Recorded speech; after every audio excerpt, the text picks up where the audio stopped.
Welcome back to the 30-minute drill, 30-minute drill, 30-minute drill, 30-minute drill. They're just amazing. They're so good. So many things have gone wrong, and they've just been a prince all throughout this entire year on the simply amazing. Simply amazing. Playoff time now. Everybody's serious now. There's no more joking around. It was just terrible. Having more experience, stepping on the game last year. I think that despite that, they'll be popping the greatest show at the end of the series. So turn around and I'll pick up the slack. Hello everyone and welcome to the 11th edition of the 30-minute drill. I'm your host Jason Olephant alongside Jake Silverman. We have Week 12 football preview to talk about. Let's get started. The first game we're going to talk about is the New Orleans Saints and the Atlanta Falcons, a battle of two NFC South teams. Mike Vick coming off a bad game against the Baltimore Ravens, and New Orleans coming off a loss to the Cincinnati Bengals, losing 31-16, Drew Brees throwing for 510 yards. Who will win this battle between two NFC South teams? Well, this is going to be the battle of the high-octane offenses of the South. Really, I believe Michael Vick can pull through after a slump he's had, getting sacked 5 times in that Baltimore game, and he hasn't been throwing the ball as good as he did earlier in the year. The Saints also lost their surprise rookie that everyone was happy about this year, Marquise Colston. But DeVry Henderson, I believe his name is, stepped up great, had a great game. I don't know about that. What do you think, Olephant? Well, I think New Orleans can possibly win this game, even though they have Colston now, because as you said, Henderson is great, and Reggie Bush and Deuce McAllister, the two-headed monster, they've been good as well for New Orleans. Yeah, you can't forget about Joe Horn as well, and Drew Brees, really, that's a great game that he had. It's just the Chargers pulling back this week.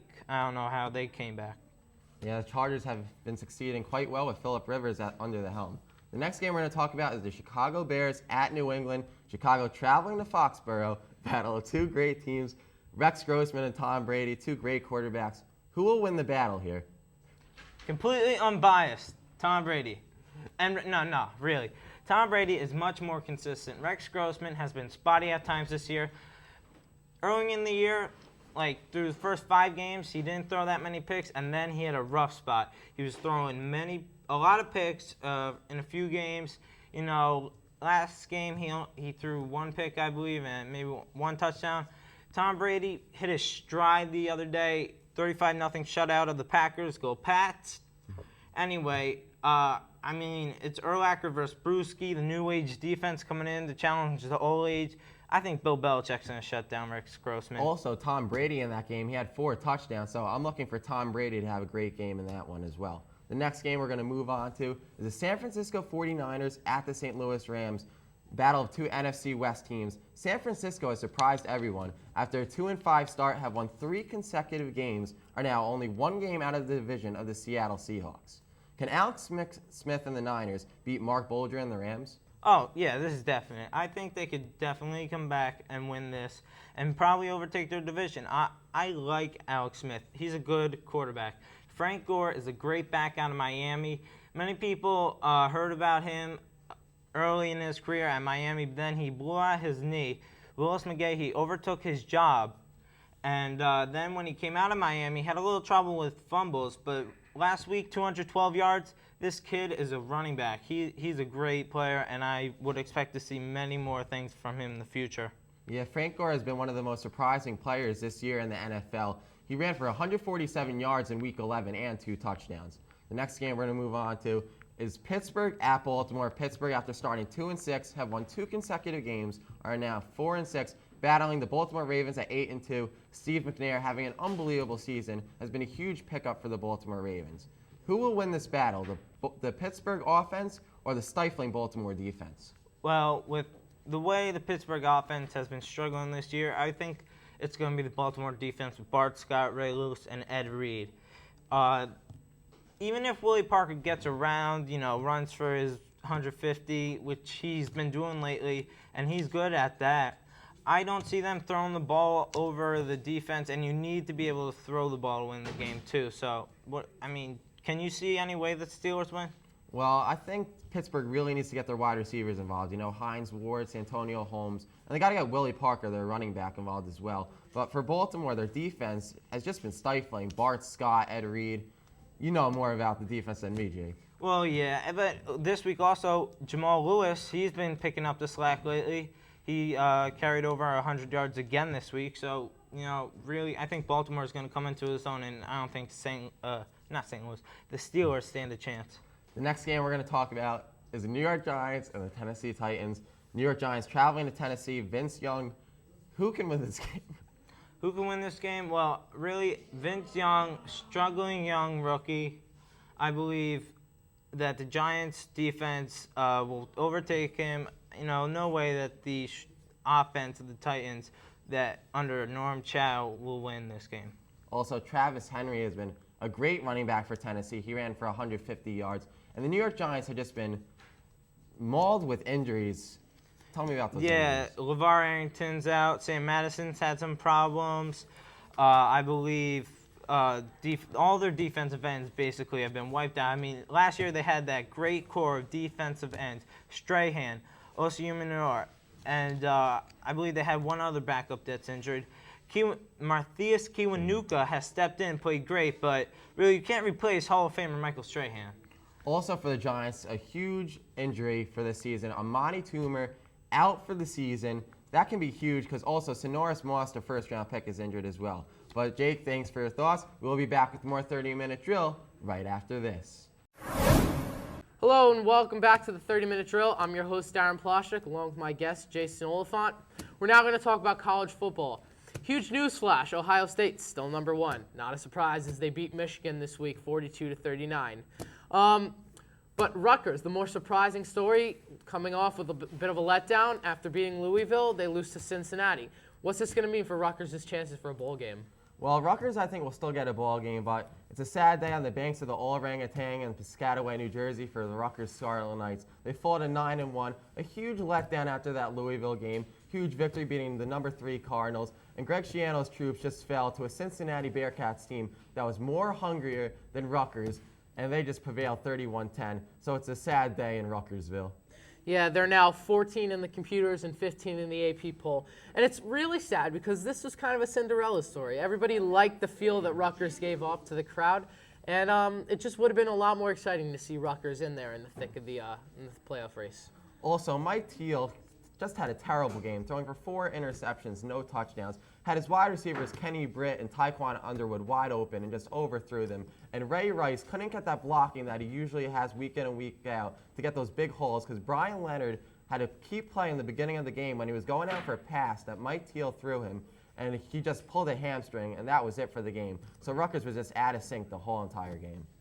Now going back to that Ohio State-Michigan game, fierce rivalry. It's been going on for a while now. There's always a lot of tension whenever they play that game. And this year, the stakes were much higher. So you know what? Why did Ohio State win this game? Well, Ohio State truly won this game because Troy Smith was just flat out better than Chad Henne. Troy Smith threw for about 320 yards and 3 touchdowns, and he just led his troops rolling to a 42-39 win over Michigan. Well, I agree with you that Troy Smith was the difference in this game, but it was what Troy Smith did with the football. He was great at avoiding the Michigan pass rush, and he also hit his targets when they got open. That split second, I believe there was a play in the third quarter where there was a split second. There was a Michigan State rush, and Troy Smith runs to the outside, bombs a pass way down the field, and there's Teddy Ginn to make that catch. Troy State definitely should win the Heisman based on that performance and his performance from the rest of the season. I believe so. Yeah, also for Ohio State, their tight end Gonzalez was just flat out amazing. 2 touchdowns. He had like 100 receiving yards because he was just wide open, splitting right through that Michigan defense. Now, USC had a big win this week against the Cal Golden Bears, which boosted them up to number 3 in the rankings, passing Florida. They now have an even bigger game coming this week against 5th-ranked Notre Dame.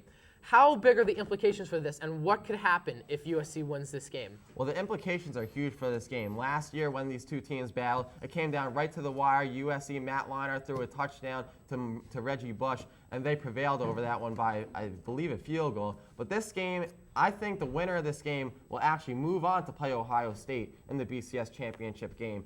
And for Notre Dame, in order for them to win, Brady Quinn just needs to be lights out and needs to stop John David Booty and Dwayne Jarrett for USC. Yeah, I think the keys for Notre Dame in this game have to be Brady Quinn, but also Jeff Samardzija. He's going to be a key. He's going to need to get open against a fierce USC secondary. If he gets open, then Brady Quinn will have a lot easier of a time throwing, and they'll probably light up the scoreboard. If he doesn't get open, it's going to be a long day for them. As far as USC is concerned, John David Booty needs to get his passing game done often, and it'll be easier for them against a weak Notre Dame secondary.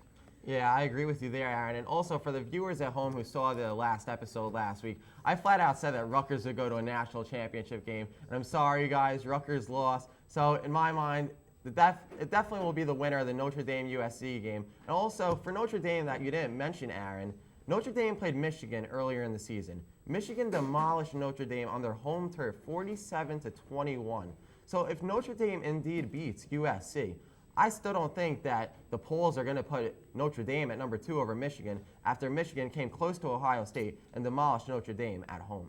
But on the flip, I agree with you with that fact. I believe that if Notre Dame does beat USC, then Michigan should hold on to that two spot. But on the flip side, if USC does beat Notre Dame, their strength of schedule could do enough to push them ahead of Michigan, if not Ohio State, no matter how strange it seems. Their strength of schedule is so difficult with that game against Notre Dame coming up and the Pac-10 title game, which could possibly be against the Cal Golden Bears again. Yeah, I believe that USC actually, if they do win, will go to the national championship game. It just amazes me how Pete Carroll, week in and week out, and every year gets the best recruits. John David Booty, an example, great freshman this year for USC. Last up, Rutgers, West Virginia, next week. Who wins the game? Well, in my mind, it's Rutgers, because Rutgers, Ray Rice, he's going to have a huge game, and I think the Rutgers defense will come up big because they know they want to win that Big East title and stop the West Virginia Mountaineers with Steve Slayton and Pat White. You know, I'm going to say Slayton and White win this game. It's definitely going to be West Virginia, and I think Rutgers' title hopes or even bowl game hopes could go down the toilet from this game. That's going to be it for us. Stay tuned for the next segment, which will be the Week 10 preview. And welcome back to the 30-Minute Drill. I'm your host, Michael Botwinick, along with my guest, Della, Volpe. And we're talking about the Week 11 wrap-up of the NFL. Well, the first game we're going to talk about is the Atlanta Falcons versus the Baltimore Ravens. Falcons had a tough loss this week against the Ravens, 24-10. And the Baltimore defense just proved too much for the Falcons and Michael Vick. Travis, what do you think about this game? Well, the Atlanta Falcons, Michael Vick, he's a decent quarterback, but he got sacked 5 times. That offensive line's not holding up, or maybe he's just running around out of the pocket too much. But really what hurt Atlanta was their special teams. They let up 2 long punt returns that set up the Ravens, and Steve McNair was able to take care of that.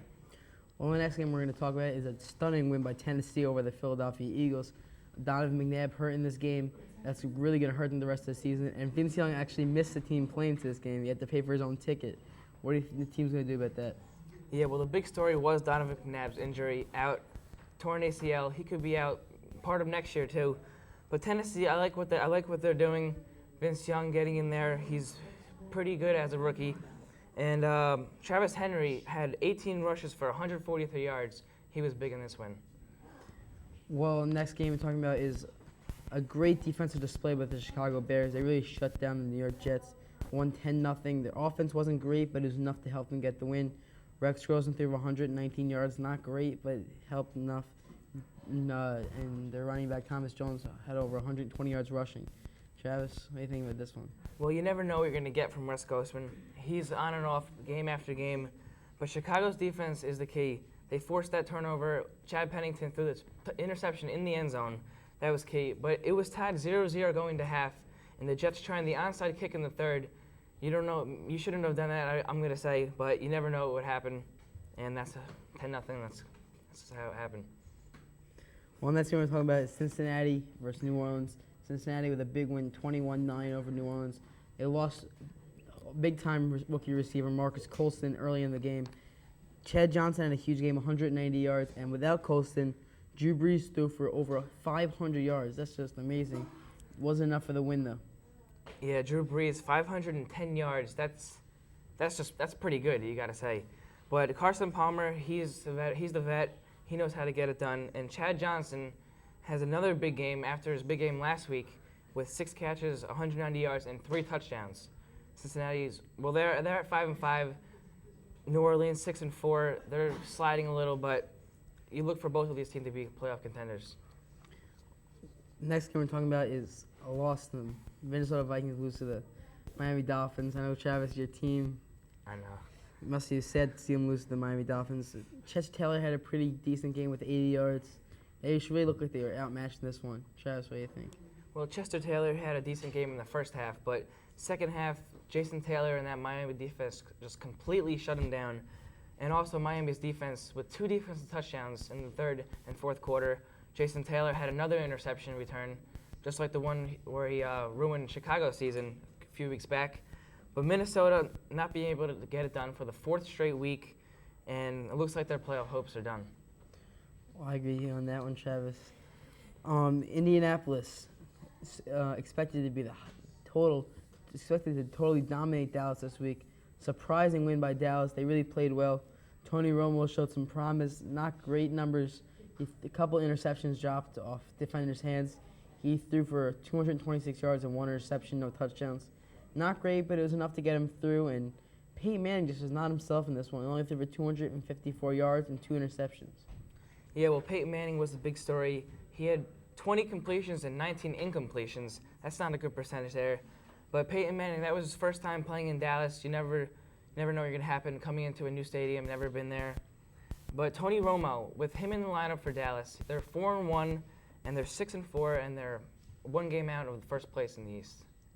Once again, I'm Michael Botwinick, along with my guest, Travis Della. We'll be back with more 30-minute show right after this.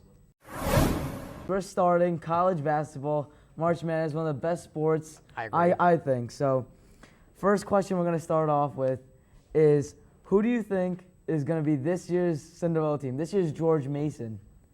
I think Oral Roberts, after beating Kansas. Kansas was one of the teams expected to be in the Final Four. And Oral Roberts stepping up and beating Kansas. It's crazy. It's just insane. Now, Dan, who do you have?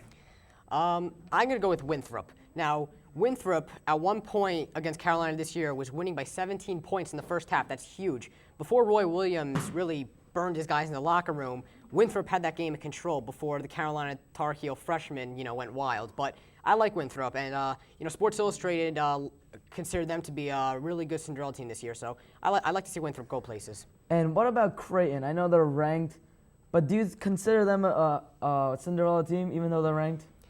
I don't consider them a Cinderella team, and I think they'll be happy. I don't think they would like to be called a Cinderella team. I think they want to be considered as a real powerhouse team. There's a lot of teams in the top 25 that are new to the top 25. They haven't been there in past years. So there's a lot of teams that you think of them as Cinderella teams, but they want to be called powers. They don't want to be Cinderella teams. Now we're going to the best freshmen. There's a huge recruiting class this year. I mean, with the Greg Odens and everyone, it's just a great recruiting season. Now my freshman is Paul Harris from the Cuse, and he put up 16 and 12 off the bench. Who do you have, Dan? I like a 7'3" guy out of UConn from the wonderful country of Tanzania, Hassim Tabit. That man had 9 blocks in the first half alone against Fairfield. That guy is going places. I mean, where did he come from? I'm just saying, he came out of nowhere. Great recruiting by UConn. I know. It said he got about 2-3 weeks prior to the season. I see on Sports Center that he gets cleared to play, and now he gets cleared to play 3 weeks later. He's blocking everything. He's like the new David Robinson.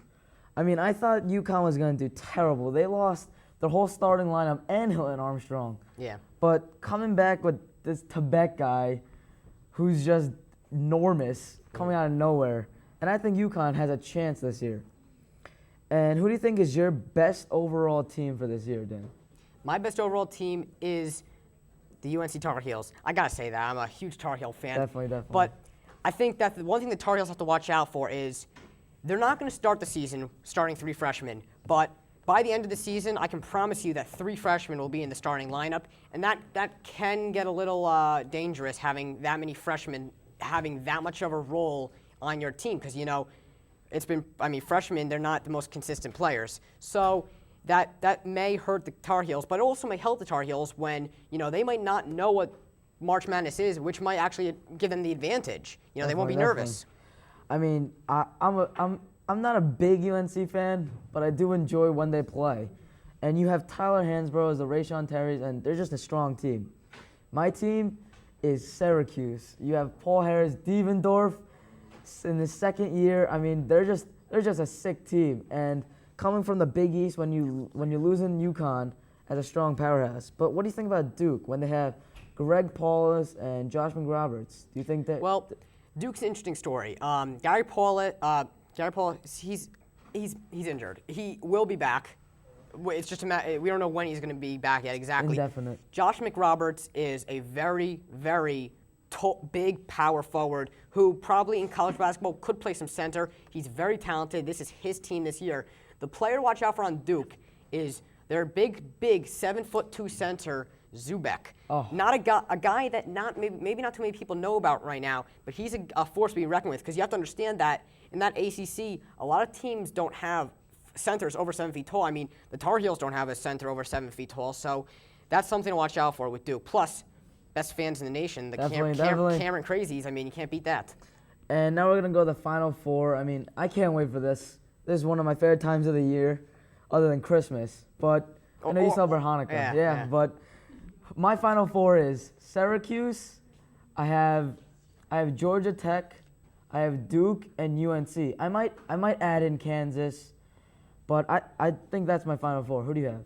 I have UNC, number 1 seed in the tournament. I have the Florida Gators, who led by Joakim Noah, the son of the great tennis player. Yeah. He's going to lead that team, and right now they're the number 1 overall team in the country. I think they'll be in the Final Four. I like Pittsburgh. I think that they have a really strong program this year. I think they'll be in the Final Four, and I do like Kansas. Kansas is very good. But who do you think the winner of college basketball this season is? Who do you think, Dan? I'm a Tar Heel born. I'm a Tar Heel bred. When I'll die, I'll be a Tar Heel dead. So I got to go with the Tar Heels there. I mean, this is a toss-up, but the Cuse is my winner. And that's all the time we have. I'm showing you along with Dan Cohen. See you next week for the 30-minute drill.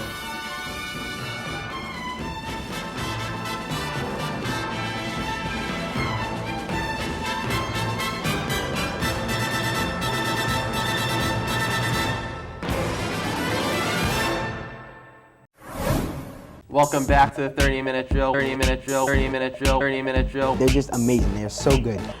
So many things have gone wrong, and they've Just been a prince all throughout this entire year on the. Simply amazing. Simply amazing. Playoff time now. Everybody's serious now. There's no more joking around. It was just terrible. They have more experience, stepping on the game last year. I think that despite that, they'll be popping the greatest shows at the end of this series. So turn around and I'll pick up the slack. Take 'em to the bridge. Dirty babe. Hello and welcome to the 30-minute drill. I'm Aaron Ploshnick, along with my guest today, Jake Silverman. We've got Week 11 wrap-up to do. Let's get it started. This week, the Thanksgiving week, we had a bunch of interesting games on the plate, including Giants in Tennessee, Chicago, New England, Dallas and Tampa Bay on the actual Turkey Day. So I think first we should talk about Chicago and New England, which was the premier matchup of this week. You got the number 1 defense in Chicago versus the number 2 defense in New England. But it seemed like this game more came down to Brady's ability to navigate the 2-minute drill drive, and it gave New England the win. How important was Brady's ability to navigate that 2-minute drive? Oh, it was extremely important, Aaron. I mean, we've seen this before in the Super Bowl. The first time he won the Super Bowl against the Rams, John Madden predicted, oh no, I think we should really just run out the clock. And then Bill Belichick and Tom Brady decided, no, we're going for it all. They went for the win, and you saw then, as a young quarterback, he could manage the 2-minute drill with the best of them. He and Peyton Manning are like coaches out on the field. They pick a play, and everyone on the field trusts them. Tom Brady's a leader, and if you're in that offensive huddle with Tom Brady, and he picks out a play, calls an audible, you don't care. You're doing what your job is. You know that's the right thing to do in that situation, and it's extremely important. You know what? They don't compare Tom Brady to Joe Montana for nothing. He's known as the coolest quarterback besides Peyton Manning in the NFL when he's in the pocket. And it really shows it when he gets into that 2-minute drive late in the game. As far as Chicago in this game, costly turnovers. I believe they turned the ball over 5 times to the New England defense, including 3 interceptions of Rex Grossman, really cost them the game. Yeah, 3 interceptions. I believe they were all picked off by like Asante Samuel. That's correct. Asante Samuel, who's known not for his coverage abilities, but his hard-hitting abilities. Grossman cannot throw to his team this year. He's hitting his team only 55% of the time, and the other times he throws the ball, he throws it to the opposing team. Right. They really got to work on his mechanics and get him back to the fundamentals of throwing. The next game we're going to talk about was the Thanksgiving Day game.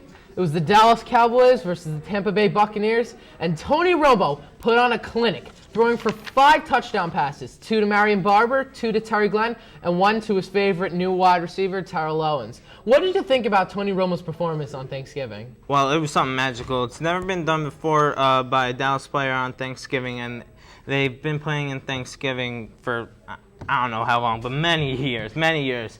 And they've had great quarterbacks, Troy Aikman, to name one. But, I mean, really, Romo's ability to move around in the pocket and then to find receivers, specifically T.O. Ever since Tony Romo stepped up to be the starting QB, you've heard less of T.O. and seen more of his stats.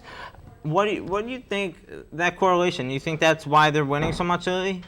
Well, I really feel that it's the chemistry between Terrell Owens and Tony Romo that made this such a great pair, and that's why they're getting along well. Terrell Owens at the beginning of the season was complaining about how much of the ball he was getting because Bledsoe wasn't really throwing the ball to him. As soon as Tony Romo steps in, makes himself known, makes Terrell Owens known in the offense, and convinces defenders to play harder Tampa 2 defense on Terrell Owens, leaving Terry Glenn open, which is why he got 2 touchdowns in Thanksgiving, and also allowing Marion Barber to get more involved in the passing game as well. You can't forget Jason Witten, their star tight end.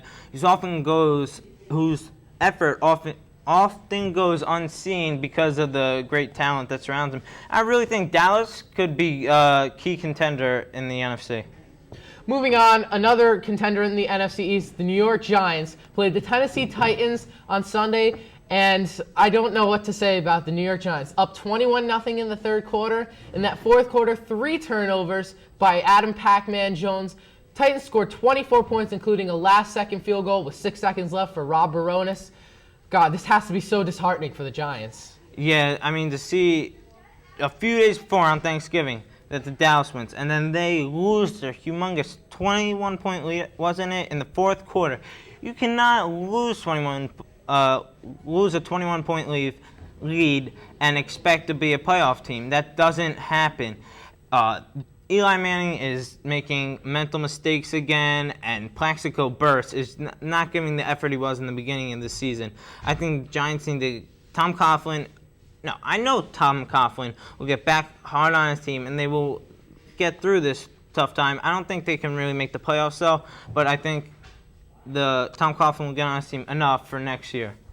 I think the Giants will make the playoffs, but they're going to need to quicken it up very fast. I mean, they have to get Jeremy Shockey more involved in that offense, and they need to make sure that their defense is solid. They've lost a lot of people, and it really hurt them yesterday with Matthias Kiwanuka. Could have made a short tackle in the field. Oh, that was ridiculous. He couldn't make that tackle, and it cost him the game. Vince Young got away, and they drove him down the field, and Baronis hit it, and it's just horrible for the Giants. I mean, that Matthias Kiwanuka tackle seemed like one of the USC tacklers last year on Vince Young in the Rose Bowl game. They couldn't tackle him then, and Vince Young showing the Tennessee fans why they picked him number 3. Just a positive. I mean, Vince Young, a rookie, showed himself very well in this game, really proved himself.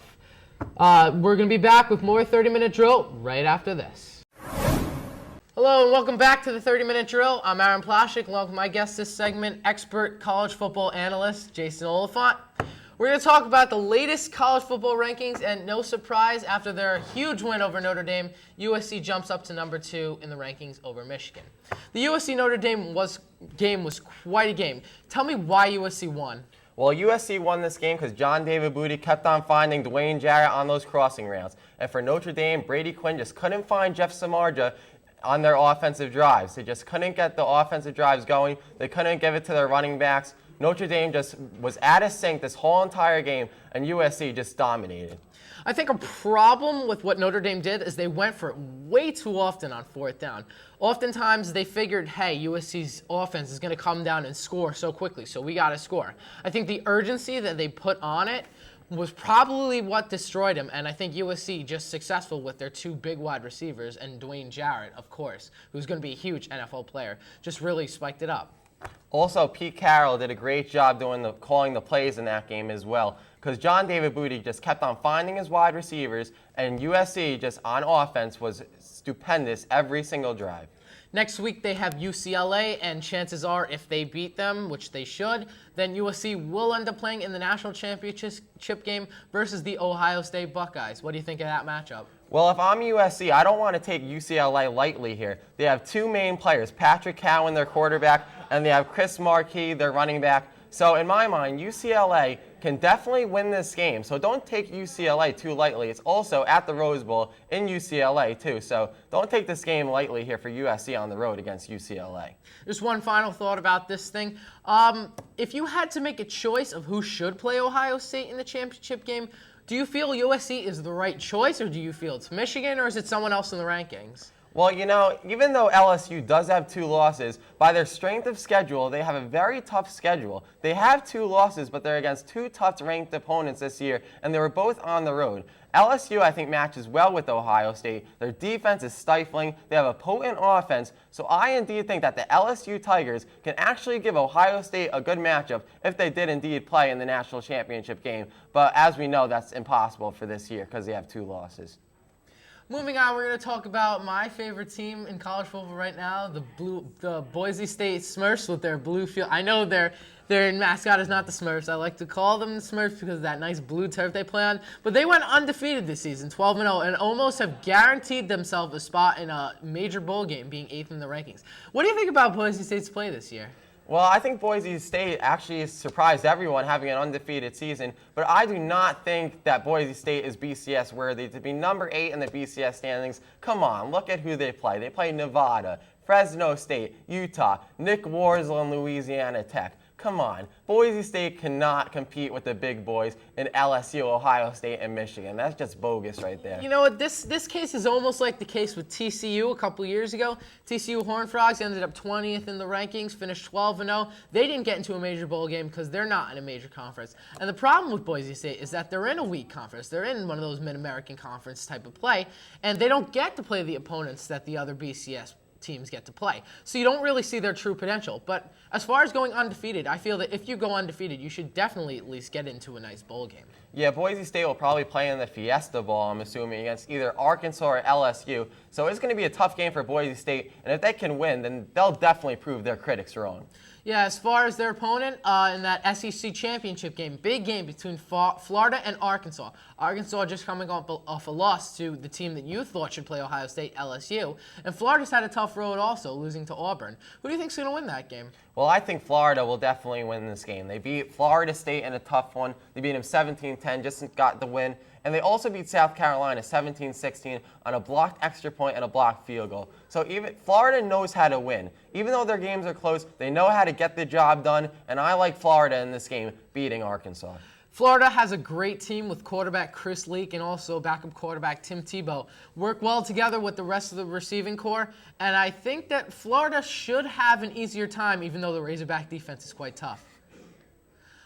Last thing we're going to talk about this segment, your Rutgers Scarlet Knights versus the West Virginia Mountaineers coming up this weekend. This has pretty much bowl game implications. Whoever wins this game for Rutgers, if they win this game, BCS definitely. If West Virginia win this game, they eliminate Rutgers from major bowl contention, and Louisville's going to get the nod. Do you think Rutgers can beat Rich Rodriguez's Mountaineers, or do you think Pat White and Steve Slayton will take Rutgers down? Well, Rutgers travels to Morgantown, West Virginia, coming off a big loss against South Florida. They lost 24-19. So in my mind, in order for Rutgers to get this win, they need to get the running game going. Brian Leonard, Ray Rice. Also look for Cordell Young, the freshman, to get involved. And also, Mike Teal needs to be consistent in getting his wide receivers involved. He needs to get Kenny Britt, Tyquan Underwood. They got to get the passing game going because West Virginia has a stifling defense, and Pat White and Steve Slayton, the Rutgers defense definitely needs to contain them.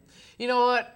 After coming off the loss that West Virginia did, I really think they're going to rebound nicely in this game against Rutgers. A nice ranked opponent. I really feel that Slayton's going to run all over them, And I don't think the Rutgers defense is going to be able to hold the capacity of Pat White, Steve Slayton, and the wide receivers from that offense. As far as their defense is concerned, their main cause is to stop Ray Rice, the Heisman candidate running back. And Mike Teal's going to try and do a good job throwing to his wide receiver, Tyquan Underwood. I just don't think that Rutgers can get it done against West Virginia. Well, the scenario is for Rutgers, if they indeed do win, they will win the Big East title because they outright beat Louisville and they would beat West Virginia. So Rutgers would go to a BCS game probably in the Sun Bowl or the Orange Bowl. That's going to do it for this segment. We'll be back with Carlton right after this. Welcome back to the 30-minute drill. This is your host, Michael Botwinick, along with my guest, Della, and we're talking the Week 13 preview for the NFL season. First game we're going to talk about is the Giants and the Dallas Cowboys. Giants coming off a very tough loss. Eli Manning really struggling. Dallas really playing some great football. Tony Romo had 5 touchdowns last week. This is a tough game for Giants, but whoever wins this has the supremacy in the NFC East. Yeah, you're right about that. Dallas, if they win it, they can take total control of that NFC East. Tony Romo, he's just been playing great. And Eli Manning has been struggling along with that defense of the Giants. So I'm going to say Dallas has the edge in this one, and they're going to pull it out. Next game we're talking about is the Minnesota Vikings versus Chicago Bears. Chicago still has one of the most stifling defenses in the NFL. Had a tough loss to New England this week. Rex Grossman, a little problems on his passing. The running game really got it going. Minnesota looking good with Chester Taylor, had a great game. Travis, who do you think is going to take this one? You know, I'm looking for Minnesota in the upset. Minnesota's my team, and I'm going to say Chester Taylor gets it done on the ground. But the main part of this game is the Vikings' running defense is number 1 in the league, and they're going to go against the Chicago Bears offense. Chicago Bears, they are focused mainly on their running game, and they're going to have to pass a lot more with Rex Grossman, and I don't think he can get it done. Now the next game we're talking about is the Indianapolis Colts versus the Tennessee Titans. Titans coming off a huge victory against the Giants. For the Colts, Joseph Adai had a huge game, 171 yards and 4 touchdowns. And that's the Colts rookie record for touchdowns in a game. Just a tremendous breakout game for him. You think his success will continue for the Colts? Yeah, the Colts, they're just a dominant team in the AFC right now. They'll probably just lose one more game or maybe no more games, but Tennessee did play good last week against the Giants. Vince Young really showed that he could be their franchise quarterback, but the Indianapolis Colts are just too powerful. Next game on our list is the Jacksonville Jaguars against the Miami Dolphins. Dolphins have been playing some great football lately. Joey Harrington's really stepped it up, had a big game against his former team, the Detroit Lions. They're going to be hurting, though, without Ronnie Brown. He could be out for an extended period of time with a broken hand. They've really been playing well lately, and Jacksonville really been coming along ever since they put David Garrard in charge of the quarterback job. Has he even lost yet? I don't think so. Jacksonville really had a great game against the Giants, and they won last week. So, what do you think their success will continue? Yeah, I'm going to have to say Miami's going to pull this one out. Joey Harrington has just been playing amazing. I mean, Ronnie Brown, that's going to hurt them a little bit, but Joey Harrington, he'll get the job done. And also, Jacksonville, they win against some tough teams, but they have 3 losses against the Bills and the Texans twice, and I don't think that's going to happen. And plus, this is a wild card game. Whoever wins this game could possibly make the wild card. And next game we're talking about is San Francisco at New Orleans. 2 very hot teams right now. Alex Smith's playing great for the 49ers. Their coaching just been a great job by Mike Nolan. He has done a great job turning this team around. New Orleans, though, is playing great also. They're without rookie Marcus Colston, but Drew Brees really stepped it up. He had 501 yards 2 weeks ago. He had his 5th consecutive 300-plus yard passing game. Threw 2 touchdowns, including a bomb at the half to Harris Cooper for a touchdown. That was just a great play. And who do you think's going to win this game? Yeah, well, Drew Brees, he has been doing simply amazing. But San Francisco's running game with Frank Gore, he's 1 or 2 or 3 in the league in rushing. But this is the game between the 2 surprise teams, San Francisco and New Orleans. San Francisco, they lost last week, but I'm going to say they rebound with an upset win. All right, next game we're talking about is the Baltimore Ravens at the Cincinnati Bengals. Chad Johnson had another huge game last week, and Ocho Cinco's really been stepping it up for the Bengals. Baltimore defense has really been good. And Chris McAllister's really played well, and Ray Lewis has really stepped it up, has a big tackle in key situations. Bengals really need this win to get in the playoff spot.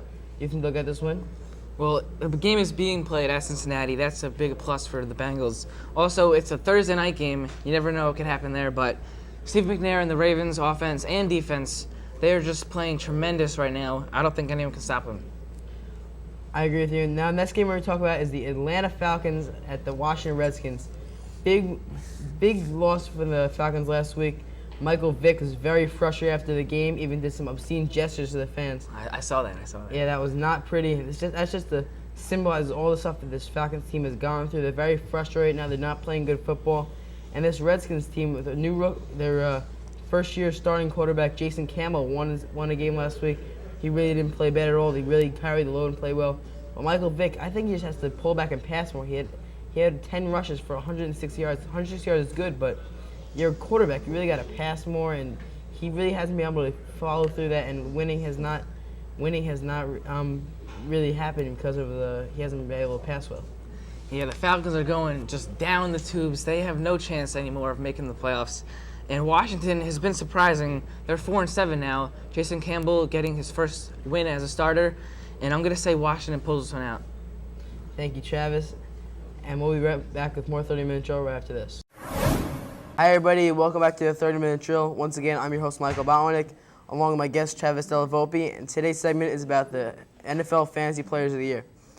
So far, who has been your breakout player of the year? Mine has been Marcus Colston from the New Orleans Saints. He's a great rookie receiver out of Hofstra. He's a 7th-round pick, but he's producing like a first-round pick. He has almost 700 yards and 7 touchdowns. I mean, that's just phenomenal. Any receiver would be happy to have those kind of numbers, let alone a rookie. And you can't even expect that much from a rookie receiver.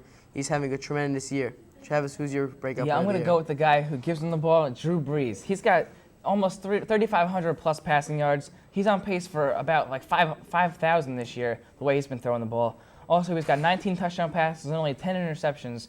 But the main part of this, he's leading his team into the playoffs. The New Orleans Saints, they are the surprise team, and he's the surprise quarterback. Now, next player we're going to talk about is the biggest bust of the year. I mean, my player is Nate Burleson. He was supposed to come over here and be a great receiver for Matt Hasselbeck, and he just really hasn't shown anything. He was really not bad, really not good in the beginning of the season, so they went out and acquired Deion Branch, and he's really taken Burleson's spot in this offense.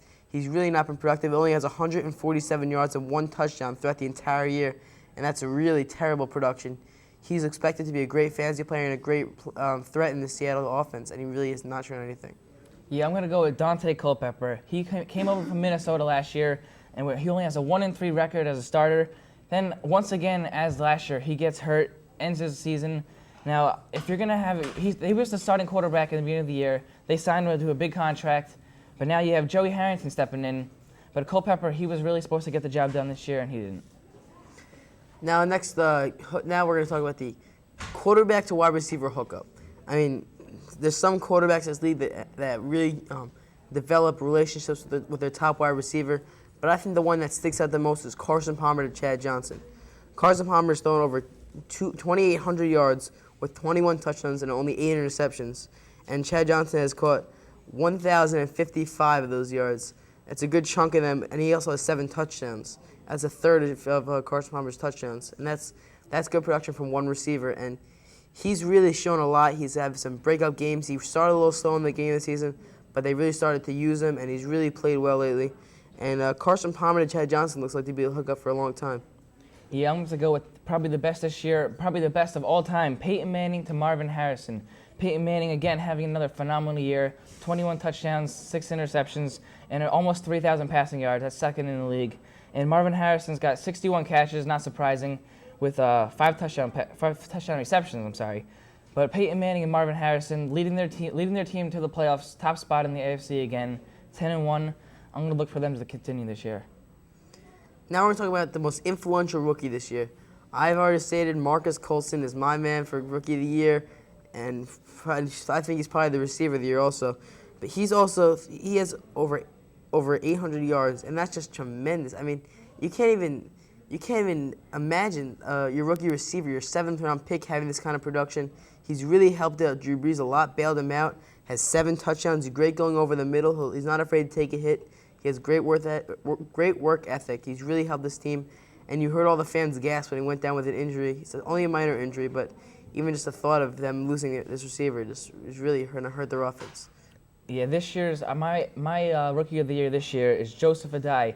I mean, he had some big shoes to fill when Edgerrin James left for Arizona, but I think he's done a tremendous job at the running back position. He's got almost 1,000 yards rushing and 7 touchdowns. Also, he's been a key out of the backfield with almost 30 catches and a touchdown. But the big key is he's being able to help Peyton Manning with his passing by his rushing. So Joseph Adai, he's my fantasy player. Well, next we're going to talk about our MVP, the most valuable fantasy player this year. And I'm going to have to go with LaDainian Tomlinson, LT, the running back from the San Diego Chargers. He has over 20 touchdowns, and that's just amazing. In total, he has 21 rushing touchdowns, and 2 passing touchdowns, and 6 receiving touchdowns. And I think he's only 3 receiving touchdowns. Not that good. I think he's going to pass Sean Alexander's record of most touchdowns for a year. And he could probably even play starting quarterback for some of these teams. And he's a tremendous player. I think he's a first ballot Hall of Famer. And he's just a phenomenal player. Yeah, I'm going to have to go your way with Tomlinson. He's got over 1,000 rushing yards already. He's got over 20 touchdowns. He'll probably be the leading touchdown scorer in NFL history by the end of this season. But Tomlinson, he's the most explosive player in the NFL right now. And I'm going to look for him to continue this year. And maybe the Chargers, with Phillip Rivers and him, will get into the playoffs. Yeah, I do think they'll get in the playoffs. And Travis, one more thing. Who do you think is your surprise team that wasn't supposed to make the playoffs before this year, but is going to make the playoffs now, you think? Yeah, that would be definitely the San Diego Chargers. I mean, Phillip Rivers has been playing simply amazing football right now. Same thing with Tomlinson. And that defense, getting back, Sean Merriman, the linebacker, coming back from suspension, that's going to help them. Thank you, Travis. And we'll be back with a new edition of 30 Minute Drill next week.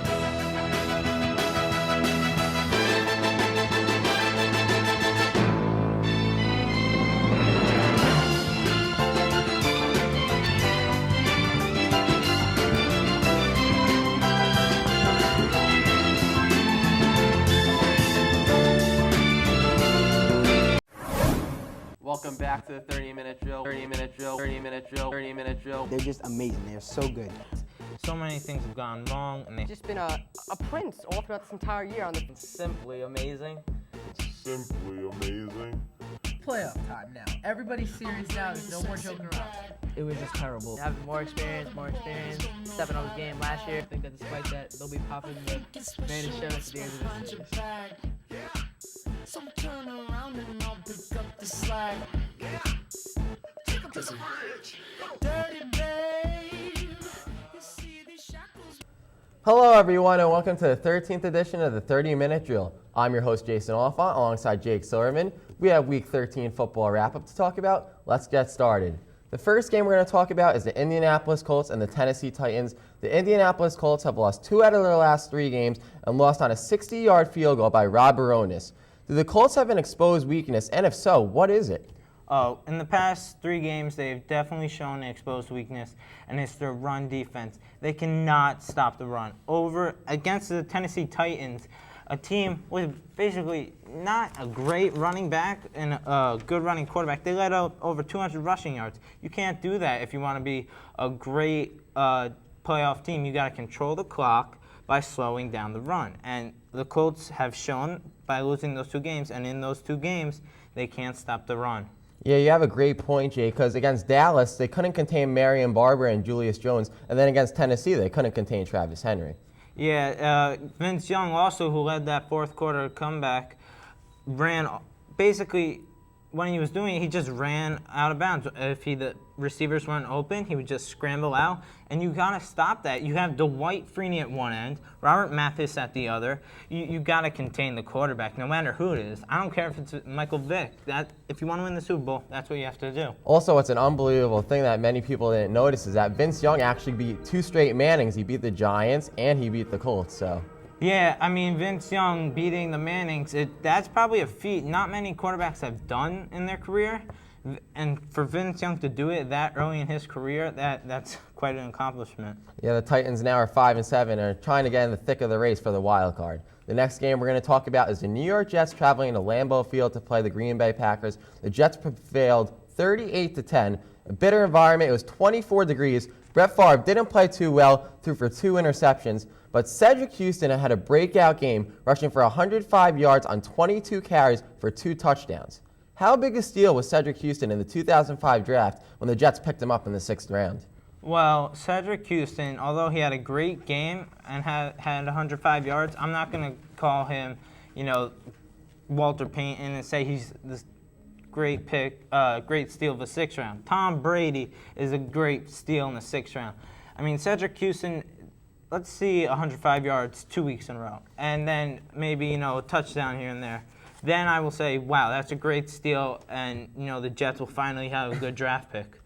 Also, many people didn't consider the Jets a playoff caliber team this year with the loss of head coach Herm Edwards, and people were weary about the return of Chad Pennington off that shoulder surgery. With the resurgence of Chad Pennington, can this team make the playoffs? I think it's iffy. It's up in the air. They got to win 3 out of their next 4 games. Really, Jericho Cotchery has stepped up his game this year. He's played amazing. Chad Pennington, I didn't think he'd have anything left. I thought by game 8, halfway through the season, they would give the ball to Patrick Ramsey. They're not even thinking of him, really. I mean, the way Chad Pennington has come off 2 shoulder injuries on his throwing arm it's unheard of. But really, also what could happen is Eric Mangini. You were just saying, Patriots assistant last year under the Bill Belichick, another one out of the tree. Also, going to come down, save the Jets. I think Herm Edwards leaving was maybe a blessing in disguise. Also, Chad Pennington has great wide receivers to throw to, Jericho Cotchery and Lavernius Coles as well. The next game we're going to move on to is the premier game of Week 13. The Dallas Cowboys traveling to East Rutherford versus the New York Giants. Dallas prevailed 23-20. After the Giants started off 6-2, first place in the NFC East, they have now dropped 4 consecutive games and are now 6-6. The Giants have been decimated with injuries, from Michael Strahan all the way to Sam Madison. They've just been an OCU Minora. Do the Giants have a run in them to make the playoffs after losing 4 straight to drop to 6-6, 2 behind first place Dallas? Well, they better, but right now I can't see it. I mean, the way they've been playing of late is just like they were a fast car coming out the gate, and now they're puttering their way to the finish line, engine parts falling off and everything. I mean, LeVar Arrington going down, he's hurt. Really, and Dallas has now come out with Tony Romo being put in as the starter. He's 5-1. I think Dallas is going to obviously win the division, and I don't think the Giants can win a wild card seed when they have to play Carolina and New Orleans in the next 4 games, in the last 4 games. Also, Jake, a key injury for the Giants is Amani Toomer. Eli Manning, one of his favorite targets, he's been out. He was leading the team in receiving before he got injured, and then he's been out for the last couple of weeks. And during the weeks he's been out, they've lost 4 straight. So that's a big thing that's gone unnoticed. But the last thing we're going to talk about here is, let's look at the Giants' schedule. They play New Orleans, they play Washington, then they play Philly. And New Orleans, you say? New Orleans, yeah. All right, well, yeah, Carolina, Washington, Philly, New Orleans. Philly, New Orleans. Those are the 4 games. They can beat Philly. I think they could beat Philly. Jeff Garcia is not the quarterback he was in San Francisco, obviously. We've all known that. After he lost T.O., he's not much. People figured him out. Redskins, they're not even sure what they're doing. They put Jason Campbell in this year. They want him to finish the year and develop as a quarterback. They're going to win those 2 games. To make the playoffs, the only way to make the playoffs, they absolutely have to beat Carolina. Yeah, as it stands right now, the Giants are at a 6th spot in the wild card. But Jake, thanks for your thoughts. We'll be back with more 30-minute drill right after this. Hello, everyone, and welcome back to the 30-minute drill. I'm your host, Jason Olephant, alongside guest Jake Silverman. We're going to talk about the BCS Bowl matchups. The first game we're going to talk about is the Gator Bowl, which actually isn't a BCS Bowl game, but close to it. West Virginia and Georgia Tech. Jake, Reggie Ball with his 2 wide receivers, James Johnson and Calvin Johnson, have had one of the most potent offenses in the NCAA for college football. They combined for 9 touchdowns. They're facing a West Virginia team with 2 high-powered offensive players as well, in Steve Slayton and Pat White. Who do you like in this game? Well, I have to go with Georgia Tech because, for one reason, basically their offense is dynamic in every way possible. You don't know which player on the field is going to score a touchdown at any moment. Reggie Ball is a 4-year starter. His freshman year, he's a bit shaky, and he's always had that completion percentage hover around 50%. But now Calvin Johnson coming to his own. This guy is an athletic freak. He's 6'5", 240, runs a 40 and, 4.3 something. One of the most electrifying receivers you'll ever see. Reggie Ball throws the ball to him, and it's a touchdown. It's automatic. And I don't see any way that the West Virginia defense, who could barely stop Rutgers, is going to have a good game against Georgia Tech. Yeah, that was a great game in Morgantown between Rutgers and West Virginia. Now let's actually talk about Rutgers. Rutgers will play in the first ever Texas Bowl versus Kansas State. Kansas State finished 8-4. They have a great freshman quarterback, Josh Friedman, threw for 1,651 yards and had a QB rating of 105.4. That's unbelievable. And they have a great running back, Leon Patton, who had 100 carries for 595 yards and 6 touchdowns. So do you think Kansas State has any way of beating the high-powered 10-2 Rutgers Scarlet Knights? Don't get so high on your Rutgers team there. But I think it's really even. I like Kansas State. The quarterback, Jason Friedman, is a tremendous talent. NFL scouts are going to be watching this game. But also, on the other side, Rutgers, you got Brian Leonard, you have the amazing Ray Rice. He's going to have a great game. You know he will. He's not going to want the last memory of this tremendous season he's had to be that drop catch on the 2-point conversion. So I can't predict this one. I don't want to go wrong, but I call it even. Yeah, Rutgers has also great wide receivers, Kenny Britt, but unfortunately, Tyquan Underwood won't be playing in the game. Broke his ankle during the West Virginia game, got carted off the field, so that's unfortunate for Rutgers. But like you said, Jake, Brian Leonard, Ray Rice, the two-headed monster, and also they have Clark Harris. They have a lot of big names, so I think Rutgers will win this game. So the next game we're going to talk about is Oklahoma and Boise State. Boise State finished undefeated this year. Tell me about this game. Well, the Boise State, the blue Smurf turf. I love their turf, but really they're a team that went 12-0, but they didn't play the best teams. I mean, they did have a good game at Iowa, I think, and they beat them pretty badly, but really there's not much of a chance. Who are they playing? They're playing Oklahoma. And Adrian Peterson's on Oklahoma. He was could have won the Heisman his freshman year, came in second, got injured the past 2 years, and he's not going to want to go out of the NCAA on a losing note. He's going to run them, the Boise State Broncos, into the ground. Just watch. I think everyone should watch this game. This is going to be tremendous. Adrian Peterson running up and down the field. Yeah, I think Oklahoma has too potent of a running attack for Boise State to contain. Even though Adrian Peterson has been out the whole year, they have 2 running backs that have been picking up the slack, Alan Patrick and Paul Thompson. They combine for 30 touchdowns, so they're just great running backs. The next game we're going to talk about is the Rose Bowl, the USC Trojans and the Michigan Wolverines. USC has 2 great wide receivers, Steve Smith and Dwayne Jarrett, and a great junior quarterback in John David Moody. Then for the other side, for Michigan, they have Michael Hart, and they have great quarterback Chad Henne. Many people thought that Michigan should actually play Ohio State in a rematch for the national championship. Do you think that Michigan actually should have played Ohio State?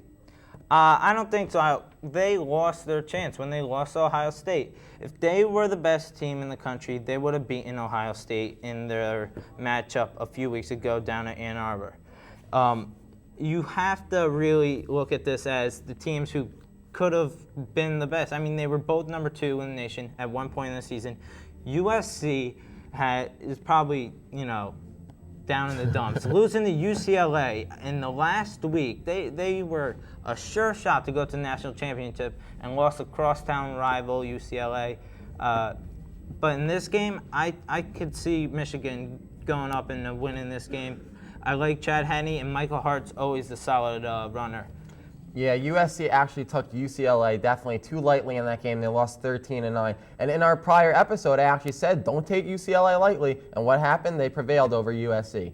The final game we're going to talk about real quick before we go is a national championship game between Ohio State and Florida. What's your prediction for the game, Jake? Ohio State's going to finish the year undefeated. They're going to beat Florida. I think Chris Leak is too inconsistent of a passer to be winning this game. And I think the Ohio State defense will pick apart him, and Tim Tebow won't be able to save the day like he has been all season long. Yeah, for Ohio State, Troy Smith and Antonio Pittman, great players. But Jake, thanks for your thoughts. We will be back with more 30-minute drill right after this. And welcome back to the 30-minute drill. Once again, I'm your host, Michael Botwinick, and welcome my guest, Della Volpe. And today we're going to talk about the 13th week of the NFL season. Now, some very good games this week. First one we're talking about is Minnesota-Chicago. Now, Chicago had a great defensive performance, 2 interceptions for a touchdown, a kick return touchdown. Devin Hester killing teams with the kick returns again. Great play. Chester Taylor, decent game, almost 100 yards, just got 99. He's really the only one producing for the Vikings right now. Brad Johnson needs to step it up. Yeah, both teams looked terrible in this one. I mean, both quarterbacks, one quarterback for Rex Rossman, he had a 1.3 quarterback rating, and Brad Johnson wasn't as bad, but he had a 10.3 rating, and you can't win with that. But both defense were playing good. There was a total of 10 turnovers forced in this game, but Chicago, they clinched their division now. They're 10-2, and they were pulling it out with their spectacular defense.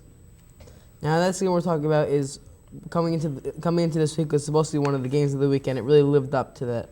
The Dallas Cowboys at the New York Giants. 2 teams fighting for the NFC East supremacy. And the Cowboys came on top with a last-second field goal from Martin Grammatico, who just signed this week. Now, Eli Manning really silenced a bunch of his critics this week, completed 75% of his passes for 270 yards and 2 touchdowns with no interceptions. Now, a lot of people have been dogging him lately. Do you think Tom Coughlin's job is in jeopardy? No, I don't think his job's in jeopardy. He's got the Giants right where they want him. They're in the wild card race now. But Dallas winning this game really took control of the NFC East. They're 8-4 right now. They're sitting atop the division with a 2-game lead. I think they'll take it in this one. But the key factor was Tony Romo. Even though he didn't have a good game, he managed that team in the last quarter with 2 minutes left, drove his team down, and they ended up with the game-winning field goal.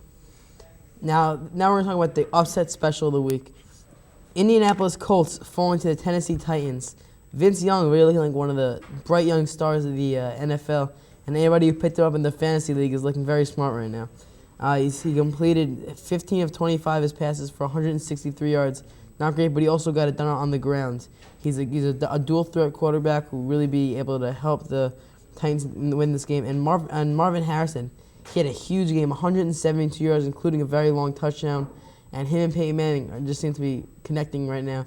They're probably one of the best quarterback wide receiver tandems ever to step on the field.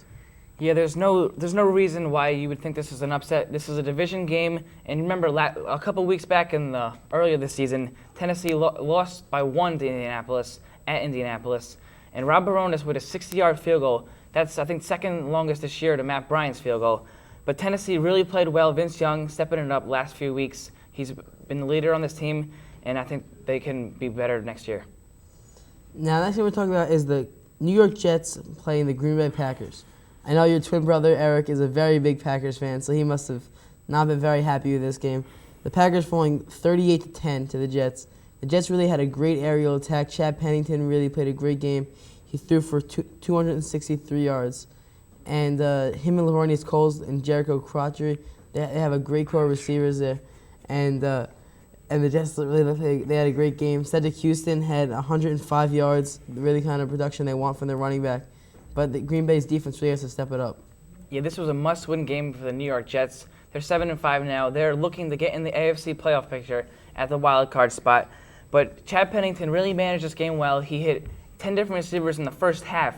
That's really spreading the ball around. Also, 31-0 at halftime, the Jets were up. That's big for them. And being able to hold that lead and winning 38-10, I think they're going to be making the playoffs. Now, the next thing we're talking about is the Carolina Panthers at the Philadelphia Eagles. Monday Night Football, a big game, a battle for the wild card position.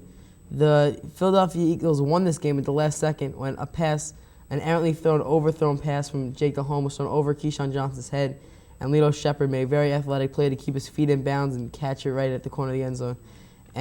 But if you're John Fox, from the coach of the Carolina Panthers, would you take the points or would you go for the end zone there? Yeah, you got to take the points. Any points, even if it's 3 points, is much needed. But I think the most surprising part of this game was Jeff Garcia. He led this team to 3 touchdown passes, and being a backup, you would think that they wouldn't win this game without Donovan McNabb, but he really stepped in great and filled in for him. All right, next thing we're talking about is the San Francisco 49ers versus the New Orleans Saints. Drew Brees, usually one of the best quarterbacks in the league, he did not have a great week this week, only threw for 186 yards. But the stellar play of running back Reggie Bush had 4 touchdowns. We've all been waiting for him to break out, and this week he finally did. He had 4 touchdowns and helped the New Orleans Saints beat the San Francisco 49ers 34-10, ending the San Francisco 49ers' hopes of making a wild card. Yeah, New Orleans really showed that they are a top team in the NFC. Reggie Bush, with his first big game, 4 touchdowns. As you said earlier, Drew Brees had only 186 passing yards. That's not like him because a few weeks ago he had 500 plus a week before that one too. But New Orleans 8-4 right now. They have a good chance of getting the bye for the playoffs, and I'm going to look for them to do good. All right, now, next thing we're talking about is the Atlanta Falcons versus the Washington Redskins. The Falcons really did not have a great performance from Michael Vick. He only threw 16 passes, but he really got it done on the ground. They had Jarius Norwood had 9 carries for 107 yards. It's over 10 yards a rush. That's phenomenal. And Jason Campbell for the Redskins threw for a career-high 217 yards, but Atlanta still got the win. Yeah, in the first quarter, it's 14-0 Washington. You think Atlanta's season is over and done with, but Michael Vick does a good job in the second quarter, leading his team back into the game. Also, their defense playing big, leading their team back into the game, and Atlanta just got their playoff hopes up a little bit. And welcome back to the 30-minute drill. Once again, I'm your host, Michael Botwinick, along with my guest, Della Volpe, and today we're going to be talking about the MLB offseason report. Now, Travis, one of the biggest questions this offseason is Daisuke Matsuzaka. How do you think he'll respond after the high bid was posted by the Boston Red Sox for $51 million? Yeah, I don't think this was a good deal for the Red Sox. I mean, he's a good pitcher, but you never know what's going to happen when you pick up someone from Japan. I mean, look what happened with Hideki Arabu. He was supposed to be the big thing for the Yankees, but he ended up being nothing. He was being up the big toad, they called him. But the Red Sox do need pitching, and hopefully they think they can get a good signing from him. Of course, you're referring to the fat toad with George Steinbrenner called Hideki Arabu after the Yankees released him. Now, speaking of the Yankees, do you think that this bid was a chance for the Red Sox to actually get back at the Yankees or block the Yankees from getting Matsuzaka, or do you think they're really going to sign him? Well, this is a rivalry. Both teams don't want players to get each other, or they don't want other teams to have the advantage. So the Red Sox really did need pitching, but I think they really didn't want the Yankees to sign him. The Yankees are struggling with the pitching, and they were looking for a big sign, but I think it was mainly because the Red Sox didn't want him. Now, next question I'm going to ask you is Kaigawa, a pitcher also from Japan, from the Hansing Tigers. He's a lefty pitcher. The Yankees got him, won the posting bid for him for $25 million, less than half of what Matsuzaka cost. Now, do you think there's any chance that Kaigawa could be better than Matsuzaka is? Yeah, I think there is a chance. He is a lefty pitcher. Lefty pitchers are hard to come by in this league. And the Yankees last year didn't have any lefty starting pitchers, and I think he'll fit right in. Now we're talking about another lefty power pitcher, Barry Zito. He's one of the most coveted free agents this offseason. Where do you think he'll end up? Yeah, he is a Cy Young award-winning pitcher. I think he'll end up with the New York Mets. The Mets really do need pitching. They just signed Tom Glavine. He's a veteran on their staff, but they really need someone young in there like Barry Zito to settle in and help with his pitching staff. Zito's also talking to the Rangers, who will also be in the hunt, and also the Yankees will figure to be in the hunt for him. Now, next player we're talking about is Roger Clemens and Andy Pettit. These guys just seem to have an endless amount of years in them. They never retire. They say it year after year, it's my last year, it's last year, but then they come back the next year and they pitch great again. Andy Pettit had a Cy Young caliber season 2 years ago, and Roger Clemens had under a 3.0 ERA last season. That's just phenomenal, especially for a pitcher his age. Now, do you think there's any chance that they could reunite on the same team again? Yeah, I think wherever they go, they're going to be on the same team. Just like when they both left the Yankees, they both went to Houston because they knew they were both going to be on the same team. But I think if they play again this year, I'm a Yankee fan, and I would hope that they go back to the Yankees, but I don't think that's going to happen. They're going to stay back home where they live in Texas with the Houston Astros. Now, also one of the most controversial players in the history of the MLB, Barry Bonds. He's a free agent this year, and the San Francisco Giants did not offer him arbitration. Do you think that they'll re-sign him, or he'll sign with another team, or he'll retire? Yeah, I think they will re-sign him because of the publicity he gets. I mean, he's closing in on Hank Aaron's home run record, and he's done it with the San Francisco Giants. And I'm going to look for him to stay with the Giants so that he can get the home run record right there. I agree with you. A lot of people are very skeptical of Barry Bonds. They think that he's been cheating, but he's handled it not great, but he hasn't really broken down very much, and he's really probably one of the most recognizable players in Giants history up there with Willie Mays. Now, next person we're going to talk about is Alfonso Soriano. He signed with the Cubs for 8 years for $136 million. That 8 years is a very long contract, especially for the MLB, where they usually you only see 3 years, 5 years, occasionally a 7-year player. But 8 years for $136 million. Do you think it's a risk signing a player to such a long-term contract? It is a risk, but this is a good deal for the Chicago Cubs. Alfonso Soriano, one of the top outfielders. Remember, he didn't even want to be an outfielder 2 years ago with the Nationals, but now he's going to play center field, 8 years, $136 million. He's going to fit right in. Also, he brings a 40-40 slugger batting record. He's got over 40 home runs last year, 40 steals. He can bring speed, power, any aspect of the game. Also, they signed Aramis Ramirez, which is going to be key 1, 2, 3 hitters in this batting order. Now, one player who has been a cornerstone of the Yankees franchise, Bernie Williams. His return next year is in question. He's one of my personal favorite Yankees. A lot of Yankees fans love him. Bernie Williams, he's never played for another team than the Yankees. The Yankees are considering re-signing him, but they may not. Bernie has said that he will never play for another team besides the Yankees. But do you think there's a chance that the Yankees don't re-sign him, that he could go play for another team? No, he will not play with another team. The Yankees, I feel they will re-sign him. Even if he's going to retire next year, that's fine. But they will re-sign him, I think. And also, he's going to be, when Joe Torre's job's done, you never know. He may be the manager of this team. Oh, I don't know. I'm going to go that far and say he's the manager. I think Don Mattingly is in position to that. Also, what do you think about Joe Girardi? He was manager of the year last year, and now he's in the television booth for the Yankees. Do you think that he'll ever have another managerial job? I think he will. He got the axe pretty quickly there with the Florida Marlins. And I think he's a good manager, winning manager of the year for the NL. I think he'll find a top tomorrow. Thank you for joining us for 30 Minute Drill. We'll be back with our next segment next week.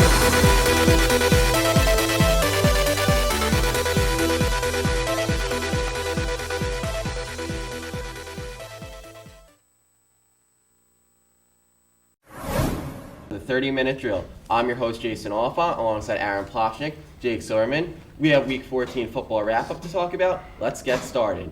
The first game we're going to talk about, guys, is the New Orleans Saints and the Dallas Cowboys. New Orleans had a great game. Dallas came in with high spirits, winning 4 in a row, but the spark of Tony Romo couldn't stop the high-powered New Orleans Saints.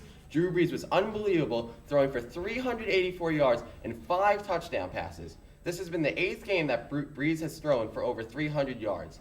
How big an accusation has Drew Brees been for the New Orleans Saints this season? Well, just first talking about the game in general, last week it was Reggie Bush's week, scored 4 touchdowns last week. This week belonged to Drew Brees, thrown for 5 touchdowns, absolutely phenomenal. He hit so many different targets. Reggie Bush had a TD, Devery Henderson had a TD, Mike Carney had a TD, he's the fullback. I mean, Brees was all over it, and you know what? He just beat the crud out of the Dallas Cowboys, who were a serious contender in the NFC. And I have to say, New Orleans Saints, who I picked at the beginning of the season, if you guys all remember, are showing the NFL that they are someone to mess with. Yeah, New Orleans Saints really came out and played a great defense and offense, stopping a Dallas team that was on the rise and in many people's eyes could challenge for the NFC title and maybe a Super Bowl bid. But in this game, what I liked most is the way New Orleans showed that they're not one. I mean, everyone knew they're not one-dimensional, but passing-wise, everyone was questioning Devery Henderson with the ankle and Marquise Colston with the wrist. But they showed up this week, had great games, and Tony Romo, they shut down him. Sean Payton, the old offensive coordinator for Dallas, really shut down his old QB. You know, and I just have to say that New Orleans Saints, the Bears, and Dallas Cowboys are really a step above everyone else in the NFC right now, and I can see those three playing, 2 of those 3 playing in the NFC Championship game. Yeah, New Orleans has shocked their critics. They're 9-4, second place in the NFC in the division. So now we're going to talk about the Indianapolis Colts and the Jacksonville Jaguars. Jacksonville won 44-17. No one expected this. The Indianapolis offense was shut down by the stifling Jacksonville defense. Peyton Manning was out of rhythm the whole entire game, throwing for 313 yards, but no touchdown passes. Indianapolis has lost 3 out of their last 4 games, and all of a sudden, they're not the top seed anymore in the AFC playoff race. It's the San Diego Chargers at 11-2. What is the cause of the sudden downfall of the Indianapolis Colts? Well, the Indianapolis Colts are a funny story. They have had a season of ebb and flow within the last couple of weeks.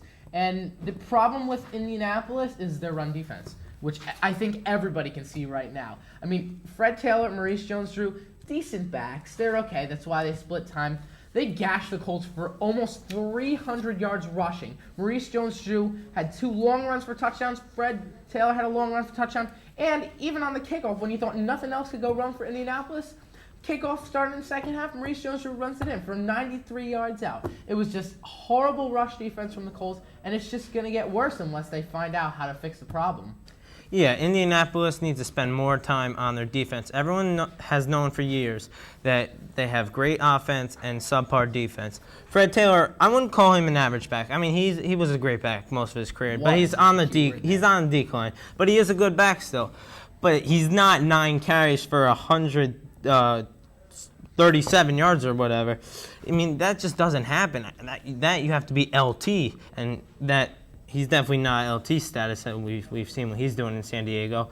But Indianapolis needs to wrap up their tacklers, play hard-nosed defense. And Tony Dungy, I think he's going to spend extra time with them this week and prepare them to the long run ahead. And right now, they look a little shaky. Also, guys, Indianapolis lost Edgerrin James over the offseason to the Arizona Cardinals. Do you think that is somewhat of the decline of the Indianapolis Colts this season, that they have no Edgerrin James? Well, you know what? Joseph Addai and Dominic Rose are doing pretty decent, so I don't think they're missing Edgerrin James too much, also considering that he's not doing too well down in Arizona right now. Yeah, I don't think it's a problem at all. Joseph Addai is stepping in, and Dominic Rhodes is doing a great job. I think it's the Indianapolis line that helped Edgerrin James become the beast that he was in that area, because down in Arizona right now he's only averaging 2.6 yards per carry. He's not doing that great at all. I can agree with that fully. Definitely. The next game we're going to move on to, guys, is the Baltimore Ravens and the Kansas City Chiefs. Baltimore prevailed 20-10. Steve McNair has been unbelievable for the Baltimore Ravens this season. Baltimore improves to 10-3. Does this team remind you of the team that went to the Super Bowl in 2000? And is this team as good or even better than that team that reached the Super Bowl and won it in 2000? Well, they don't really remind me of that team, because I see this team as more of a age team. They still have the same players, but they're aged. They're not as quick to the ball, but they have some new players. I don't know. When I saw that 2000 team, other teams got scared. Now they just see Ray Lewis and they think of him as a built-up image. But really, the Baltimore Ravens, they're in the AFC, I believe, right? They have to go through the Patriots, the Colts, and the Chargers, and I don't think that's going to happen. I don't think there's any way they could go to the Super Bowl. Just 2 points I want to make first. As I said about the NFC, where you have New Orleans Saints, Dallas Cowboys, and the Chicago Bears, a step above everyone else. In the AFC, the picture's a little bit tighter, but I still think the Chargers and the Ravens right now are a step above everyone else, with the Indianapolis Colts falling down. As far as the Baltimore Ravens picture for the playoffs, it's pretty much Ray Lewis's fault that Steve McNair ended up in Baltimore. With that whole problem that Steve McNair had with the Titans in the offseason, with them not letting him work out, a bunch of struggles there. And Ray Lewis, who has been Steve McNair's rival and good friend when they played in the same division, just really talked to Steve McNair and said, you know what, this is going to be a great opportunity. We've got the defense. All we need is the offense, so we could be a real contender. And Ray Lewis brought Steve McNair in, and he's been phenomenal. And now Baltimore is a serious contender. Like you said, Aaron, that defense is stifling, consisting of Bart Scott and Ed Reed. That defense has been great all this season. But the last game we're going to talk about before we go here is the New York Giants and the Carolina Panthers. For Carolina, Jake Delhomme couldn't start, had an injured thumb. Chris Winkie, former Heisman Trophy winner, got the nod to over 423 yards but 3 interceptions. And the Giants ended their 4-game skid with a 27-13 win. Now the Giants are 7-6 and Dallas falls to 8-5 with the loss to New Orleans. Do you think that somehow the Giants can regain first place in the NFC North? No, I think Dallas, even though Dallas lost to New Orleans is that good, and Dallas is still pretty good. There's no way the Giants are going to overtake and win the division. And obviously, everyone knew they were going to win this game. I mean, Chris Winkie won the Heisman Trophy as a 28-year-old senior. It's ridiculous. People thinking he's coming out here, and he just winged the ball. 61 pass attempts, and he did have 400-something yards. When 61 pass attempts, you better have over 300. There was no way you could look at this game and say, wow, Giants won, beat Carolina, which is generally a good team, and be thinking they're going to overtake the division. All right, this is for you guys and for all of America that's watching us out there. Yeah, America. Chris Winkie is no Jake Delhomme. He's not a good player. He really didn't show up. Thanks, guys, for your thoughts. We'll be back for more 30-minute drill right after this.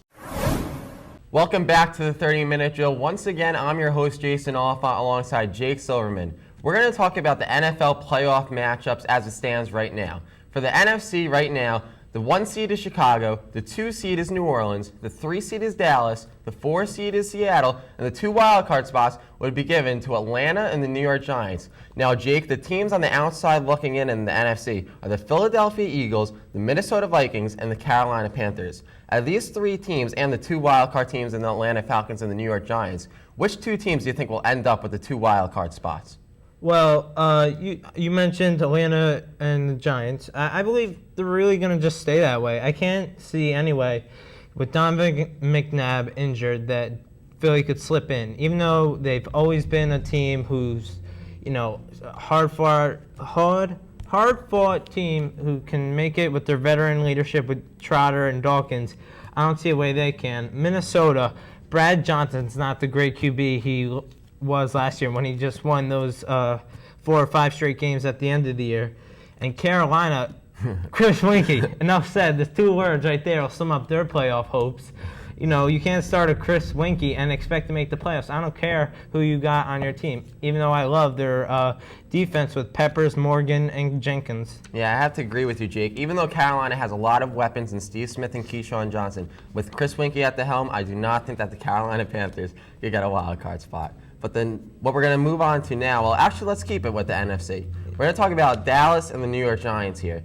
The New York Giants, their remaining schedule, they have Philly, New Orleans, and then at Washington. Then for Dallas, they're at Atlanta, home to Philly, and home to Detroit. So both schedules are pretty even here. Do you think that the Giants can somehow win these 3 games, and if Dallas loses 2 of these games, do you think that the Giants can go on top of the NFC East division again?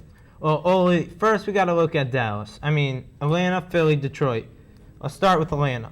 Michael Vick, you got that great running game they got. It's a pretty even game. They could win or lose that game. Right there, that's a plus for the Giants. Philly, I really don't think Philly can win that game. As I told you before, I'm not a big fan of. Not a fan, but I don't think they're that good right now. And Detroit, they're going to beat Detroit. Dallas is a team that can definitely run over Detroit. Bill Parcells is a better coach. They have a better QB. Right now, Detroit, the QB situation, they brought in, who did they bring in? I forgot. I think John Kitna actually started that team. Kitna is a solid backup quarterback. He's not a real quarterback to lead a playoff team.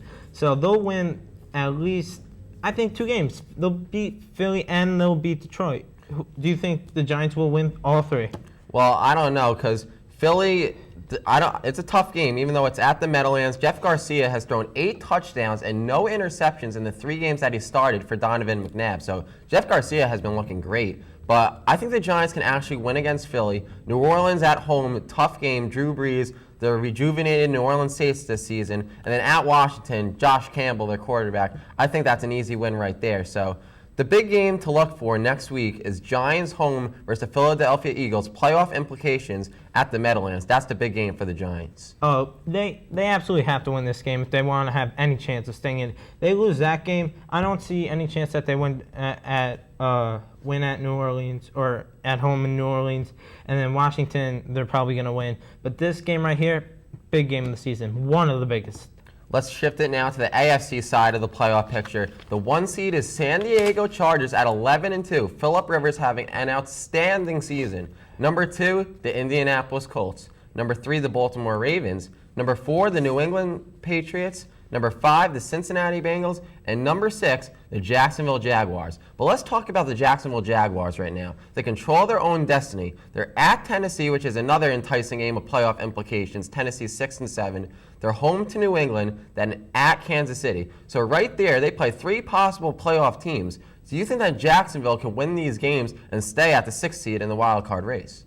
Well, Tennessee has been on like a roller coaster ride. They haven't gone down. But really, I wouldn't call it a roller coaster. I'm sorry, that was a bad term. But really, Vince Young has taken them to new places. He's a great QB. He's winning every game, and it seems like fourth quarter comebacks too. And I don't see Jacksonville winning that game, even though they just destroyed Indianapolis. New England, on the other hand, it pained me. It absolutely pained me to see them get that beat down to the Miami Dolphins. And I really don't think New England. All year I was hoping that New England could be the team they have been, but this isn't their year. So I think Jacksonville could beat New England, probably lose to Tennessee, and then Kansas City will be the game that decides their fate. Well, now let's talk about the teams on the outside looking in here on the AFC. And the 7th seed right now would be Denver. The 8th seed would be the Jets. Then 9 is Kansas City, 10 Miami, 11 Buffalo, 12 Tennessee, and 13 Pittsburgh. So right there, there's 7 teams competing for 2 wild card spots. Now let's talk about the 2 teams that, in my mind, have been the biggest disappointments. Denver. Mike Shanahan, I don't know what he's thinking. They're 7-4. He decides to put in a rookie quarterback in Jay Cutler, and he's 0-2 now as a starter. Is that a smart move right there by Mike Shanahan or not, Jake? No, it wasn't. Mike Shanahan is a quarterback guru, as Dave Suntad would say. But, Jay Cutler has not looked impressive at all in his first few starts. I believe in his first start on a Monday night game or a Sunday night game, he threw 3 picks with 1 TD. And then last Sunday, he didn't have a good week game either. It's looking bad for Denver, and the only bright spot in their lineup right now is Tatum Bell, who's having an outstanding year. Really, I think he needs to swallow his pride and put Jake Palmer back in. Well, you heard it from us. That's our playoff implications. We'll be back with more 30-minute drill right after this. I'm your host, Michael Botwinick, along with my guest, Della, and today we're talking about the preview of the Week 15 season in the NFL. Now, the first game we're talking about is the Philadelphia Eagles of the New York Giants. Game at the swirling winds of Giants Stadium in cold December. Philadelphia missing their star quarterback. Do you think that Jeff Garcia starting a quarterback instead of Donovan McNabb will help the Giants win this game? Yeah, the Giants are a better team than the Eagles.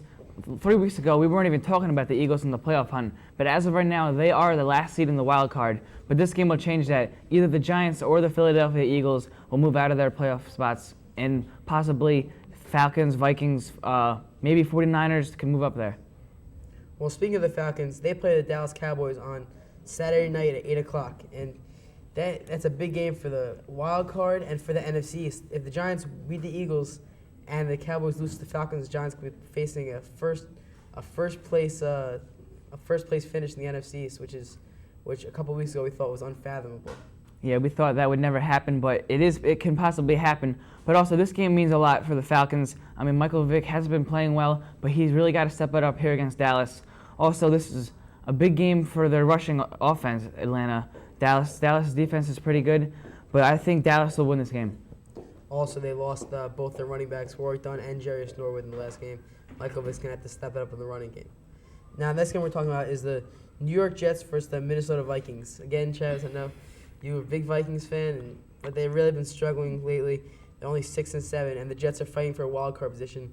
I think the Jets are going to come out hungry, really wanting a win here, and I think they might beat the Vikings. Yeah, I think both teams will be hungry for this game because both teams do have a chance of making the playoffs. I mean, Vikings are just a game out of it right now, not counting the Bye? Yeah, the bye.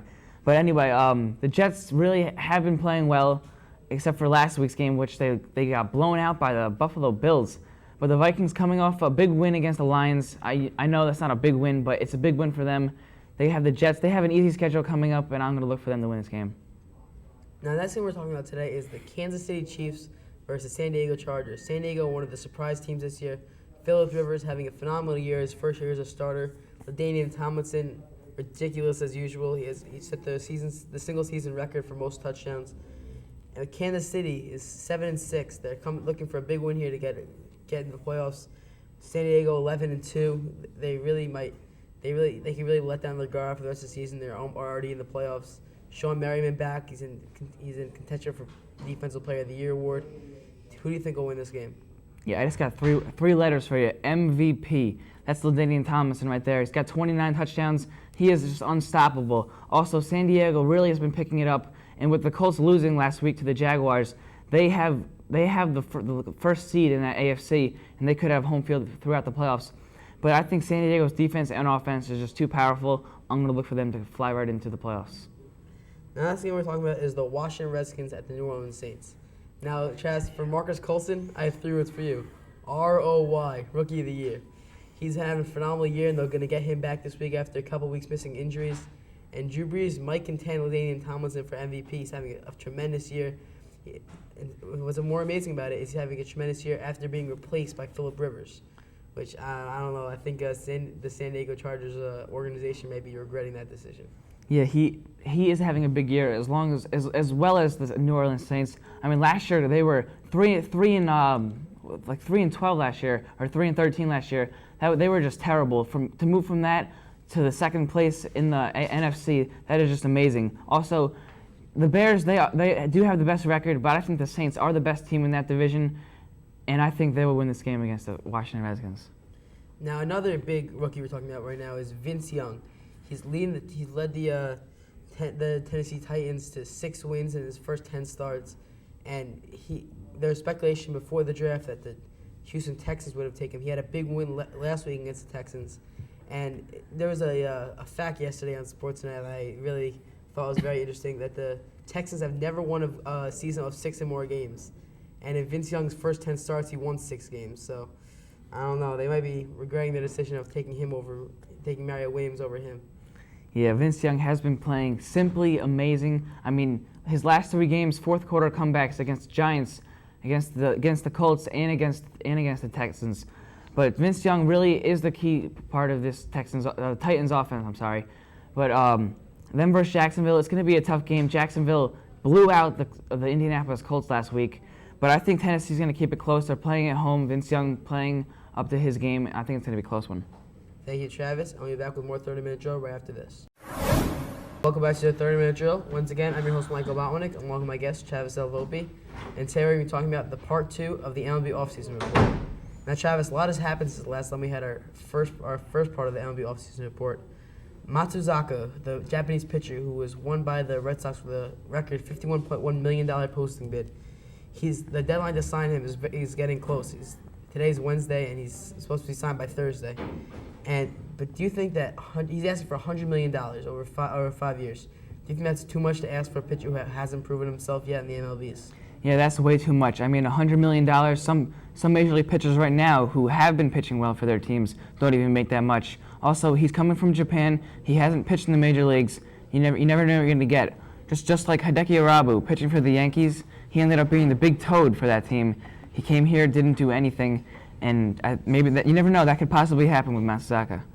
Now, another possibility, if he decides not to sign with the Red Sox, is that he can go back to his team in Japan and buy out his contract, thus making him a free agent in MLBs. Do you think that he would consider doing this? Yeah, it's always a possibility. I mean, I think there's a very good chance he'll go back to his team in Japan. I mean, he's been playing there for the last couple of years. He's comfortable there. He knows what's going on. Also, there's a possibility he can go with another team, but I don't think that's really going to happen. Now, Andy Pettitte, a former Yankees pitcher, one of their most clutch players ever, pitched the World Series for them for 5 World Series for them. He had a great one with the Yankees. He decided to go to the Astros a couple years ago. He's now re-signed with the Yankees. Do you think this is a good sign to bring him back for another year? Yes, it is a great sign. I mean, Yankee fans love Andy Pettitte. He's possibly going to be their opening day starter. I mean, he just brings a lot of intensity to the game of baseball, and he's just a very good pitcher for this organization. Also, they needed a left-handed starter that's proven that they could win, and they have that with Pettitte. Now, another big question here is this offseason is Roger Clemens. Last year, he came to the Astros in the middle of the season.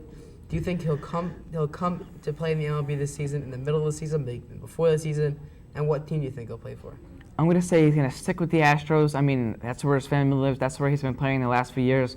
But I think he's going to start off the season with the Astros and finish it. I mean, I don't think the Astros, if he does not start off the season with them and he wants to come back in the middle of the year, I don't think the Astros are gonna deal with that because they were paying him tons of money to make 6 starts.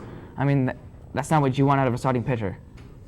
Now, one of the most talked about issues this offseason is how much lower end starting pitchers have been going for. I mean, Ted Lilly and Vicente Padilla have signed lucrative contracts, and they're back of the rotation starters. I mean, Lilly is being paid $44 million for 4 years, and it's $11 million a year. Most starting pitchers of previous years are not even getting paid that much. Do you think that this is ridiculous how much these players are getting paid? Yeah, it is. That's more than Matsuzaka wants. That's more than Matsuzaka's getting right now. But I think that is a lot. That is a lot more than they should be getting. I mean, this year's offseason, there's not that many high market pitchers out there. Also, pitching these days isn't as powerful as it has been. So any team looking to upgrade with any pitcher they can get, and Ted Lilly and Vincent Padilla are the best ones on the market. Well, we're on the market. Well, another top pitcher this offseason in the market is Barry Zito. He's demanding a lot of money, and very few teams have been able to accommodate his request.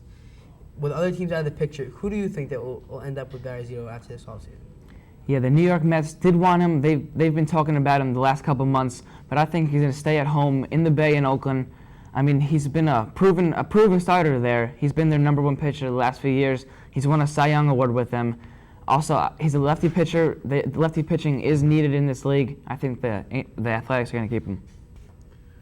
Now, speaking of left-handed pitchers, the Yankees have 3. Do you think that's too many to have in a rotation? And if you do, who do you think is going to be the odd man out of this rotation? Yeah, I don't think that many lefty pitchers is bad for rotation. I mean, the more pitchers you have that are left-handed can mix up the starting spots. That's going to be the best for them.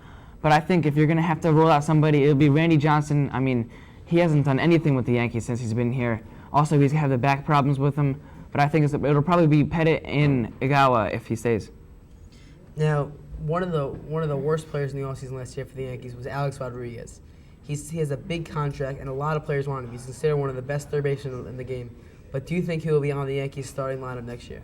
Yeah, he's not only the best third baseman, he is probably one of the best players in the Major League, and he has proven that. He's won numerous MVP awards, but I think the Yankees are going to keep him. I mean, he did not have a clutch of a year as you would like last year, but he did put up all-star numbers with 30-plus home runs and 100-plus RBIs. But he's a great third baseman for this team. He did struggle last year, but I think he's going to be better this year. Now that I know you said the Yankees had the best offseason last time we had our offseason report, but now that all these signings have happened, who do you think has had the best offseason so far now? Yeah, you got to go with the Chicago Cubs. I mean, they spent over $300 million on players, but the signings of Ted Lilly, you got Aramis Ramirez back, you get Alfonso Soriano. I mean, those are marquee players that some of them have been all-star players, and I think they're going to be in contention for the NL wildcard this year. Thank you, Travis. I'll be back with more 30-minute drill next week.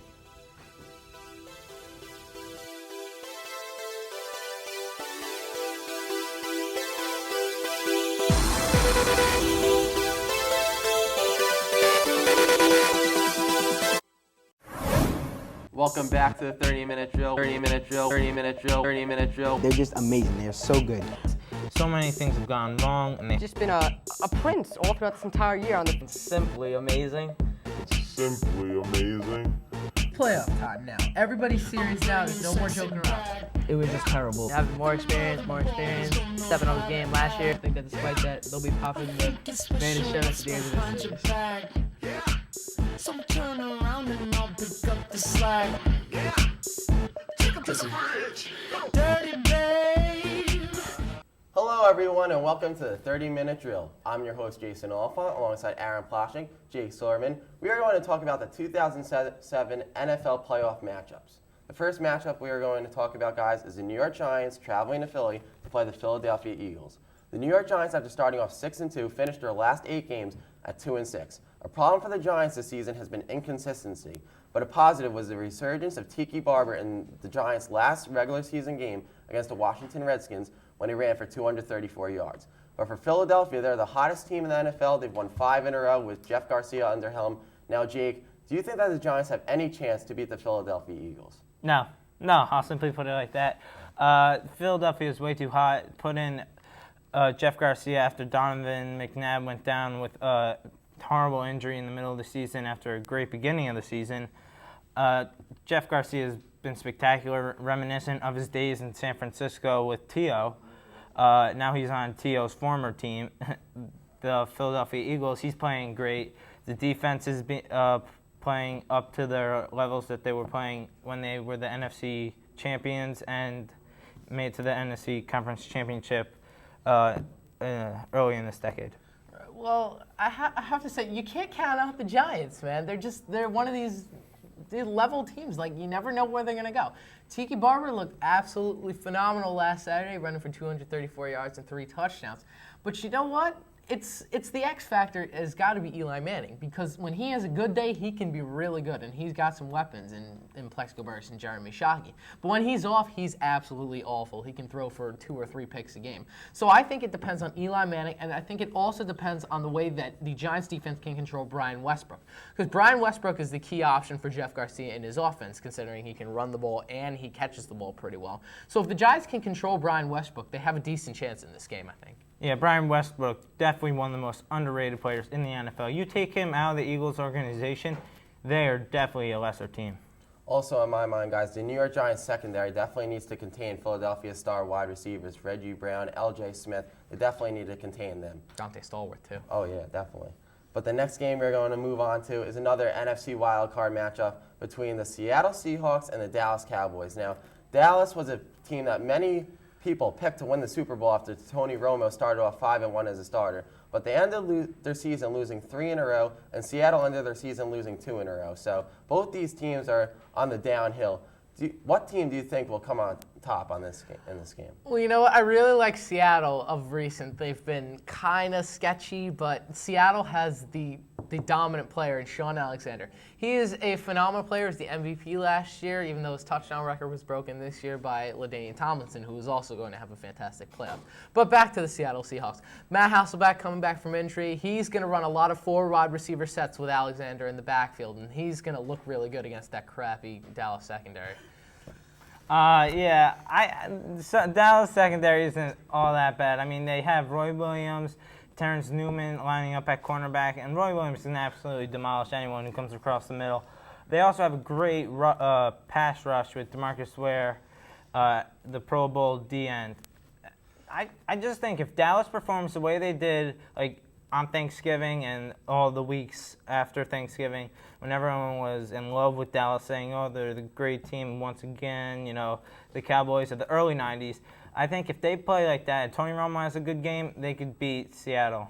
Also, guys, I think the X factor in this game is going to be Marion Barber. He was a touchdown machine this season. I think he's a great player. But the next games we're going to talk about is now in the AFC. The Jets traveling to Foxborough to play your New England Patriots, Jake. The Jets have been red hot with Eric Mangini, first-year head coach. Chad Pennington having a great season off his second shoulder surgery. And then for the New England Patriots, they end 12-4, winning their last 3 games. Now, Jake, who do you like in this matchup? It might come as a surprise to you, but I like the Patriots. Yeah, no surprise there. But even unbiased, I do like the Patriots in this game. I went to the Jets game against Oakland. I saw nothing special out of the running game for the New York Jets. Oakland was able to stop them, and the Patriots have an even better defense. With Bill Belichick scheming up every, way possible to stop Chad Pennington and Jericho Cotchery, who burned the Patriots last game, I think Patriots will definitely topple the Jets. Tom Brady's way too good to let a team like New York beat him. This might come as a surprise to you, but I'm not very happy with the Patriots right now, considering they knocked my favorite team, the Titans, out of the playoffs. So I'm going to go out on a limb, and I'm going to go with the Jets, the colors that me and you are both wearing today, this green and white. Gang Green has looked phenomenal these last couple weeks, with Leon Washington in the backfield, who you're really forgetting. Leon Washington is going to be a significant part in this game, and Chad Pennington, even though he's probably one of the most underrated players in the NFL, has a significant target in Lavernius Coles. And don't count out the tight ends that the Jets have. Brad Smith, a phenomenal player. The last game we're going to talk about, guys, before we go, is the Kansas City Chiefs traveling to Indianapolis to play the Indianapolis Colts. Now, the Indianapolis has had trouble against the run, and the Chiefs have a great running back in Larry Johnson. Who do you like in this game? Well, there's no way I could pick the Colts. The Colts are giving up 153 yards per game on average. That's the worst all time. Actually, second worst all time. And they are giving up almost 5 yards a carry. Now you face a back like Larry Johnson, who's a punishing back, a power back. And the Colts have problems tackling. You put those two as a mixture, it's definitely the Chiefs. I don't know how anyone could pick the Colts. Well, I'm going to go ahead and pick the Colts just because you said that. You know what? Although you have to say their rush defense really isn't that great, I think Peyton Manning, just to be able to run that no huddle, will bring them down. 2 minutes left in the fourth quarter. The game is going to be close, and he's going to throw a touchdown pass to either Marvin Harrison or Reggie Wayne. Thanks, guys, for your thoughts. We'll be back with more 30-minute drill right after this. Welcome back to the 30-minute drill. I'm your host of this segment, Aaron Ploshnick, along with my guests, Jason Olephant and Jake Silverman. We're going to talk about college football now because, as we know, it's the most wonderful time of the year, bowl season. The mainstay game, as we thought it might be, would be the Rose Bowl with 8th-ranked USC against 3rd-ranked Michigan, although that was not the case. But it was an interesting game in itself. USC demolished Michigan, though, 32-18. Jay, what do you think of the game? Well, USC prevailed in this game because John David Booty, the junior quarterback for USC, was just simply amazing. Threw for 391 yards, 4 touchdowns, but the key stat, Aaron, no interceptions. Then for USC, their fabulous wide receiver, Dwayne Jarrett, had 11 receptions for 205 yards, 2 touchdowns. Then for Michigan, they were just out of sync this whole entire game. Chad Henne just couldn't get in a rhythm, and Mike Hart, their fabulous running back, had 17 carries for 47 yards, and their wide receiver, Mario Manningham, was held to no touchdowns. So this is why USC definitely prevailed in this game. You know, it was an interesting game, but I just think USC was the stronger team. Moving on to the Outback Bowl with University of Tennessee versus Penn State. Very interesting game. Jake, why don't you tell us what happened? Well, two teams with a lot of prestige went against each other, with Joe Pa having to sit this one out. He was up in the box watching the game from above. It was really an even game until basically a turnover in the fourth quarter forced this one to go Penn State's way with the fumble recovery, taking back all the way for a touchdown, made Joe Pa ecstatic. And then after that, they kicked a field goal with their kicker, who was 2 for 5 on field goals in that day. So that was a risky move in itself, going for the field goal. But Penn State really looked, defiant in the second half, with Derek Williams taking hold of his team. And after the game, he promised a national championship next year.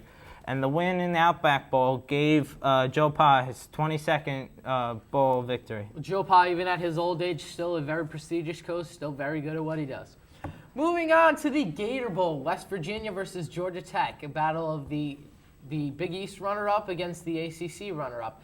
Jason, why don't you tell us about that? Well, in the Gator Bowl, unfortunately for Georgia Tech, their quarterback, Reggie Bull, couldn't play in this game because out of his 2 exams, he failed one of them, and under college standards, you can't play if you fail an exam. So the backup, the lefty gunslinger, Taylor Bennett, started for Georgia Tech, had a great game, throwing for 3 touchdowns, 1 interception, 326 yards, and he was able to find his star wideout, Calvin Johnson. He had 9 receptions for 186 yards, but it just wasn't enough. West Virginia came back from 28-10. They outscored Georgia Tech 21-7 in the third quarter, and West Virginia didn't have Steve Slayton, and just Pat White just took over, leading West Virginia to a 38-35 victory over Georgia Tech. I was going to say, it was a very integral part, Pat White, of that West Virginia offense. With Steve Slayton out, it's just he had to carry the load on his back, and he made it happen. Moving on to the best game of New Year's Day, had to be the Fiesta Bowl between the number 9th ranked and undefeated Boise State and the number 8th ranked Oklahoma Sooners. Everybody thought it was going to be a good game. Comes down to overtime. The special Statue of Liberty play to win the game for Boise State. Tell us about it, Jake. Oh, it was an amazing game. Only I don't know how you fell asleep, but at the end of the game, it was spectacular. Boise State. I'm disappointed they didn't play at home with the blue turf, but I'm past that. Adrian Peterson on Oklahoma had a pretty good game, returning from the tailbone injury. He's probably the best back in the nation, but couldn't do enough to stop Boise State. At the end of the game, they ran a hook and ladder play to tie it up after an interception return for a touchdown. Then in overtime, they went for 2 points to win the game. Amazing play, fake screen, and he handed it off behind his back, strolled in for the touchdown. Boise State Broncos were ecstatic. It was probably one of the most amazing finishes in a football game I've seen, and almost as good as last year's Rose Bowl, if you remember, with Vince Young running all over the USC Trojans. You're absolutely right. You know what? Ian Johnson is a name that's never going to be forgotten in Oklahoma history. Yeah, Ian Johnson is one of the top point scorers in the nation, I believe, this year, right? I believe so. Moving on, we're going to predict for the national championship game. I'm not sure if the game will be over when we come back next week, but let's just go ahead and make predictions anyway. Who you got? Well, I like Ohio State prevailing over Florida. I like Ohio State 31-28. I think Troy Smith will have a great game, running for 2 touchdowns and throwing for 2 touchdowns. And I think their tight end Gonzalez will have a great game as well. Jake? I like Florida. Florida has a stiff defense, and Urban Meyer, I mean, they brought him over from Utah to give a spread offense to Florida and give Chris Leaks, guidance. And Urban Meyer's a quarterback coach, and he really guided Chris Leak. Chris Leak's a great quarterback. I think they could definitely win this game with the defense and Urban Meyer at the helms. Well, Tebow and Leak are going to be a little bit of a problem for Ohio State, but I do think Ohio State will prevail in this game. That's going to be it for us. We'll be back with more 30-minute drill right after this. And welcome back to the 30-minute drill. Once again, I'm your host, Michael Botwinick, along with my guest, Della, and welcoming back to our production team, Dan Cohen. It's great to be back. Now, this week we're going to talk about the Week 17 wrap-up, our last wrap-up of the season. A lot of teams trying to get into the playoffs, and one of these teams that really is hanging on by a thread was the New York Giants. They're playing the Washington Redskins this week, really a must-win. Tiki Barber's last regular season game, and he really responded. 234 yards and 3 touchdowns for Tiki. Great way to go out, and Giants win. Yeah, Tiki Barber really won this game for the Giants. I mean, no Giants wide receiver had over 30 yards. 26 yards was the most by a Giants wide receiver, and that was Plaxico Burress. This is big for Tiki. It's his last regular season game, and he really went out with a boom, breaking Giants records. Yeah, it was Tiki time there in Washington. I mean, the only way the Giants are going to go far in the playoffs is if they give the ball to Tiki 25, 30 times a game. Because if you have to rely on Eli Manning to run this offense, nothing's going to happen. Yeah, I think that Eli Manning really has to step it up if they want to go anywhere this playoffs. Now, next game we're talking about is the Detroit Lions versus Dallas Cowboys. Really a big win. The Cowboys could have won the NFC East if they won this game, and Detroit, they really stunned them. If they lost this game, they would have gotten the first pick. So do you think this will come back to hurt them in the future? I don't really think so. I think it's actually almost a little bit of a boost for Detroit, kind of end their season on a positive note. This is really a main problem a bigger problem for Dallas. This is a game that they should not lose. Now they're going to enter the playoffs kind of going down, which they really don't need to do. They should be going back up, and so I think it's going to hurt Dallas more than it's going to hurt Detroit in the long run. Yeah, I agree with you, Dan. It's going to hurt Dallas a lot. Tony Romo has been playing his best football lately, and going into the playoffs, you really want to be playing your best football. I mean, you lose to the Detroit Lions. They just had their 3rd win of the year. I mean, what else? What are you going to expect for them in the playoffs going against the Seattle Seahawks? Now, the next game we're talking about is the New York Jets versus the Oakland Raiders. Another must-win for the Jets, playing a very weak Raiders team. And the Jets won this one handily, 23-3. Chad Pennington, not a great game, only 157 yards, and Leon Washington only had 53 yards. But they still managed to get the win, and with the loss, the Raiders get the first pick. Who do you think they'll take, and how far do you think the Jets will go in this playoffs? I like the Jets. I think they can do pretty well. They're showing a lot. They're proving to a lot of people that they're a lot better than anyone thought they were. Coming into this preseason, they were chosen to maybe go like 4-12 or 5-11. So they've proven a lot of people wrong, and I think they have a chance to really go far in the playoffs. Yeah, I got one word for you, Mangenius. Their coach, Eric Mangini, he is my coach of the year. I mean, he took his team from nowhere last year to a 10-6, making the wild card, and now they're going to be playing the New England Patriots. I mean, they're a tough team playing at home in the playoffs, but I think the Jets' defense and the way they're playing recently is going to help them win this one. Now, the next game we're talking about is a sad game for my friend Della Volpe. Minnesota loses 21-41 to the St. Louis Rams. The only really bright spot for Minnesota in this game was Tavares Jackson. And St. Louis, they really just dominated the Minnesota defense, exploited all their weaknesses, and I think that this year was just a very big letdown for the Minnesota Vikings. It was a good game for me because I'm very happy with this win from St. Louis because, believe it or not, that is what put the Giants into the playoffs. They needed either Detroit to lose, and somehow they won, or Minnesota lose, and Minnesota lost. So for me, I'm very happy about this because now the Giants are in the playoffs, and I'm a Giants fan. Yeah, it's been a very tough season for the Vikings. I mean, they only got 6 wins this year, 6-10 they finished. But looking to the future, Tavares Jackson had his 2nd career start. He had an interception in the beginning, but he kind of settled in there. And Chester Taylor didn't have a big game, but he's been good all season. So next year, I'm going to look for the Vikings to rebound. Next game we're talking about is the Denver Broncos versus San Francisco 49ers. The Broncos needed this game to get in the playoffs, and they lost 26-23. Not a good day. Their leading rusher is Mike Bell at 66 yards, and this is really known as a rushing offense. But even worse news is after the game, one of their star cornerbacks, Darren Williams, was killed in the drive-by shooting. Tragic news to this franchise, and I don't know how they're going to recover. A lot of players are very upset about this. Yeah, this is huge for the Broncos. I mean, this wasn't, a fourth-string cornerback that they lost. This is a young star cornerback. He had over 80 tackles this year, 4 interceptions. That's a big loss for the Broncos. They're not in the playoffs. Pretty much everything's wrong for them right now. They're going to have to work really hard in this offseason and try to just look forward to next season. Yeah, the Denver Broncos, it was a very simple scenario for them. Win, get in, but they didn't. They played the 49ers. They got their 7th win of the year. They've been a kind of a surprise team, but they didn't get in the playoffs. But even bigger news, the cornerback, as we have mentioned, Darren Williams. I give my sympathies out to his family and friends. But that's really the biggest story of the season right now, week 17 week of the season. But, it's going to be tough for the Denver Broncos to rebound next year, losing a star cornerback like that. Now, the next game we're talking about is the Green Bay Packers versus Chicago Bears. Chicago heavy favorites in this game. Rex Grossman really struggled. He only had 30 yards and 3 interceptions, and only 2 completions and 12 passes. So that was not good. They had to bring in Brian Greasy, and Packers won in what could possibly be Brett Favre's last game.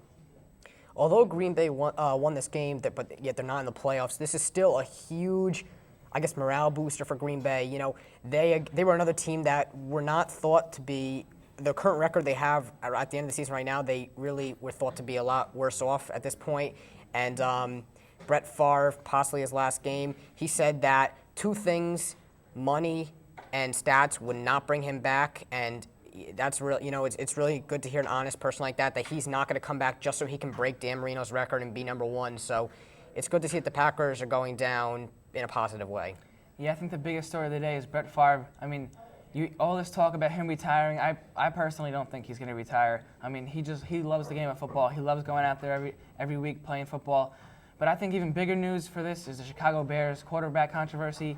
I mean, Rex Grossman has been playing just terrible football. He hit more interceptions than completions last week. They had to bring in the backup Brian Greasy. So going into the playoffs with a quarterback controversy like this, that's not something you want to deal with. Thank you, Dan and Travis, and we'll be back with more 30-minute drill right after this. And welcome back to the 30-minute drill. Once again, I'm your host, Michael Botwinick, along with my guests, Dan Cohen and Travis Della. And today is going to be our first annual 30-minute drill NFL Awards show. Now, the first award we're going to give out is the NFL MVP. The player that carries his team the most throughout the season. Really, when his team's not performing well, the team can count on him to have a great game and really help them get through. The most obvious choice this year is Danian Tomlinson. Had a record-setting season and just looked unstoppable for most of the season. I'm going to go with Drew Brees on my MVP selection. Drew Brees had a phenomenal season this year. He threw for an absurd amount of yards and accurately. No one thought that he would come back from his injury the way he did, and I mean the Chargers kind of gave up on him to let Phillip Rivers in, and Coach Sean Payton took in Drew Brees and really turned him into a really, really high caliber quarterback. And I have to say Drew Brees gets the MVP award. Yeah, Mike, I'm going to have to agree with you, Mike, on this one. LaDainian Tomlinson is my MVP. He had over 2,000 all-purpose yards this year, and also he had a record-setting season with over 30 touchdowns this year. And also, he's led his team, the San Diego Chargers, to a 14-2 mark and top spot in the AFC. Now, the next award we're going to give out is the Offensive Rookie of the Year. The first player, his first year in the NFL out of college, really a lot of players really helped their team this year. The first pick in the draft, Mario Williams, didn't really work out that well, but some other players really did, like D'Amico Ryans taking the second round. He's a top runner. And who do you think will be your Defensive Rookie of the Year this year?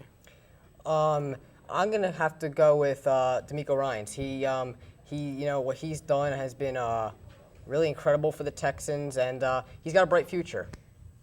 Yeah, my defensive rookie is A.J. Hook of the Green Bay Packers. He was the 5th overall pick in last year's draft, and also he led his team in tackles with 100+ tackles. He had a few interceptions, and he really turned his team around and gave him an 8-8 record, almost made the playoffs. Now, the next award we're going to give out is the Offensive Rookie of the Year. Now, one of the most popular choice in the beginning of the season was Reggie Bush. He didn't exactly work out. He didn't have a great season. He started to come along late in the season, but I think the most surprising rookie this year was Marcus Colston. My pick throughout the season, he had a great year. He missed a couple games, but I think he should still win the award. What do you guys think? I'm going to have to go with Vince Young on this one. Vince Young, he didn't start the season for the Titans, but I think a lot of people knew that eventually he would be the starter. And he took a Titans team and really raised their morale, and he really led that team with his arm and his feet and his brains. So I'm going to go with Vince Young on this one. Yeah, I would take Vince Young in this one, but we were going to talk about stats, and the one with the best stats here would be Reggie Bush. I mean, he's able to get it done on special teams and on offense. He had a few rushing touchdowns, but he really made his mark on special teams at the punt return position. Now, and that's what we're going to give out is the Coach of the Year. The coach that really was great game planning, really gave some gutsy calls late, and really helped this team get to the playoffs. There's a lot of new coaches this year. I think that Eric Mangini really turned the Jets franchise around, helped them get to the playoffs, and I think he did a tremendous job with their coach and with whatever they had. What do you guys think? Eric Mangini did do a phenomenal job, but I'm going to have to say Sean Payton of the New Orleans Saints. He came into the Saints organization. Not many Saints, fans knew really who he was because he's kind of, offense coordinator of the Giants and the Cowboys. But he really surprised a lot of people with his offensive genius for the Saints and what he brought to the defensive element of the game. He really turned Drew Brees into an all-star quarterback, and he also got a, good wide throwing game to Colston and a 1-2 punch on the ground with McAllister and Bush. So he really rose that team. Yeah, I'm going to go with Manginius, the head coach of the New York Jets, Eric Mangini. He really turned this team around. Last year, they had 3 wins last year. Weren't even close in the NFL playoff race, as you think. But he really turned this team around with 10 wins. They made the wild card, and also they beat the Patriots this year, and hopefully they'll beat them again in the playoffs. Now next award we're going to give out is the Comeback Player of the Year. A lot of quarterbacks this year, and a lot of quarterbacks that were injured last year came back and started for teams this year, such as Carson Palmer, who suffered an injury late last season. He didn't seem to show any effects of this injury. He had a great season, just barely missing the playoffs of the Bengals. Who's your guys' Comeback Player of the Year? I'm kind of jumping on the Drew Brees bandwagon here, but I'm going with him again. He came back from his shoulder injury incredibly and, possibly throwing the ball even harder. And what he did this year is just absolutely phenomenal for that Saints organization. Yeah, I'm going to agree with you there, Dan. Drew Brees really did play well this year. I mean, last game of the year, he had a shoulder injury. But going to New Orleans, that was a big risk they took, taking him. But he really performed up to the task. Now, our last question here is the biggest trophy of all, the Vince Lombardi Trophy for the Super Bowl. The Super Bowl predictions, who do you guys have? I like, for the Super Bowl, the Saints and the Chargers, mainly because the Bears, I don't think they can really only go as far as Rex Grossman can take them, and I think he's going to choke under pressure. So I think right now the Saints are the best-looking team in the NFC, and I think the Chargers, best-looking team in the AFC. Yeah, I'm going to go with the rematch of 2 years ago, Patriots and Philadelphia Eagles. I mean, these teams, when you're coming into the playoffs, you really got to have a hot streak going, and both teams have this, and I think they're going to ride it through into the Super Bowl. I agree with you with the Chargers, but I think the New Orleans Saints will make it for the NFC team, and I think the Chargers will eventually win the Super Bowl. Thank you, Travis and Dan. We'll be back with more 30-minute drill next week.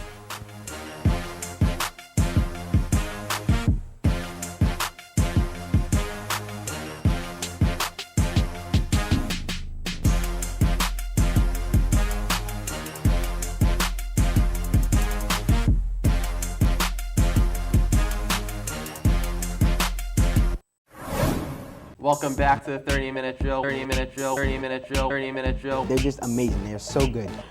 So many things have gone wrong, and Just been a prince all throughout this entire year on the. simply amazing. Simply amazing. Playoff time now. Everybody's serious now. There's no more joking around. It was just terrible. Having more experience, stepping on the game last year. I think that despite that, they'll be popping the man show at the end of this series. So turn around and I'll pick up the slack. Take 'em to the bridge. Dirty babe. You see these. Hello, everyone, and welcome to the 30-minute drill. I'm your host, Ploshnick, along with my guests this segment, Jason Olephant and Jake Silverman. We're going to talk about the preview for this divisional playoffs coming up this next week. We've got 4 really interesting matchups. And the fact about this is the home teams won all of the game on Wild Card Weekend. So you have 1 versus 4 and 2 versus 3 in both the AFC and the NFC. We're going to start with the AFC first in the 1-4 matchup. The San Diego Chargers home against the New England Patriots of Jake's favor. So what do you guys think is going to happen in this game? Well, I think for San Diego, they need to rely on their MVP, LaDainian Tomlinson. It'll be interesting to see how Phillip Rivers plays at quarterback. It's his first playoff game. Marty Schottenheimer he has a lot of experience in the playoffs, but remember, Aaron, 2 years ago they faced the Jets in the first round of the playoffs, and they lost on the missed field goal. So I don't know. I'm a little weary about San Diego. Make sure Schottenheimer gives the ball to LaDainian Tomlinson at least 30 carries in this game. Well, that's definitely what Schottenheimer will do. He has a coaching strategy. We like to call it Marty Ball, but, I think basically what's going to happen in this game is you'll see Bill Belichick pull a lot of defensive schemes that will pressure Phillip Rivers, and they'll try to take away some of what LaDainian Tomlinson could do because he's going to get yards. He'll get a touchdown. You want to limit it. You don't want him to get the 4 touchdown day. They want to put the game in Phillip Rivers' hands and make him manage the game. But what I like to see this weekend is I want to see the defensive matchup between Sean Merriman and Tom Brady. Tom Brady has the lowest QB rating when he's under pressure. He can move around the pocket, though. But I want to see when Sean Merriman comes in, he's like a beast. He will get a sack whenever he's in the pocket. I want to see the matchup between that. Another thing I'm personally interested in seeing is going to be the Patriots' red zone defense versus LaDainian Tomlinson, a touchdown machine for the San Diego Chargers. Could be a very interesting matchup. Moving on, we're going to move on to the 2-3 matchup in this AFC playoffs. The home team is the Baltimore Ravens, and they are playing the high-powered offense of the Indianapolis Colts, who put up a beating on Kansas City last week. What do you guys think the Colts need to do to front this Ravens defense? Well, Peyton Manning against Kansas City in the first round of the playoffs didn't look too comfortable in the pocket. Threw for 1 touchdown and 3 interceptions, but Indy got the job done and they prevailed 23-8. But in order to beat the stifling Baltimore defense, Peyton Manning needs to find his star wideouts, Marvin Harrison, Reggie Wayne, in order for Indianapolis to prevail over Baltimore. Well, I mean, this is simple. It's happened over the years, the past years in football consistently. The best defense and the best offense, and when they go against each other, the best defense always wins. Look at the Super Bowl, Bucks, Ravens. Bucks absolutely beat them. I mean, last night you had the great Florida defense, good Ohio State offense. Florida killed them. And Patriots always had the good defense. They faced teams with good offense, and they always won. You see Baltimore's defense, they'll just shut down Indy's offense. I agree with you. What the guys at ESPN like to say, it's an immovable object versus an unstoppable force, and we're going to see which one wins this week. Moving on to the NFC, we have the 1 seed and home team Chicago Bears with the best record in the NFC against the surprising Seattle Seahawks, who got lucky last week with a Tony Romo bobbled field goal kick to win the game for Dallas. So Bears, Seahawks, any predictions here? What do we think? Well, Chicago lost last season in divisional playoffs 21-29 at home to the Carolina Panthers. And remember, Aaron, Seattle did represent the NFC in the Super Bowl last year. So Seattle is an underdog in this game, but I really like Seattle to prevail. Just get the ground attack going with Shaun Alexander, and if Matt Hasselbeck has time in the pocket, he could find his star wide receivers, Jeremy Stevens, and I think Seattle can prevail in this game. Well, I don't know if you would call Jeremy Stevens their star wide receiver. I mean, they have Deion Branch, Gerald Jackson, and Bobby Ingram. Jeremy Stevens is pretty low down there. He'll do a lot of alligator arms. But really in this game, what it comes down to is Urlacher, Alexander. I think whoever wins that matchup will win the game. We saw last week what a good linebacker can do for you in the game with Loiafa Tapatupu, I'm horrible with names. That amazing goal line tackle, his form defense, anyone would be proud. But if Seattle puts up good defense, I think they could shut down the Bears because Rex Grossman, 0.0 man, is pretty bad.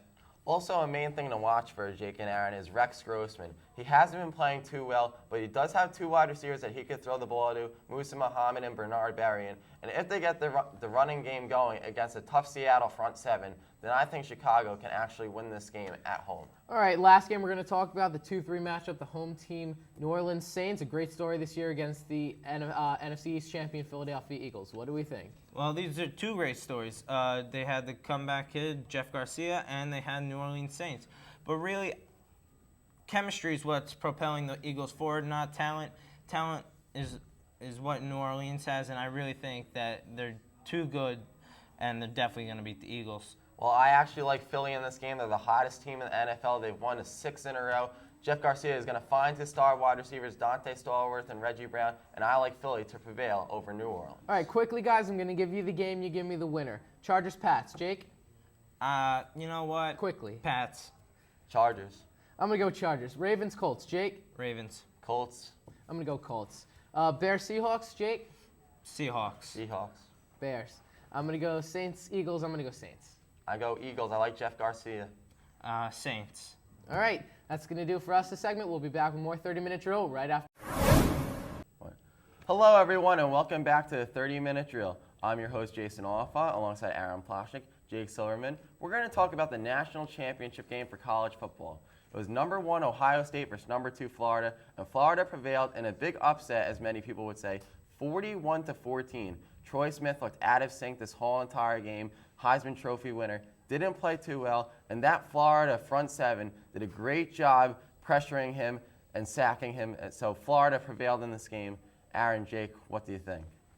Well, I felt that the key to Florida's offense was responding after that opening touchdown. Ted Ginn off the kickoff runs it back 93 yards for a touchdown. Ohio State quickly goes up 7-0, really taking the air out of that Florida bag. So they had to come back and respond on that first drive. They got a fortunate kickoff return, took it past the 50-yard line. Chris Leak methodically 5 for 5 on that drive, throws a nice touchdown pass to Percy Harvin. And he gets in there, evens it up at 7-7. I think that was a key point. And from then on, Florida just took control, and they ran Ohio State into the ground. Yeah, I think really what's been key to Florida's season and was great last night was their front seven.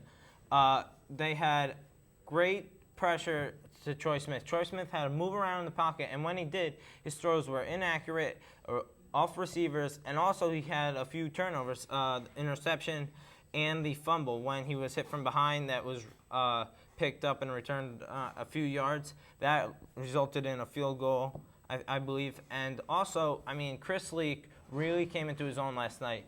All the pressure he's faced since his true freshman year, he stood up to it. You know, he was the Parade All-American Player of the Year, beating out our own Greg Olsen that year. And really, he showed his own that last night, even with the help of Tim Tebow, who had a great game too. Guys, a questionable play that stands out in my mind in this game, that was, in my mind, the turning point of the game, was when it was 24-10 Florida over Ohio State, and Coach Jim Tressel for Ohio State chose to go for it on a 4th and 3 on their own 20-yard line. What was he thinking for Ohio State? Well, I believe the score was 24-14 because I don't think Ohio State had a field goal in the game. But I agree with you. Tressel's decision there wasn't a very smart one. I mean, they should have just punted it away, would have gotten better field position with Florida probably going 3 and out as long as their defense held with their great defense with James Laurinaitis in that middle. But I don't like the decision there, and I think he put himself in a hole and he put his team in a hole by making that decision. Jake? Yeah, that was really a poor decision. I mean, Jim Tressel, let's not get it wrong, he's a great coach. Led them to a national championship when they had Maurice Claret and Craig Krenzel. But really, I couldn't understand that. That was like a Madden thing you do. You know, you get the ball, so it's only 4th and inches and you go for it. But like I said, Florida's defensive line was amazing. They got pressure. They drove the offensive line back a yard or two and stopped the runner clear, and they had a great drive after that. You know what? I thought that Tim Tebow also had a very important part in this game. I mean, he's true freshman, probably going to be one of the best quarterbacks next year, and I don't know when he's going to enter the draft, but he'll probably get drafted pretty high when he does. He threw for a touchdown in this game and he ran for a touchdown in this game. And during the year, Tebow ran for seven rushing touchdowns during the year. He is as much of a running back threat as he is a passing threat, and they used him a lot in their options. They run 5 wide receiver sets. I believe early in the game they had Tim Tebow in at quarterback, and they brought Chris Leak out to wide receiver, threw him a pass, and he ran up the field for a couple yards. So he's a threat in the pass and the run. Well, I definitely like what Urban Meyer does with the offensive schemes for Florida with, like you said, Chris Leak and Tim Tebow. They could have both of them in on one offensive drive, and the Ohio State defense just didn't know what was coming. They didn't know if Tim Tebow was going to run it. They didn't know if Chris Leak was going to throw it. So you don't know what's going to happen there, Jake. I love that they brought Urban Meyer in. I mean, he was great at Bowling Green, set them up with a great program. At Utah, he was a great coach, and then they really pulled him out of Utah, brought him down to Florida, and he has revived that program since the post-Spurrier era. They had Harvin, their other true freshman, who's great on offense. He ran for a touchdown, I believe, and caught one, and he got a lot of total yardage. But the thing about Tim Tebow is every time you're in, you don't know if he's going to run because he's like another running back on the field, and he can pass too. You know, I really think Florida is going to be a huge threat from the national championship last year as long as Tebow can take the reins and control that Florida offense. Aaron, Jake, before we go, let's talk about the final rankings. Who's going to be number 1? Since Florida beat Ohio State in the national championship game, many people don't think they're going to end up number 1 because USC actually beat Michigan in the Rose Bowl 32-18 by a huge amount of points. So who do you think is going to finish number 1? I still think Florida's going to be number 1. They really put a showing on. Well, I mean, Florida beat Ohio State by a lot of points, and more points than USC beat Michigan, and Ohio State beat Michigan.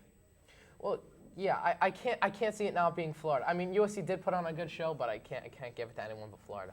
Aaron, Jake, thanks for your thoughts. We'll be back with more 30-minute drill right after this. And welcome back to the 30-minute drill. Once again, I'm your host, Michael Botwinick, along with my guests, Dan Cohen and Della Volpe. And today we're talking about the Wild Card Weekend wrap-up. Now, guys, the first game of this weekend was the Indianapolis Colts against the Kansas City Chiefs. Colts really don't have a great rushing defense. Larry Johnson was expected to demolish this rushing defense, but he only had 32 yards. Really an unbelievable performance by the rushing defense of the Colts. Who expected that to happen? And Peyton Manning, really not a great game. That's one of the problems with Peyton Manning. He doesn't usually play well in playoff games, but today he played well enough to win the game. What do you guys think? Yeah, Peyton Manning didn't play well enough to get his team the victory, but he did play well enough just to get by. I mean, the rushing attack with Joseph Adai, he did play a good game, 25 carries for 122 yards. But the main story in this game was the Colts defense. They held Larry Johnson at 32 rushing yards. I mean, he was expected to have over 200 yards. They held him to 32 yards. That's amazing. Coming to this game, you would have to think that the story would be the Colts offense scoring a lot of points and the Colts defense giving up a lot of points. The tables got turned here. Peyton Manning threw 3 interceptions. That's way more than what he usually throws. And the Colts defense, which is last-ranked rushing defense, completely shut down Larry Johnson running up the middle and to the sides. Biggest story of the game right there. Now, the next game we're talking about is a wild finish in Seattle. The Cowboys against the Seattle Seahawks. Seattle pulling out a last-second win against the Cowboys after Tony Romo fumbled the snap. Matt, he was absolutely devastated after the game, and it's really a shame because he had a great season with the Cowboys, but he wasn't able to pull it off at the end. A big play in this game was a safety by the Seahawks after Terry Glenn fumbled the ball into the end zone, and then coming back right after that and scoring a touchdown. Very, very good coaching by Mike Holmgren to help this Seahawks team win. And Bill Parcells very upset after the game. T.O. had a couple big drops. What happened to this Dallas team? No, I just have one question. What was Tony Romo thinking? I mean, they line up for the game-winning field goal, and he drops the snap. He's going to be thinking about that one for a while, for the whole offseason. But I think they did play a good game. But Seattle's passing attack, Matt Hasselbeck, he's just too clutch in the playoffs last year, leading his team to the Super Bowl, but unfortunately losing. But him and Jeremy Stevens both had a big game, connecting for 2 touchdowns, and Seattle was able to pull it out. Before talking about the game, I got to say that I am disappointed that I couldn't get to see a spectacular Martin Gramaticus celebration. You know, him and his brother are known for great celebrations to a point where one of them actually, I believe, broke his leg playing out west somewhere. So Marcin Gramatica, he probably rehearsed that celebration for a really long time. He must have been really excited, and all of a sudden Tony Romo, it was a good snap. He catches the snap. That's the hard part, and he fumbles it. That's the putting it down. That's the easy part. And what's interesting is you have to think that he didn't need a touchdown. The first down marker was on the 1 yard line. If he took a wider angle at it, he might have actually had a chance at that first down marker, maybe not get a touchdown. But now you have 4 more downs on the 1 yard line where you have Marion Barber, who's one of the best, short yard runners in the league, where he could have, punched it in. So I say that for the Dallas Cowboys, it was a good season. It was a great find with Tony Romo, but it was just too good to be true. It's a good point you made. And Jordan Babineau with a very heads-up play to tackle Romo just before he got that first down. Next game we're talking about today is the New York Jets versus the New England Patriots. The New York Jets look outmatched today. A great day by Tom Brady. I think the key to this game was the Patriots really protecting Brady and not letting the Jets pass rush get to him. Liam Washington was really a non-factor today as New England defense just shut him down. And also, Jabbar Gaffney, a wide receiver from the New England Patriots. Where did he come from? I mean, he had no catches. He had no catches the entire year, and now he had over 100 yards in this game.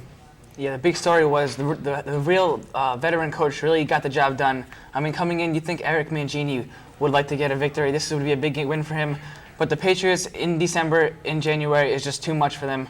I mean, under Belichick, with Tom Brady as quarterback, they have never lost a playoff game at home there. But New England's passing offense and their rushing offense was just too good for them. You could say what everyone about the Patriots, how, they're really, really going down. But you know what? Honestly, the New England Patriots, come playoff time, they're just in a different league. They really step up in the playoffs. They're like a much different team when it comes to playoffs. How about this wide receiving core for the Patriots? Coming to this season, losing Branch in the beginning, Tom Brady said he'd give up some money if they could hold on to Branch, and they didn't. So now they have the senior citizen Troy Brown kind of leading that squad, and guys that you never heard of coming to this season. Who's Caldwell? Who's Gaffney? But you know what? They really held strong. They found a great new running back in Lawrence Maroney, who probably, you knew he was good in college, but probably didn't expect this much from him. He actually was a great runner this year. Corey Dillon, a very consistent, hardcore runner. He'll get you those extra yards and short downs. And the Jets they hung it for a long time in this game, and at the end, it just spiraled out of their hands, and the Patriots just ran away with it. On this game we're talking about, it's a tough game for me to talk about. The New York Giants losing to the Philadelphia Eagles the last second. The Giants just did not look outmatched today. Only about 5 players on the team came to play, really. Plaxico Burress had a great game, 2 touchdowns. Jeremy Shockey showed a lot of intensity, especially that play where he lost his helmet and continued to run. What do you guys think? Yeah, I'll give you your sympathies there, Mike. But what would you really expect from the Giants? I mean, coming into this game, they weren't expected to win. They weren't expected to do anything in the playoffs. They held it close with the Eagles, but they really couldn't pull it out at the end. This is a really tough blow for the Giants, but you know what? What the Giants did this season is still pretty incredible. For the amount of injuries that they had to suffer this year, as far as they got is still really amazing for them. Thank you, Dan and Travis, and we'll be back with more 30-minute drill right after this. And welcome back to the 30-minute drill. Once again, I'm your host, Michael Botwinick, along with my guests, Dan Cohen and Travis Della Volpe. And today we're going to be talking about the 2007 NFL Draft. Now, guys, a lot of uncertainty going into this draft. Who do you think the Oakland Raiders will pick with the first pick? I think the first pick of the draft is going to be Brady Quinn out of Notre Dame. He is the best quarterback in this draft, although it didn't really show in the bowl game when they played LSU. Jamarcus Russell was really the show there. But I think he's the best quarterback. He's a proven starter for Notre Dame. He's played 3+ seasons at Notre Dame, and he's really done well.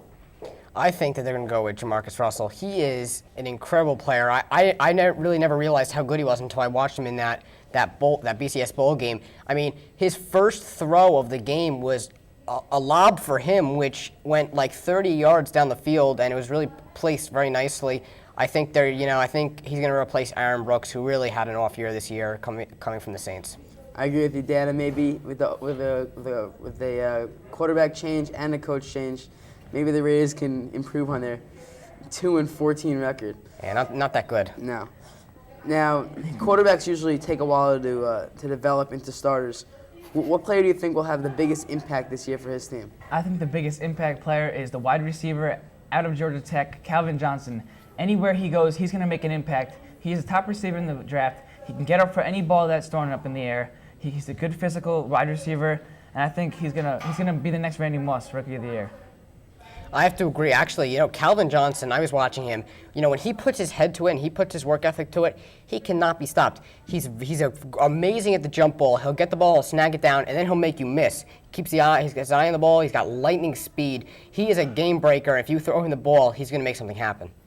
Now, I know you guys both like Calvin Johnson. Where do you think he will go in the draft? I'm going to say Calvin Johnson's going to be an early, maybe between the picks 3 and 7, maybe. I'm hoping he goes 7 with the Vikings. I mean, they really do need a receiver. I agree. He's going to go very early. I say that it's very possible that teams are going to, make attempts to trade up to go get him because wide receivers that, can keep their head in the game, they're pretty hard to find. Now, Travis, speaking of your Vikings, what do you think? You think they'll be able to get their pick in this year? Yeah, I hope they get their pick in this year. I mean, last couple years, their time ran out and someone else picked over them. They had to wait a couple of picks, but I think this year they're going to be ready for it. Now, next we're going to talk about is the Offensive Rookie of the Year. A lot of great offensive talent going into the draft this year. As we already talked about, Brady Quinn, Jamarcus Russell. A lot of great running backs, Adrian Peterson. Who do you think will win Offensive Rookie of the Year this year? Well, I think Offensive Rookie of the Year is going to be Brady Quinn. I mean, he's going to be a proven starter wherever he goes because any team that's going to take him, either the Lions or the Raiders, whoever takes him, he's going to be the number 1 starter going to the first week of the season. So he's going to have the most experience out of all the rookies, and I think he's going to get it. I'm going to go with Michael Bush from Louisville on this one. It's really too bad that he got injured at the beginning of the season and couldn't finish out the season. But yesterday he declared for the draft after Petrino, now with the Falcons. And he's a good, strong power running back. He's got speed. I think that he's going to have a huge impact on whatever team he plays on, and I think he's going to take the Offensive Rookie of the Year. Now, on the other side of the ball, Defensive Rookie of the Year. A lot of good players, some good cornerbacks available, especially Leon Hall from Michigan, and defense players always seem to come to play as rookies. They always trying to make a spot on the team. Who do you think will make the biggest impact for his team this year? Yeah, I'm going to have to agree with you there. Leon Hall is a great cornerback. I mean, there's a lot of cornerback needs in the NFL in the past couple of seasons. It's been pretty weak there, not a lot of good ones. But I think Leon Hall can really step it up. He's got great speed. He can attack the ball, and he can make plays on the defensive side that'll make their offense better. I'm going to go with number 31 on the Nittany Lions, linebacker Paul Ploshnick. He's a guy that maybe, because Penn State hasn't been so successful this year, maybe a couple people don't really know about him, but he's good because Penn State is a great linebacker school, linebackers like LeVar Arrington and Brandon Short, and Paul Ploshnick holds records for Penn State over those guys, which is very, very impressive for a guy like him. Now, a lot of injury-plagued prospects this year in the draft. Who do you think will make the biggest impact this year and really come back and recover from their injury? Well, I think that's Michael Bush. I mean, he got injured the first game of the year last year, but he's a really good runner. Maybe you'd think he'd be the next Reggie Bush, but I wouldn't go that far. But Reggie Bush, he's a good player. I think he's going to make a big impact on his team. I'd say this one's a toss-up between Michael Bush and Adrian Peterson. Both suffering injuries. I'm going to go with Michael Bush. Michael Bush, he had the opportunity. He could have taken a red shirt, and he could have come back to Louisville next year. Chose not to. Chose to opt to go to the draft. So he will be in the NFL next year. I think he's going to have a huge impact on whatever team he's on, and he's going to play very well, score a lot of touchdowns, gain many yards, and help whatever team he's on. Thank you, Dan and Travis. I'll be back with more 30-minute drill next week.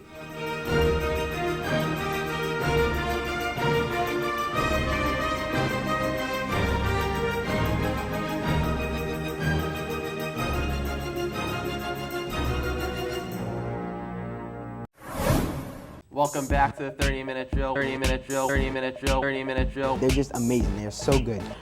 So many things have gone wrong, and they've just been a prince all throughout this entire year. It's simply amazing. It's simply amazing. Playoff time now. Everybody's serious now. There's no more joking around. It was just terrible. Having more experience, stepping on the game last year. I think that despite that, they'll be popping the greatest show at the end of this series. So turn around and I'll pick up the slack. Take 'em to the bridge. Dirty babe. Ploshnick, along with my guests, Jason Olephant, Jake Silverman. We're going to talk about the AFC divisional playoff matchup between the San Diego Chargers, the 14-2 powerhouse from the AFC, against the New England Patriots, a perennial playoff favorite. Going into this game, everybody thought it was going to be a close one, and it was, with Stephen Gostkowski giving the Patriots a 24-21 edge over San Diego. Stars in this game included Jabbar Gaffney, who went for 105 yards and a touchdown, and LaDainian Tomlinson put up his own stellar performance with 2 touchdowns. Guys, why did the Patriots win this game? Well, the Patriots won this game because Tom Brady was just great. He found his wide receivers, like you mentioned, Jabbar Gaffney.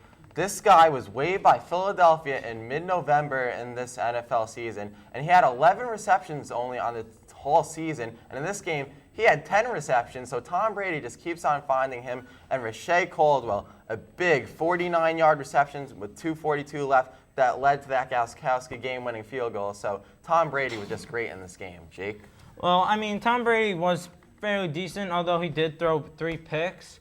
What I like to see in this game was how Jabbar Gaffney, he's a great player. He was great in Houston, and then Philadelphia, he didn't mesh well with Andy Reid in their system.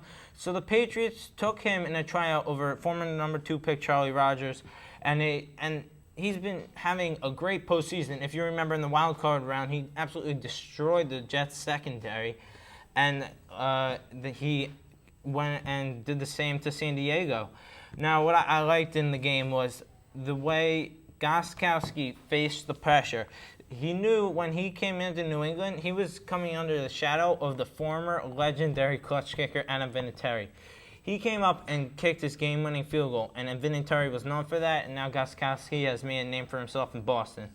Well, yeah, Gostkowski has really looked phenomenal these last couple of weeks. How many in a row does he have right now? I think he's hit 14 in a row. I'm not sure. It's something like that. Nate Katie had 29 in a row so far at home, and that miss the other day just ended that streak and the season. I agree with both your points there. The turning point in the game, what do you guys think it was? There were a lot of different moments that you could have gone either way. Could have gone Chargers-Patriots, and the Patriots just pulled out some of those moments. What do you guys feel were key moments? Well, Aaron, the turning point in this game, I think, was when San Diego had a 3rd and 4 with 3:40 left remaining in this game, and they failed to convert. Asante Samuel had great coverage in the secondary for New England. And Phillip Rivers on that last drive for San Diego looked like a veteran, finding his wide receivers, which led to the Keating 54-yard field goal, which would have matched his career long to tie the game. But unfortunately, it was wide right, so San Diego couldn't convert. But the big play also in this game was when Schottenheimer called a timeout early in the game, which would have allowed San Diego to put up another play when they had 8 seconds left on that drive.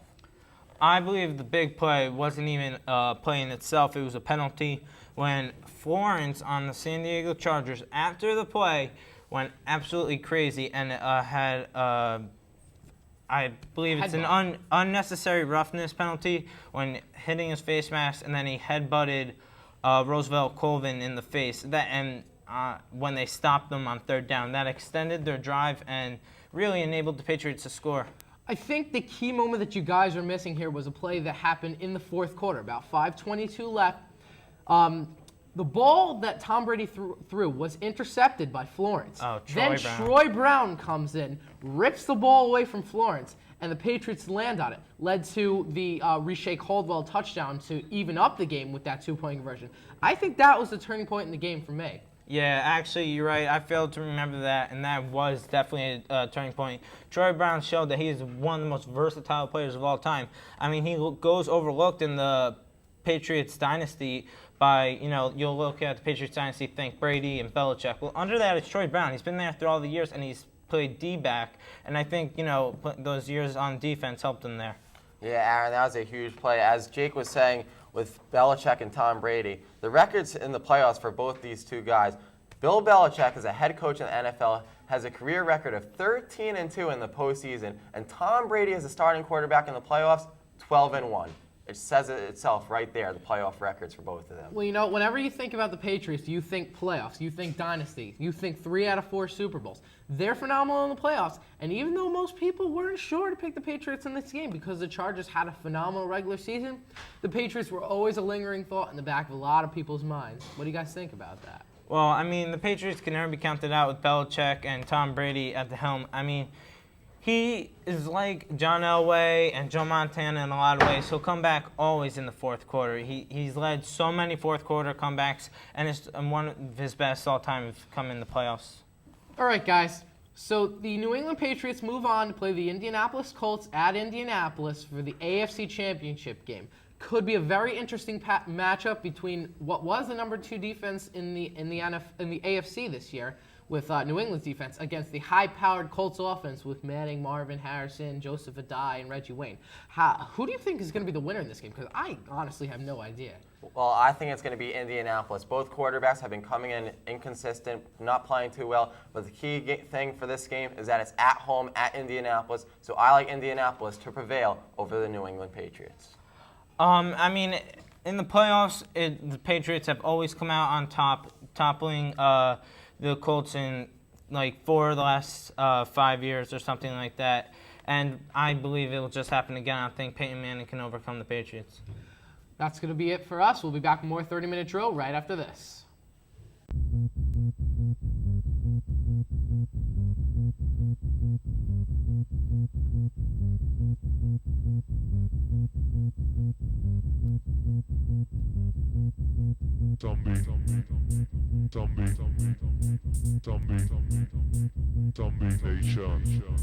Hello, everyone, and welcome to the 30-minute drill. I'm your host this segment, Aaron Ploshnick, along with my guests, Jason Olephant, Jake Silverman.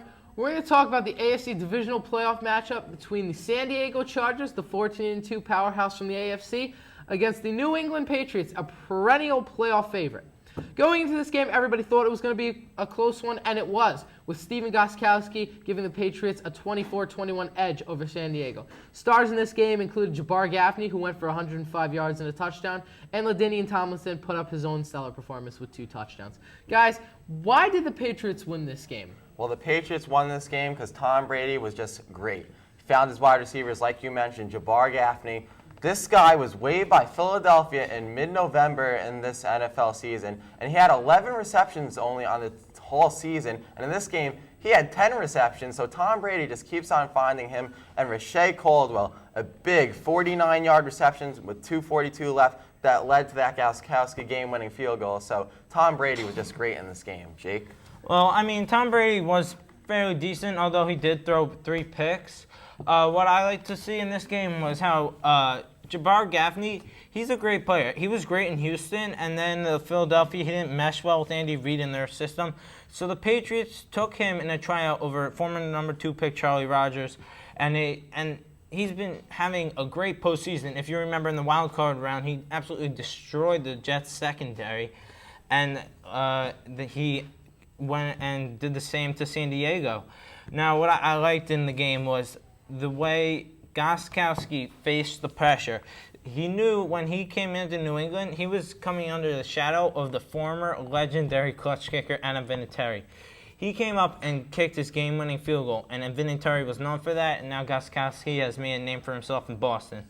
Well, yeah, Gostkowski has really looked phenomenal these last couple of weeks. How many in a row does he have right now? I think he's hit 14 in a row. I'm not sure. It's something like that. Nate Cady had 29 in a row so far at home, and that miss the other day just ended that streak and the season. I agree with both your points there. The turning point in the game, what do you guys think it was? There were a lot of different moments that you could have gone either way. Could have gone Chargers-Patriots, and the Patriots just pulled out some of those moments. What do you guys feel were key moments? Well, Aaron, the turning point in this game, I think, was when San Diego had a 3rd and 4 with 3:40 left remaining in this game, and they failed to convert. Asante Samuel had great coverage in the secondary for New England. And Phillip Rivers on that last drive for San Diego looked like a veteran, finding his wide receivers, which led to the Keating 54-yard field goal, which would have matched his career long to tie the game. But unfortunately, it was wide right, so San Diego couldn't convert. But the big play also in this game was when Schottenheimer called a timeout early in the game, which would have allowed San Diego to put up another play when they had 8 seconds left on that drive. I believe the big play wasn't even a play in itself. It was a penalty when Florence on the San Diego Chargers, after the play, went absolutely crazy and had I believe it's an unnecessary roughness penalty when hitting his face mask, and then he headbutted Roosevelt Colvin in the face. When they stopped them on 3rd down, that extended their drive and really enabled the Patriots to score.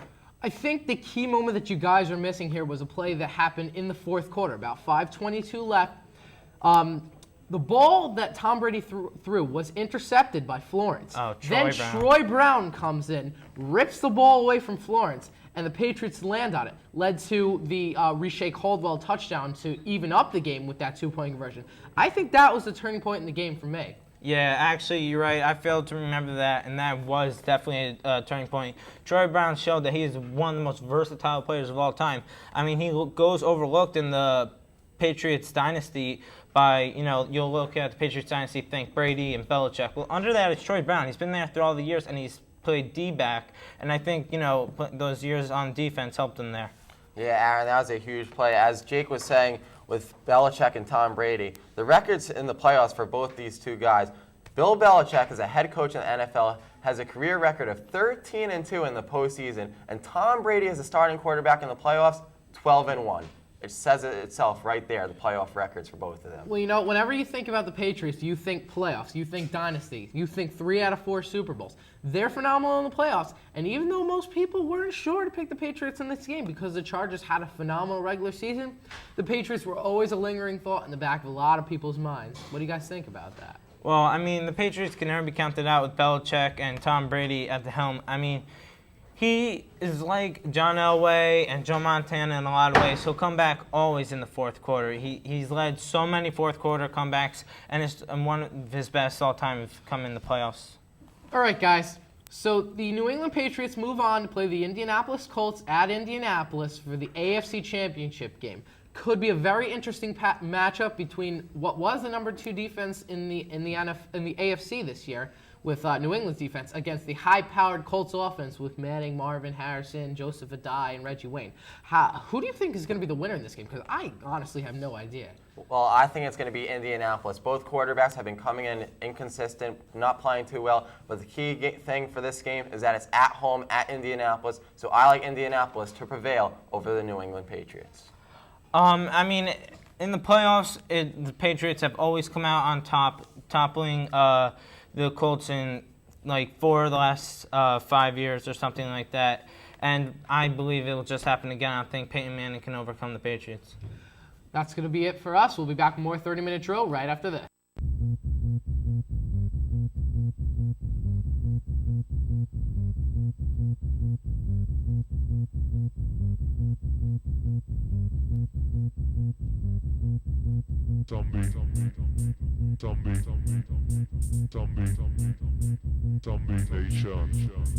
And welcome back to the 30-Minute Drill. Once again, I'm your host, Michael Botwinick, along with my guests, Dan Cohen and Della Volpe.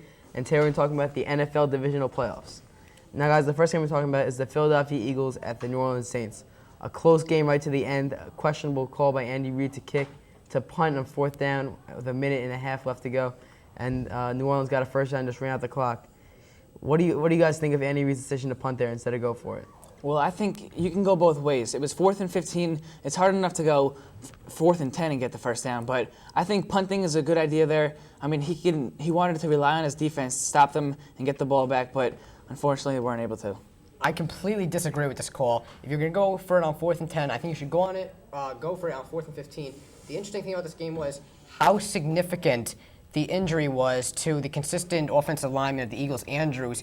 By losing him, that's where the false start came from, that position. So that was really important. But you got to go for it because you know that the Saints, they have a great running back tandem with Reggie Bush and Deuce McAllister. And Deuce McAllister is a really strong guy, and he gets a lot of second chance yardage, which ended up being the demise for the Eagles there. Now, Philadelphia was a surprise team in this playoffs. And when they lost Donovan McNabb earlier in the season, a lot of people counted them off for the playoffs. But Jeff Garcia really stepped in and did a great job. Do you think that he deserves a starting role, to be the starting quarterback in the Eagles next year? No, I don't think he did. Well, he deserves it, but I think going down to an injury, you cannot just give the job away. I think this job belongs to Donovan McNabb, but I do think Jeff Garcia is going to find a starting job somewhere else in the league. I think Jeff Garcia definitely proved that he can be a starting quarterback in the NFL somewhere. He can prove that he can really spread the pocket, he can really move, he can really throw. He throws very well on the move, which is very valuable. I don't think he'll be starting next year in Philadelphia. You know, Donovan McNabb is the face of that Eagles team. He's the leader of that Eagles team. I don't think you can take that position away from him just because he got injured. He's not a bad quarterback. He's very good. He's very successful. He's had a lot of good years. So I don't think that he's going to get hurt by that injury. I think that he'll be the starter next year. Now, a lot of people had New Orleans to go to the Super Bowl this year. Do you guys think they have a chance next week against the Chicago Bears? Yeah, I think they definitely do have a chance. Both teams, well, Rex Grossman hasn't been playing well on offense, but last week he did show a little bit more of the presence at quarterback there. But the Saints, their offense is just amazing. Drew Brees, he's the best quarterback in the league right now. And with the two running backs, Reggie Bush and Deuce McAllister, it's going to be tough to stop. But the Bears' defense is the best in the league. But it's going to be a tough game. I think it's going to be a good one. I know this will be a good game, and I think the Saints are going to win. You know, the Bears, they've shown this year that they were on that huge winning streak. They were undefeated. And then Rex Grossman had that horrible game against the Dolphins where they suffered their first loss. So we've learned that the Bears can really only go as far as Rex Grossman can take them. So once you put pressure on Rex Grossman, he makes dumb plays, he makes silly plays, he'll throw the ball into traffic, he'll throw many interceptions, he can cough the ball up. So this should be a very good game, and I see the Saints winning this game. Now, the next game we're talking about today is the Seattle Seahawks at the Chicago Bears. Another very close game, came out to the last second on a 50-yard field goal by Robbie Gould. Just a phenomenal kick, especially for a player that was doing construction last year. Matt Hasselbeck broke both of his fingers right before this game. Do you think that this affected his play? I don't think it affected it. It's a tough game coming in, but breaking your fingers, you're really not thinking about that. You're just thinking about getting your team up and down the field, getting them in position for touchdowns and field goals. But I really don't think that had an effect on him. I don't think it affected him. He didn't make like a serious play where we could say, oh, that play wouldn't have happened if he didn't have broken fingers. The Seahawks, you know, after the game, Coach Mike Holmgren and Sean Alexander both comment on saying that, you know, we played this game as hard as we could, and we just came and we got caught up in a team who just played better than us. It wasn't our mistakes. It was just a game of the Bears playing better than the Seahawks. So I'm not going to blame Matt Hasselbeck's fingers there. Good job to the Bears winning. Now, one of the big stories in this game was Rex Grossman. He had a lot of critics saying that he wasn't a good quarterback, that he didn't deserve to be a starter in this league. He really silenced his critics, going at completing 21 of his 38 passes for 282 yards, 105 yards to Bernard Berrien. Do you think that this was a fluke game, or do you think this is really the way that Rex Grossman will play for the rest of his career? Well, I hope it's a game that he could play the rest of his career. I mean, he's a good quarterback. He's a little undersized quarterback, standing at 5'11", 5'10", but I think he's a good quarterback. He can make it in this league. This year, he had a couple bad games where he made some bad decisions, poor decisions, but I think overall that game showed what's going to happen in the future. With this game, we have to remember that this is the first season where Rex Grossman has been a consistent, healthy starter for a full season. You know, his first few seasons, they've been plagued by injuries, so they can't be judged. This is really the first season where we can judge Rex Grossman. And so it's pretty much a rookie season for him, and you know, he showed rookie mistakes. He shows that if he's under pressure, he's gonna make poor decisions with the ball, as we've seen where he threw many interceptions, which probably could have been prevented. Maybe doesn't protect the ball very well, gets the ball slapped out of his hands, but that's gonna change. You know, when as he matures and as he plays for more years in this league, more Sunday ball, those things are going to start to go away, and he's going to start to throw less interceptions, and he's going to be much better with the ball. He's going to read the blitz much better. So I could see Rex Grossman being very successful in his future. Thank you, Dan and Travis. I'll be back with more 30-minute drill right after this.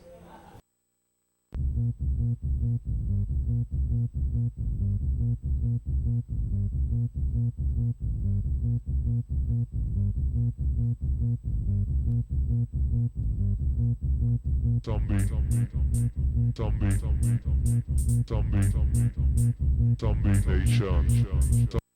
Welcome back to the 30-Minute Drill. I'm your host, Dan Cohen, alongside John McCugh, and we are very excited because we are here for the 30-Minute Drill's first ever John McCugh Soccer Report. Oh, yeah. We are here to cover the bases on soccer from around the world, from the recent World Cup to the next World Cup and what's going on today. So, John McCugh, let's start off with David Beckham. Big news coming with him. He's coming to America. Around $250 million for 5 years to play for the LA Galaxy. What is your opinion on this? I'm ecstatic. I mean, I couldn't wait. I can tell you're ecstatic. I couldn't wait for Dave Beckham to come here. I mean, he's been talking about it all the time since. I mean, he left Real Madrid to go to like the Tom Cruise's wedding, and they were all really mad. And he was telling the newspapers, he's like, I want to come to America. He wants to play for this team, and we were just waiting for to happen. And he finally comes on the Galaxy. I would have rather have had him on Red Bulls, but I mean, because I'm from New Jersey, so I'm not really into LA Galaxy, and I really haven't liked what they did, last season and what they're doing this season. But hey, if he wants to do it, he wants to do it. I'm just a little sad that he's not going to be able to play for the U.S. team, and Also, that might be a good thing because it's avoiding a lot of controversy. I mean, it would get a lot of controversy because you know he's going to want to be captain. Claudio Reyna would be very, very tense about that. I think that it's a good thing that he's not able to be in the U.S. national team because that would cause a lot of controversy. Here, let me stop you between for a the second. You teams. mentioned Claudio Reyna. Now he's an old guy. I mean, for soccer, he's pretty much done. You think that come 2010 World Cup in South Africa, do you think he would still be on the U.S. national team? I think he would. I mean, he hasn't shown any sign of wanting to retire. I think the U.S. did a really good job. I think if Bruce Arena's still doing it next year for coaching, I think he would keep Reyna on because, I mean, he's doing a really good job. Donovan looks like a good captain, but Claudio Reyna could really take it all away. All right, well, now what's interesting is David Beckham, now coming to America, playing in the MLS. You know, what you always think is the MLS really up to the standards of soccer in Europe? I mean, we don't really know because they don't play each other that much, except for those exhibition games at the beginning of the year, but no one takes those seriously. Now, do you think David Beckham is going to dominate the MLS, or is the MLS a legitimate league and they're pretty on an even playing field with the European teams? I think the MLS has a lot of potential. I mean, they could really go against qualifying teams, you know, in Europe and stuff. If they went, because they had an exhibition match against Chelsea, Red Bulls against Chelsea, they really, really did really well. A couple of guys from Canadian national team, they really pulled it out in that game. And they showed people that MLS has a really good chance of really stepping up to European teams. And David Beckham is going to really add on to that. I mean, I think that's what he's expecting. He's wanting something different. I mean, he's tired of these European teams with scandals, financial problems, you know, vying for power. With MLS, it's a new playing field. He's got a whole new experience ahead of him. And I think he's just going to take it all the way to the top. I mean, there's a lot of MLS potential in there. There's a lot of potential, you know, for a lot of people to get into what they need to get into. And David Beckham's just going to really help him do that. Okay, let's move back to the recent World Cup, obviously. Italy, you know, victorious. What would you say was the biggest story of the World Cup? I think definitely the biggest story is going to be Zinedine Zidane. I mean, he could have won it for France. I don't know what he was doing. I mean, I must have watched that replay about 30 times. And I got to say, you got to wait till after the game if you want to do that to somebody. I mean, I don't care what the guy calls you. You got to wait until after the game to say, hey, now I want to talk about this. You said something bad about my family. You can't just decide, okay, I'm going to ruin the game for my country and all my teammates by hitting this guy in the chest and getting a red card and getting hit out of the game. I mean, now, it wasn't just his fault. Henry got tired. He had to come out. You know, Trezeguet came in, penalty shot. He got a little overzealous. You know, he took a really bad penalty kick, hit it off the crossbar. And I mean, after Zinedine and Henry left, France just didn't want to do it anymore. Like when it came to the penalty shootouts, they just didn't want to continue. All right. Well, you mentioned Thierry Henry, a great striker, playing for Arsenal, the French national team. Do you think that we'll see him in the 2010 World Cup, or do you think that this past World Cup that was the end of international play for him? What do you think on that? I think Henry will definitely do it 2010. I mean, it's really exciting to see him play, and I think that even though Zidane is, you know, officially saying his retirement, I think Henry's going to stay, and I think Zidane would want that, you know, of his good friend. I think he'd want him to stay on there, and France really needs him. I mean, because Ribéry is coming up to take over Zidane's position, and I'm seeing a lot of promise in Ribéry. I'm seeing a lot of promise in Henry. Trezeguet, I think, is maybe going to try for another cup, and I mean, a lot of players don't want to retire because they want to see this last World Cup through. All right, John McCugh, we're going to wrap it up today on the first ever John McCugh Soccer Report with a bold prediction. Who is going to win the 2010 World Cup in South Africa? I know it's a little early. I said it once in 2006. I'm going to say it again. It's going to be Brazil. I'm disappointed that Brazil could not get it together in 2006. I think that game against France, they were just too tired. But I'm telling you, Ronaldo, I'm betting, is going to try and stay in. I've seen a lot of promising players. McCugh's coming up. They are really going to do good this World Cup. They're going to make it last and they're going to make up for it. Well, that's it. You heard it from the star analyst, John McCugh. He knows more about soccer than anyone else knows about anything else in the world. I'm Darren Cohen, alongside John McCugh. And we'll see you next week for a new episode of the 30 Minute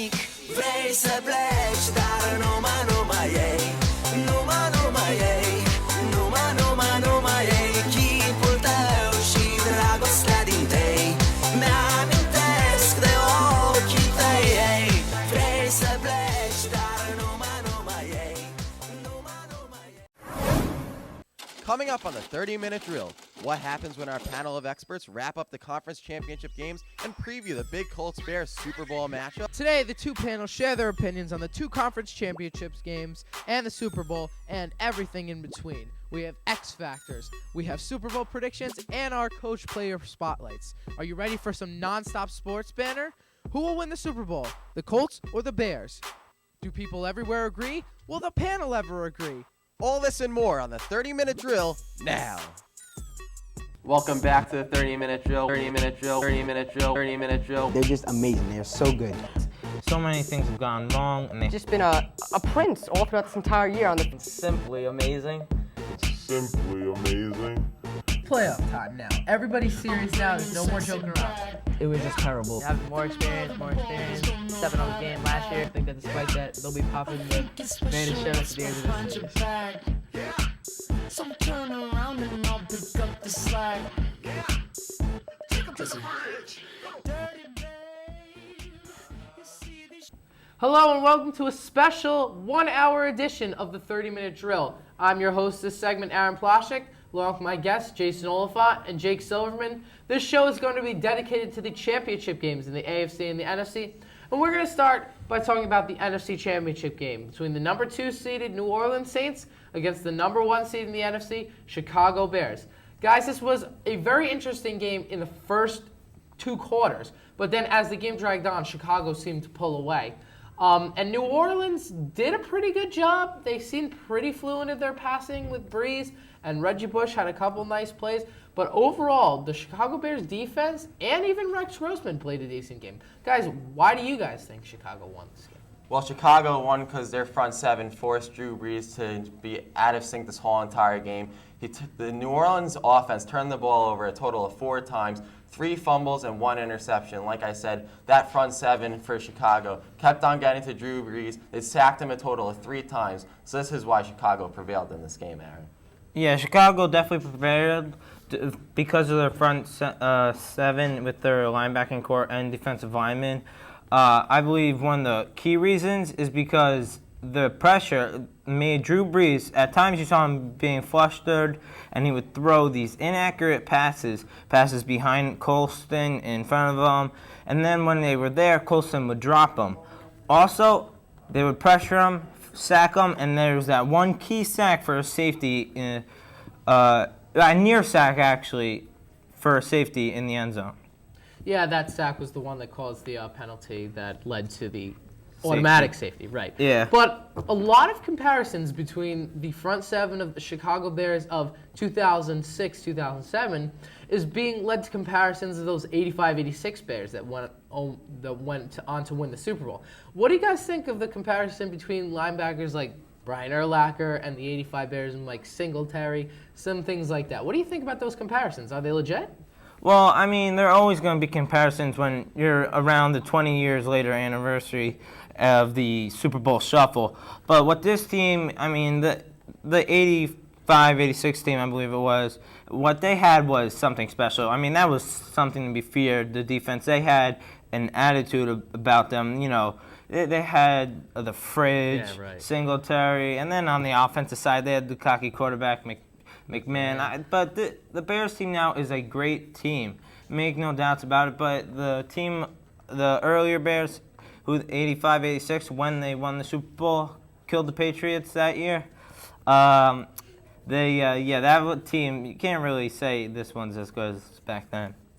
Well, bringing up Jim McMahon, Rex Grossman is no Jim McMahon. Like, we have to say, Rex Grossman really wasn't so phenomenal during the season, but comparisons are still being made. Do you think the comparison of Rex Grossman to Jim McMahon is legit? And if not, what can Rex Grossman do to become as good as McMahon preparing for the Super Bowl? Well, I don't think, Aaron, that the comparison is to Jim McMahon. I actually compare Rex Grossman to the early Phil Simms for the New York Giants. In the beginning of his career, he didn't throw for 300 yards. He didn't find his wide receivers, but he got the job done, and the New York Giants always won. That's what Rex Grossman is doing in these playoff games. He's not throwing for the big numbers. He's getting the ground attack going with Cedric Benson and Thomas Jones, and Chicago is winning these games because Rex Grossman is knowing how to handle the pressure and how to win. Yeah, Rex Grossman, though, yesterday when he had to make a throw, he definitely made the throw. There were a few key plays where he hit his tight ends down the field late in the game that kept the momentum riding, and then they cruised on for the victory. Those were definitely key. Rex Grossman can hit those. Now gives them confidence for the Super Bowl.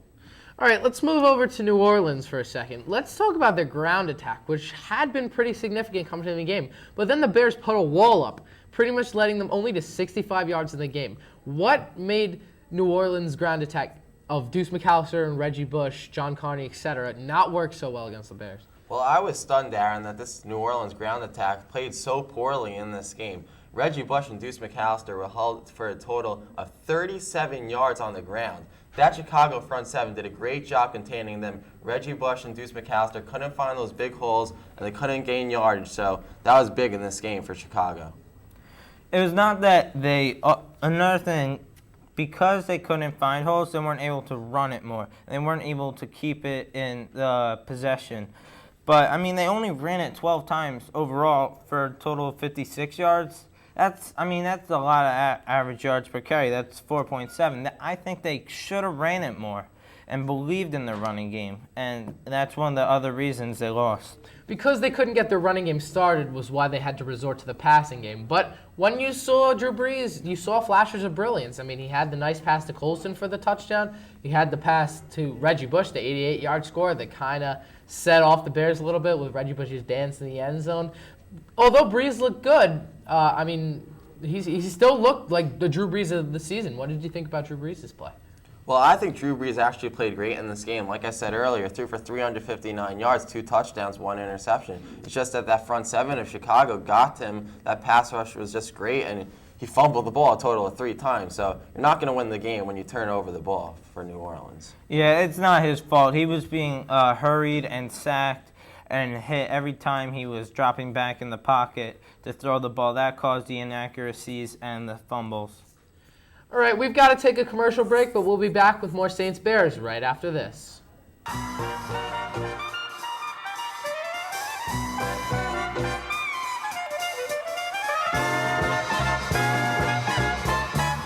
Come on out to see Wayne Hills SDA on the following days: Thursday, February 22nd, Friday, February 23rd, and Saturday, February 24th at Wayne Hills High School in the Gifford Gym.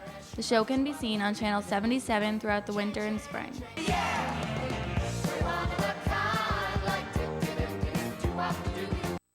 Hello and welcome back to our special NFC edition of the 30-Minute Drill. I'm your host, Aaron Ploshnick, again with my panel, Jason Olephant, Jake Silverman. Getting back to the Saints and the Bears game. A very significant fact going into this game was that dome teams coming into play on the road to the Super Bowl were 0-9 in championship games not held in a dome. How is this significant towards New Orleans Saints with the weather conditions and everything that affected the game? Well, this is very significant. The temperature was below 32 degrees. It was actually snowing. The field turf wasn't too well. People were slipping all over. The players actually had to change their cleats during this game. In New Orleans, coming in, they were 0-3 in road playoff games. And in this game, they just couldn't prevail. So, as you saw, they lost 39-14. So now they're 0-4 on the road career in the playoffs. I thought it was a pretty big role because Drew Brees had to change gloves or something midway through the game. You saw him on the bench during the game, putting a glove on. Sean Payton, the head coach, wanted him to put on gloves that have a better grip. That might have changed a little bit of his throwing. The Saints, dome team, and New Orleans is warm climate. So it really did, I think, affect them when they went up to that freezing cold Soldier Field. Soldier. Yeah, Yes. I can't pronounce words. Soldier Field has been known to be a very fierce place to play. I mean, the fans are pretty horrible. The weather's normally cold. You see some epic Green Bay Chicago games from the past in there. It's just an amazing stadium altogether. The snow was coming down, and people were out there with their shirts off. I don't know how the faithful do it up there, but, they really got into it. All right, well, we're gonna turn now to what we feel are our turning points of this game, because there were a lot of different situations that you could have found as turning points. Jason, what do you find is your turning point of the game? Well, Aaron, my turning point in the game is definitely when it was 16-14 Chicago, and New Orleans sent out Billy Cundiff to attempt a 47-yard field goal that would have given New Orleans the lead at 17-16. Instead of their normal field goal kicker, John Carney, who was great during the regular season. That was a questionable move in my mind by Sean Payton, and Billy Cundiff was short, he was wide right, so they couldn't get that field goal. And if he would have made that, all the momentum would have been in New Orleans' favor. So that was definitely the turning point in this game, Aaron. Yeah, I have to agree with you here because, Carney's been dead on for them all year. He barely missed any field goals during the regular season. And going to Billy Cundiff, who played with the Dallas Cowboys a couple years before, really wasn't that successful, kind of threw me off a little bit, and I thought they should have gone with Carney. Jake, what was your turning point from this game? My turning point was when it was 14-16. Chicago was ahead, but, New Orleans had the ball. It was a key possession. And in the end zone, Drew Brees penalty, and it was called a safety that put Chicago up 4. And really, the Saints never recovered from that because then Chicago got the ball back again, scored on their next possession, made it 14-25, and for me, that was my key turning point. Also, a big thing, Aaron, was when Chicago converted on 4th down twice. They were 2 for 2 during the game for a total of 62 yards, so that was definitely big as well. Well, my turning point is a little bit earlier on in the game because I just think Chicago was dominating so early that it kind of gave it away. Drew Brees, 88-yard touchdown pass to Reggie Bush. You think Saints momentum? Definitely. Bush does a little dance in the end zone, kind of ticks off Chicago and their fans. Sparked something in there because then Chicago went right back and scored on him after that safety. And I just had a feeling that Chicago wasn't going to take that very lightly. Yeah, Chicago's one of those non-nonsense teams. And we saw right after, Reggie Bush did a flip into the end zone, show off his acrobatic skills, then did the dance. You saw Brian Urlacher revving up the rest of his team on the sideline. And Brian Urlacher, that emotional leader he is, really got some powerful words into his team, inspired them to come and really bring it to the Saints offense. And they showed that they did later in the game. All right, so the Bears move on to play the Colts in Super Bowl 41, very big game. As we say our goodbyes to the Saints from this year, we must bring back up that they were a magnificent story. With the whole Hurricane Katrina incident, the Saints 3-13 the year before, second pick in the draft. No one thought anything from the Saints would happen. They come in this year, destroy it, 10-6. Get all the way to the NFC Championship game, and they probably will go into next year as one of the top contenders in the NFC South and the NFC in general. Guys, what do you think about this amazing New Orleans story? Well, this is a great story, Aaron. New Orleans was great this year. First year, head coach Sean Payton led his troops great after that Katrina incident. And Reggie Bush, their first-round pick, second pick overall, was just great for them. And Drew Brees, coming off that shoulder surgery, showed that he could be a great quarterback in this league still and showed no ill effects of that surgery. I think it was basically a complete miracle season. It was just one thing happening after another. It was domino effects after they hired Sean Payton. They signed Drew Brees. Really weren't sure if the shoulder was going to work out. Then at number 2, they were pretty sure they were going to get A.J. Hawk. And then basically Reggie Bush fell into the laps at number 2 after Texas didn't pick him.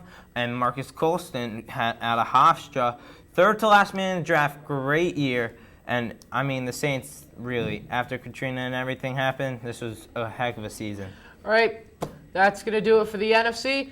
We're going to have a quick commercial break, and when we come back, we'll throw to the other guys, and they'll tell you about the AFC matchup, and then the Super Bowl segment's coming up.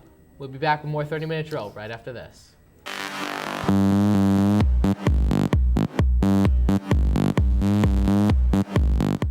Do you want to see the New Jersey Nets play at the Continental Airlines Arena, or would you rather see the Wayne Hills Lady Patriots play in the Gifford Gym? Well, we all know the answer to that. Come see the Lady Patriots on February 6th at 4 o'clock versus Fairlawn. If you just can't get enough of them, then come see them play on February 15th at 7 p.m. versus Ramsey. The games will be shown throughout February on Channel 77. Hello, everyone, and welcome back to the 30-Minute Drill. I'm your host of the segment, Aaron Ploshnick, along with my guests, Jason Olephant, Jake Silverman. The second half of our one-hour special is going to be devoted to the Super Bowl between the Colts and the Bears in Miami, Florida. We have keys to victory for both the Colts and the Bears. Jason, you have the Colts. What are their keys to victory for this game? Well, Aaron, the keys to victory for the Colts are pretty simple. Number one, Peyton Manning has to pick off where he did last week in the second half against the Patriots. He can't falter like he did last week in the first half when the Colts scored a total of 6 points. He needs time in the pocket for the offense to succeed. Number two, Marvin Harrison and Reggie Wayne can't drop third down passes with an opportunistic Bears defense. They were both in the top 3 this season in receiving yards, and with as potent the Colts offense is, it will be key for them to get open on their offensive drives. And the final thing, number 3, the Colts must establish the run with Joseph Adai and Dominique Rose to set up play action over the middle with Dallas Clark. They both combined for 12 touchdowns and were fabulous running backs this season for the Colts. And Aaron, if the Colts can do these 3 things, they'll prevail over the Chicago Bears. Those are very interesting points, Jason. Jake, you have the Bears in this segment. Give me your keys to victory. I do have the Bears, and these 3 matchups that I've spotlighted, I think are very key for the Bears to win the Super Bowl. Number 1, Brian Urlacher versus Peyton Manning, signal calling at the line. It's well known that Peyton Manning comes to the line with multiple plays. He evaluates a D and then starts a change and alter the O. What Urlacher needs to do is be calm and know what most of Peyton is trying to do is disguise his actual plan. If Urlacher can not overreact to Peyton's play calling at the line, the Bears will do just fine. Number 2, Tommy Harris and Tank Johnson versus Ryan Dem and Jeff Saturday. Ryan Dem and Jeff Saturday are both all-stars. Tommy Harris, the Bears defensive lineman, coming into the game off an injury of a broken leg. Tank Johnson carries a little extra baggage of his own with the police escort after being arrested 4 times in the past 12 months. They both have heavy baggage, and they're great linemen going against opposing good linemen. Whoever wins that battle up front will have the distinct advantage in next Sunday's game. Number 3, Grossman versus the media. This young athlete, Rex Grossman, all year has had to overcome the media's opinion of him throwing interceptions and being inaccurate. I think if he manages the next 2 weeks of press conferences and everything and doesn't give in to the pressure that's building on him, I think, and performs, everything will be good and the Bears will win the Super Bowl. Also, very good points, Jake. I like your Grossman point. I think Rex Grossman is really going to have a problem with the media, which might cause the Colts to win this game. But I have my own keys to victory. Although I haven't chosen a winner for this game yet, and we'll decide within the next couple of days, I have some ideas that I think will push the game in either favor. My first idea is the Bears' offensive line versus the Colts' defensive line. As of late, the Colts' defensive line has had a stellar run defense, but you can't forget that not long ago in the regular season, they allowed 1,600-yard rushers during the season. That's 1 every single game. The Bears' offensive line is a stellar line headed by center Olin Kreutz, who's going to his 2nd Pro Bowl in 2 consecutive years. On the Colts D-line, they have Dwight Freeney and Robert Mathis, 2 key defensive ends, Dwight Freeney going to the Pro Bowl. It's all going to come down to if the offensive line can open holes for Thomas Jones and Cedric Benson, or if the defensive line will be able to hold them, unlike their weeks past. If they hold, it could be a very long game for the Bears, but if they don't hold, man, Chicago could run all over them. My second point is the special teams. You have a huge threat in Devin Hester on kick and punt returns, and it's going to be key that the Colts kick and punt coverage make sure Devin Hester doesn't catch key run backs and key blocks, so he runs things back for touchdown, which he ran 6 back for this season. So if they can stop Devin Hester and keep the field position at even, it'll probably be more of an advantage for the Colts than the Bears. Also, Adam Vinatieri is going to need to keep with his big kick mentality. He's been key in the playoffs, and he was for the Patriots, as Jake would say. And if he keeps on that, could come down to a last-second tie, 4 seconds left. Vinatieri could give the game to the Colts. He's a key factor in this game.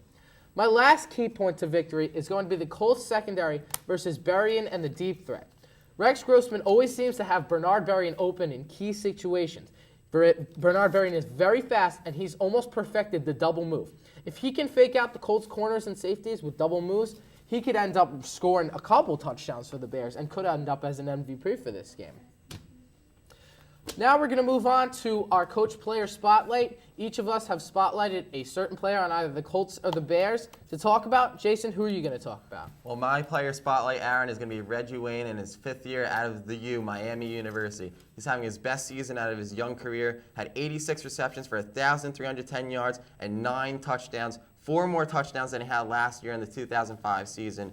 But for Reggie Wayne, he has blazing speed, and he's a big deep throw threat, so if Peyton Manning can find him on their offensive drives, he'll be great, and he'll probably win MVP.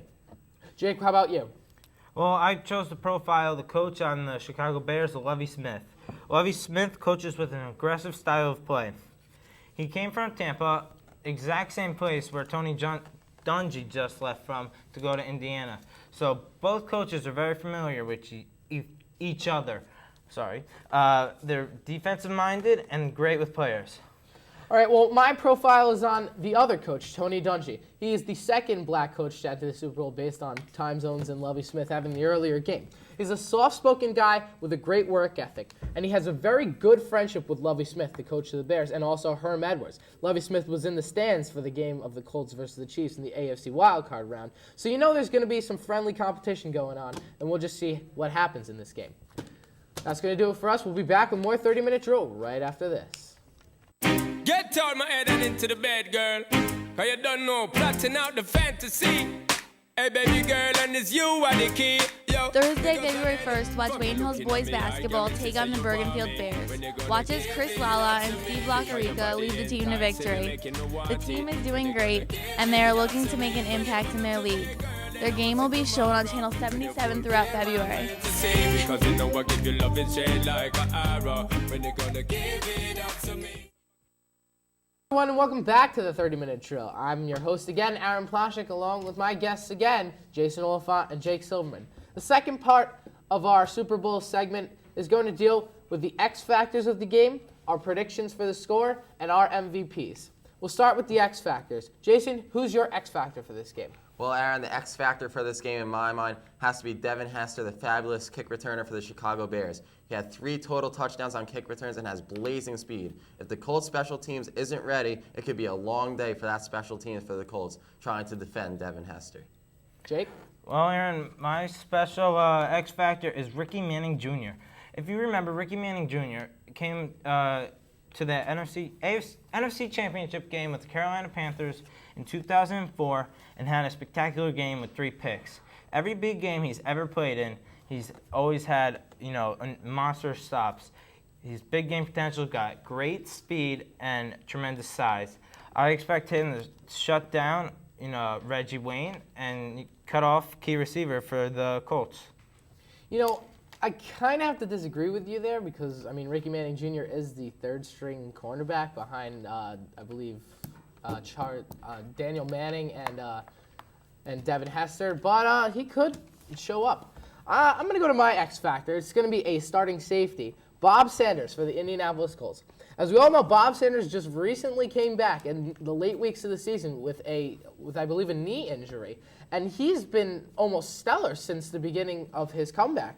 He is very involved in safety blitz packages. Whenever Indy blitzes a safety, it's normally him, and he could end up getting to Rex Grossman and pressuring him early, causing him to throw interceptions, which Grossman is prone to do. His run coverage is actually amazing. He's very individual in the fact with safeties and run coverage because they're not normally run stoppers more than they're deep threats. And he's great at batting down balls, so if he has to run with Berry, he can end up batting down their balls. We're going to move to our predictions for the game. I'm going to let Jake go first here because I think I have a feeling I know where he's going. So, Jake? Well, I'm going with the Bears. I think they're gonna, defense. I always believe beats offense. So I think they're gonna win 21-10, shutting down the Colts D. It's happened in the past. I know it seems impossible at this point. The Patriots couldn't do it last week, but the Bears have a better D, I think, and they'll do it again. 21-10, favor the Bears. Jason? Well, Aaron, I have to say that I like the Colts in this game. My prediction is 31-14 Colts. The Colts are going to exploit the Bears' front 7. They're going to pound the ground attack with Joseph Adai and Dominique Rose, and Peyton Manning is going to find his wide receivers, Reggie Wayne and Marvin Harrison. So, Peyton, it's your time to shine, and you're going to win the Super Bowl. Very interesting prediction from you two. If I have to make a decision right now, although I'm not positive, I'm going to go Colts 24, Bears 21. And for this reason, I think I think Peyton Manning's going to drive the team down the field, and they're going to get him close to inside the 5 on a couple opportunities. I think Joe Adai is just going to pound it in from there, score a couple touchdowns from them. But the Bears are going to fight back. Rex Grossman is not going to die easy. A couple deep balls will be thrown to Berrien. He'll score a couple touchdowns. Very interesting. It's going to end up 21-21 with 4 seconds left in the fourth quarter. The Patriots are going to be driving, and they're going to come to who else but Adam Vinatieri, who has been a Super Bowl bombshell forever.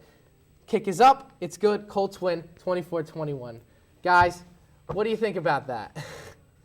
Well, I didn't know the Patriots was in the Super Bowl. No, Adam Vinatieri's on the Colts now, so yeah.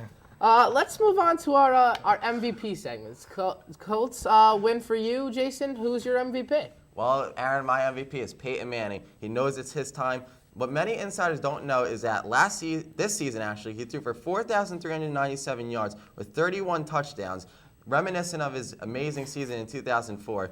And down the stretch in the Patriots game, he did great. So it's his time to shine, like I said earlier, and Peyton Manning is going to be MVP. Well, I'm sure some insiders have a key knowledge to that fact. But anyway, my MVP for this game is that I predict the Bears win. And the heart and soul of the Bears is Brian Urlacher. Amazing inside linebacker. I think he's one of the best since Lawrence Taylor. Not as good as Lawrence Taylor, obviously. But, I mean, he comes every game. He doesn't stop. He's a punishing threat, and he could play the pass and the run. He's my MVP for the Super Bowl. All right, interesting. So, Jason, you have an offensive-minded player. Jake, you have a defensive-minded player. Both the leaders for both their teams. I'm going to go with something a little out there. I'm going to go MVP Joseph Adai, the running back for the Indianapolis Colts, and also a rookie, which I'm not positive, but I don't know if a rookie's ever been the MVP of the Super Bowl. I'm going to say he's going to run for about 120 yards, and he's going to bang it in for 2 touchdowns. And what has meant to the Colts this year, being a rookie and stepping into that role when Dominic Rhodes can't fill it, has been absolutely sensational, and I think he should be rewarded with the MVP award. Well, in my mind, Aaron, I think Joseph Adai definitely was a steal in the 2006 NFL Draft for the Colts. Like you said, he did have a great rookie season. He had 7 total touchdowns. So Joseph Adai is definitely filling the void of Ederin James, who went to Arizona during the offseason with the free agent market. Well, I mean, yeah, Joseph Adai is a great player. You can't say, anything bad about him. But really, it's going to be hard to get past the front 7 of Ogunleye, Harris, Johnson, and Brown, and then Urlacher at a linebacker. That defense versus the offense, it's going to be a very interesting game to watch. We'll see what happens, see if our predictions hold up. So that's our predictions. Let's see what happens during the game. We don't know what's going to happen, but we sure hope we're close. We're going to throw it to the other panel, and we'll be back with more 30-Minute Drill right after this.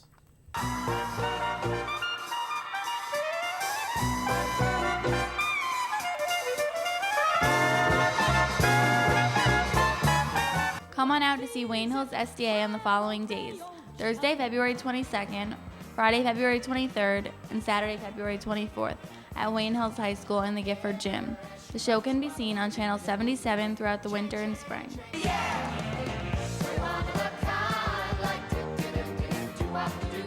Hello, everybody, and welcome back to 30-Minute Drill. I'm your host, Dan Cohen, alongside Travis Della and Michael Botwinick. And we're here to talk about the AFC Championship game, the Indianapolis Colts dethroning the New England Patriots of their playoff victorious runs. Big thing right now, Colts played very well. Tom Brady couldn't bring them through. Peyton Manning finally in the Super Bowl after all those unsuccessful years. What do you think was the key to the Colts win? Well, I think there was 2 keys in this game. Though I think the first key would be the Colts defense. They really stepped it up. The first 2 games, giving up a total of 14 points, but this game giving up 34 points.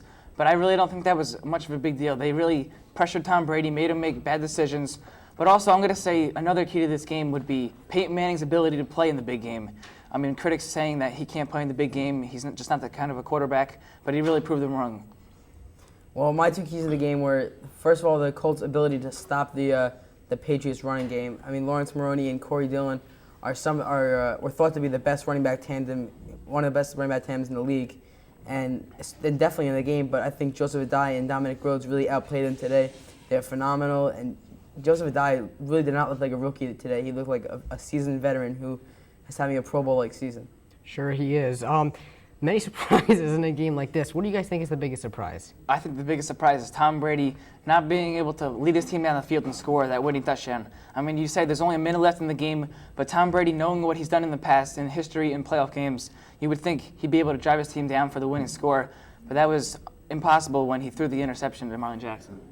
Well, my biggest surprise of the game was Bob Sanders. He was hurt most of the regular season, and most people thought that his injury would slow him down. He wouldn't have a great impact on the Colts this playoffs. But he really helped in the first game. A lot of people, he's really overshadowed by most of the defense, but he's a very voiceful leader. He runs the lines very fast, makes a lot of plays, especially that play late in the game where he dove and deflected a pass in front of Troy Brown. He's a very athletic player, and a lot of the Colts fans were very scared when he went down with that short injury. Let me ask you about that last play. Now, from my perspective, I think that he should have caught that ball. Do you think that maybe he kind of had his eye on the prize a little too much, and he was ready, maybe like ready to run for the touchdown before he even caught the ball? Because I mean, now that got them the ball back, but he probably should have caught that ball. Probably should have ran back for a touchdown. Do you think that this was he just missed the ball, or he was really focusing on the touchdown and made a poor decision? No, I think this is knocking the ball down on the ground. I mean, your main play, it was third down, and they just needed to knock the ball down to get the ball back. He did that. So I really don't think he was trying to get a touchdown. I mean, he would like to have a touchdown, but him knocking it down was a safe play. So do you think that he was actually not intending to intercept the ball whatsoever? Oh, I think he was trying to intercept the ball, but he just knocked it. He couldn't get his hands on it, I guess, and he just knocked it down, and it's safe for there. Well, I think Bob Sanders made the right play. I think the player on that play that did not make the right play was Troy Brown. He's really supposed to come back at the ball, and Tom Brady threw the ball, assuming that he would come back to get the ball. And Tom Brady was not very happy after the play that Troy Brown did not come back to get the ball, and that proved to be a key play in this game. Possibly the most intriguing thing about this game is the fact that the Colts came back from an incredible deficit, and actually is the biggest comeback in AFC Championship history. They were at one point down 21-3. So now, if there's going to be a comeback like that, you definitely have a game-changing moment because, football's a game of momentum, and when that momentum switches, there's a big change. So what do you think the game-changing moment is? Well, I really think the game-changing moment was when it was 21-3 with a couple minutes before halftime. The Colts were able to drive all the way down the field. Peyton Manning picking up 5 first downs on that drive, drove down the field and got the field goal to make it 21-6 halftime. They had the momentum there, also getting the ball back at the start of the second half. They got the ball, scored, and I think that's the turning point. Well, I think the turning point in this game was Peyton Manning's 52-yard pass to Dallas Clark on that drive that put them ahead. They run that play so much with Dallas Clark, and Peyton Manning just made a great play to roll out, and even while he's in the run, made a perfect pass to Dallas Clark, and then he made a great move to cut back and pick up an extra 15 or so yards. So, all right, now the GOAT of the game, not an award that someone's gonna, really want to be known for, but unfortunately, in these kind of games, you're gonna have to have a GOAT. So, who do you think was that player that really did not play up, maybe made a vital mistake, was the GOAT of the game? Well, I think we're all going to have, obviously, Rashae Bug-Eyed Caldwell. I mean, he really didn't get the job done. I mean, he was wide open in the end zone, and he just dropped the ball. I mean, you can't drop the ball. I mean, this is a big game. You just can't drop the ball in the end zone. Also, later in the fourth quarter, he was wide open on a play, and he just dropped it. Made 2 crucial mistakes in that game. All right, now let me ask you, that play where he dropped the ball in the end zone, what do you think was the problem there? I mean, was it the fact that the catch was so easy that he was too cautious almost and wanted to protect the ball too much and he took his eyes off the ball, or what do you think the problem was there? Well, you'd never like to say that's the problem, but I really do think that was the problem. He was so wide open, he just was really thinking about catching it instead of just playing the game and letting things come to him. So I really think that was a big part of that game. Well, I think that he was really just focusing on running for the end zone, and he really had his eye on the goal. He was thinking in his mind he could be the hero, he could be a god in New England, and he just dropped it. I mean, not really excusing. I think he's really upset with himself after that play. Regardless of that play, he still had a great season. The New England Patriots wide receiver was a big problem coming to the beginning of the season. And you know what? They really got a good job out of the guys that came in, role players. All right, guys, coming up next, we're going to talk about the side notes of this big Colts-Patriots game. And welcome back to the 30-minute drill. Once again, I'm your host, Botwinick, along with my guests, Della and Sean Yu. and today we're going to talk about some of the side notes of the AFC Division Championship game. Now, the first question I'm going to ask you guys is Peyton Manning. The biggest knock on him has always been that he can't win the big game. He finally won the big game. Do you think that from now on he'll be considered one of the best quarterbacks to ever play? I mean, even without that Super Bowl win, he'd be considered one of the best quarterbacks in the league, just because he has amazing numbers, he's consistent, and just the Super Bowl win has just gave him another step in the quarterback rankings. Yeah, I don't think this has really much to do with him being the best quarterback because he is the best quarterback. His stats have proven it all through the years. He started every game he's played in, but I think a little bit maybe if he wins the Super Bowl, then he can really say he's the best quarterback. Now, another probable Hall of Famer, Bill Belichick. His ethics recently have come in with contact with his coaching. Do you think that it was right for him what do you feel about him not congratulating Peyton Manning and not really being very warm to Tony Dungy? I mean, before that, even before the Patriots-Colts game, him and Mangenius got a terrible handshake. I mean, just first game they just handshake, just walked away. Last game they got a hug. But with Peyton Manning, I mean, he shoved Peyton Manning out of the way, and Peyton Manning was like all emotional. But I don't know, that shows no class for Belichick. Yeah, he's got no class right there. I mean, you got to congratulate them. They played fair. They played a game. They played a very good game, both teams. But their team just didn't come out on top. I mean, they already have 3 Super Bowl wins. I mean, the Colts. They've been playing well this postseason. I think they really deserved it, and I really think he should have showed a little more gratitude for them. He's too good of a coach to just show no class. Just push people away and not even congratulate them. I mean, he's a sore loser. Now, as you guys know, Bill Belichick his contract will run out after next season. Do you think that if you're a team looking for a head coach, this would affect your decision to hire Bill Belichick? I mean, definitely. I mean, the Falcons took away Jim Moore on something incident like that, and Bill Belichick's going to stay in New England because he's a strong coach. I mean, he led the Patriots to 3 Super Bowls, so I don't think he's going to leave. Actually, I don't think that's going to have any effect of him getting a coaching job anywhere else because he is a very good coach, and his record does show it. He's got 3 Super Bowl wins, so I really don't think this is going to affect him. Now, next question I'm going to ask you is Adam Vinatieri. A questionable decision by Belichick to let him go into free agency, and they really got burned when he signed by the Colts, and he really helped the Colts win and kick them out of the playoffs. Do you think that Vinatieri will go down as one of the best kickers of all time?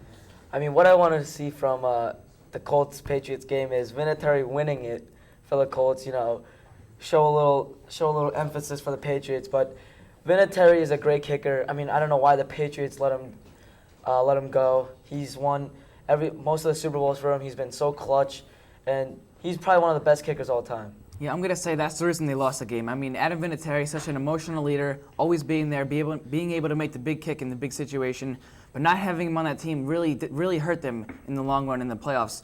But for the Colts, even though he didn't get that game-winning kick like we all would have liked to seen, he did kick 11 field goals in that postseason, and I think he's going to kick a couple more in the Super Bowl. Now, one of the biggest questions coming into this playoffs was the Colts' defense. They are the worst defense against the run this year, but this offseason they really have been great against the run. They shut down Larry Johnson. They shut down Lawrence Maroney. Do you think that this success will continue into the Super Bowl? One running back you missed is Jamal Lewis. I mean, he's just a truck. But Bob Sanders is one big reason that the run defense has just excelled as they did before the season, because Bob Sanders comes up as the 8th man in the box, and he's just a monster. He tackles everyone and everything in sight.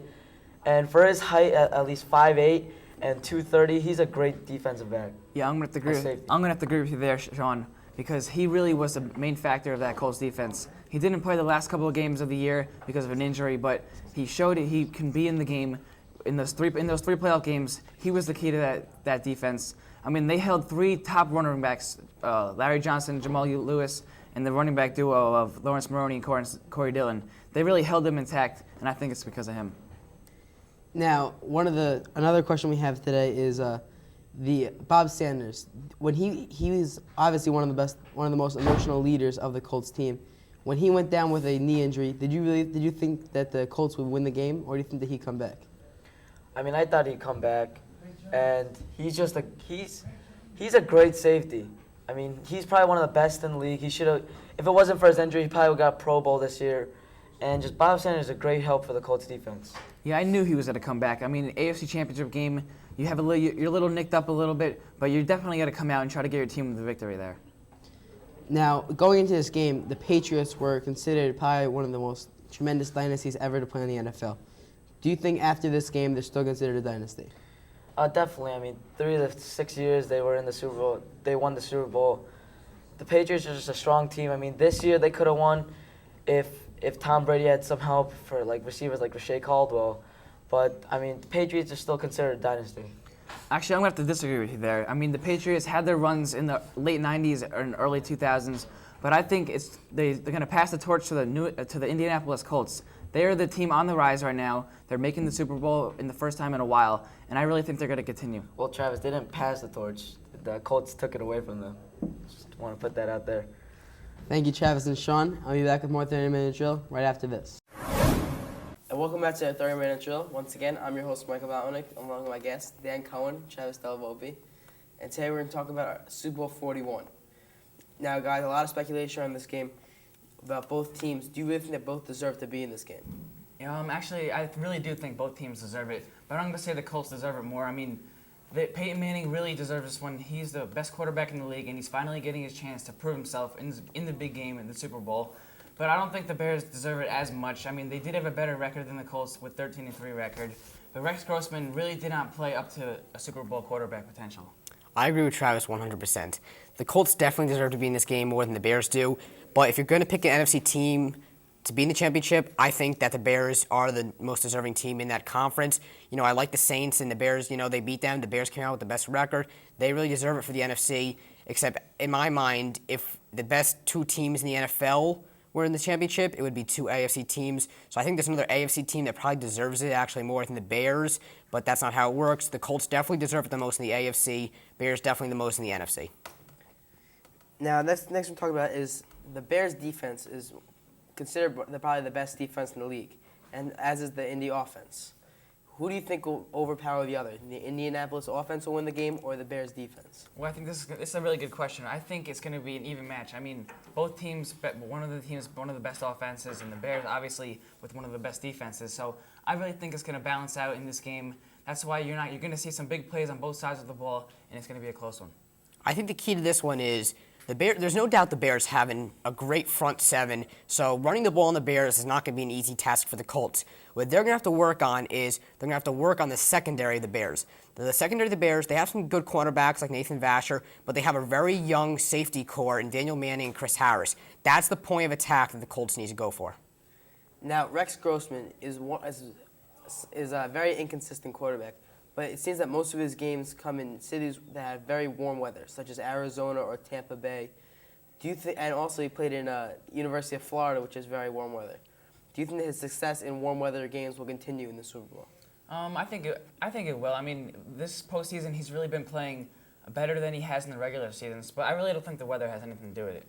Yeah, I agree with Travis. It's an intangible that you can think about, but I really don't think that's going to have an effect on him. I think what his main focus is playing smart. When pressure's applied to him, he makes a lot of mistakes. So I think that's what he's going to have to focus on. The Bears can really only go as far as Rex Grossman is able to take them. Now, some key players in this game: Rex Grossman, Peyton Manning, Ryan Urlacher. Do you think that they'll be the ones that will decide the game?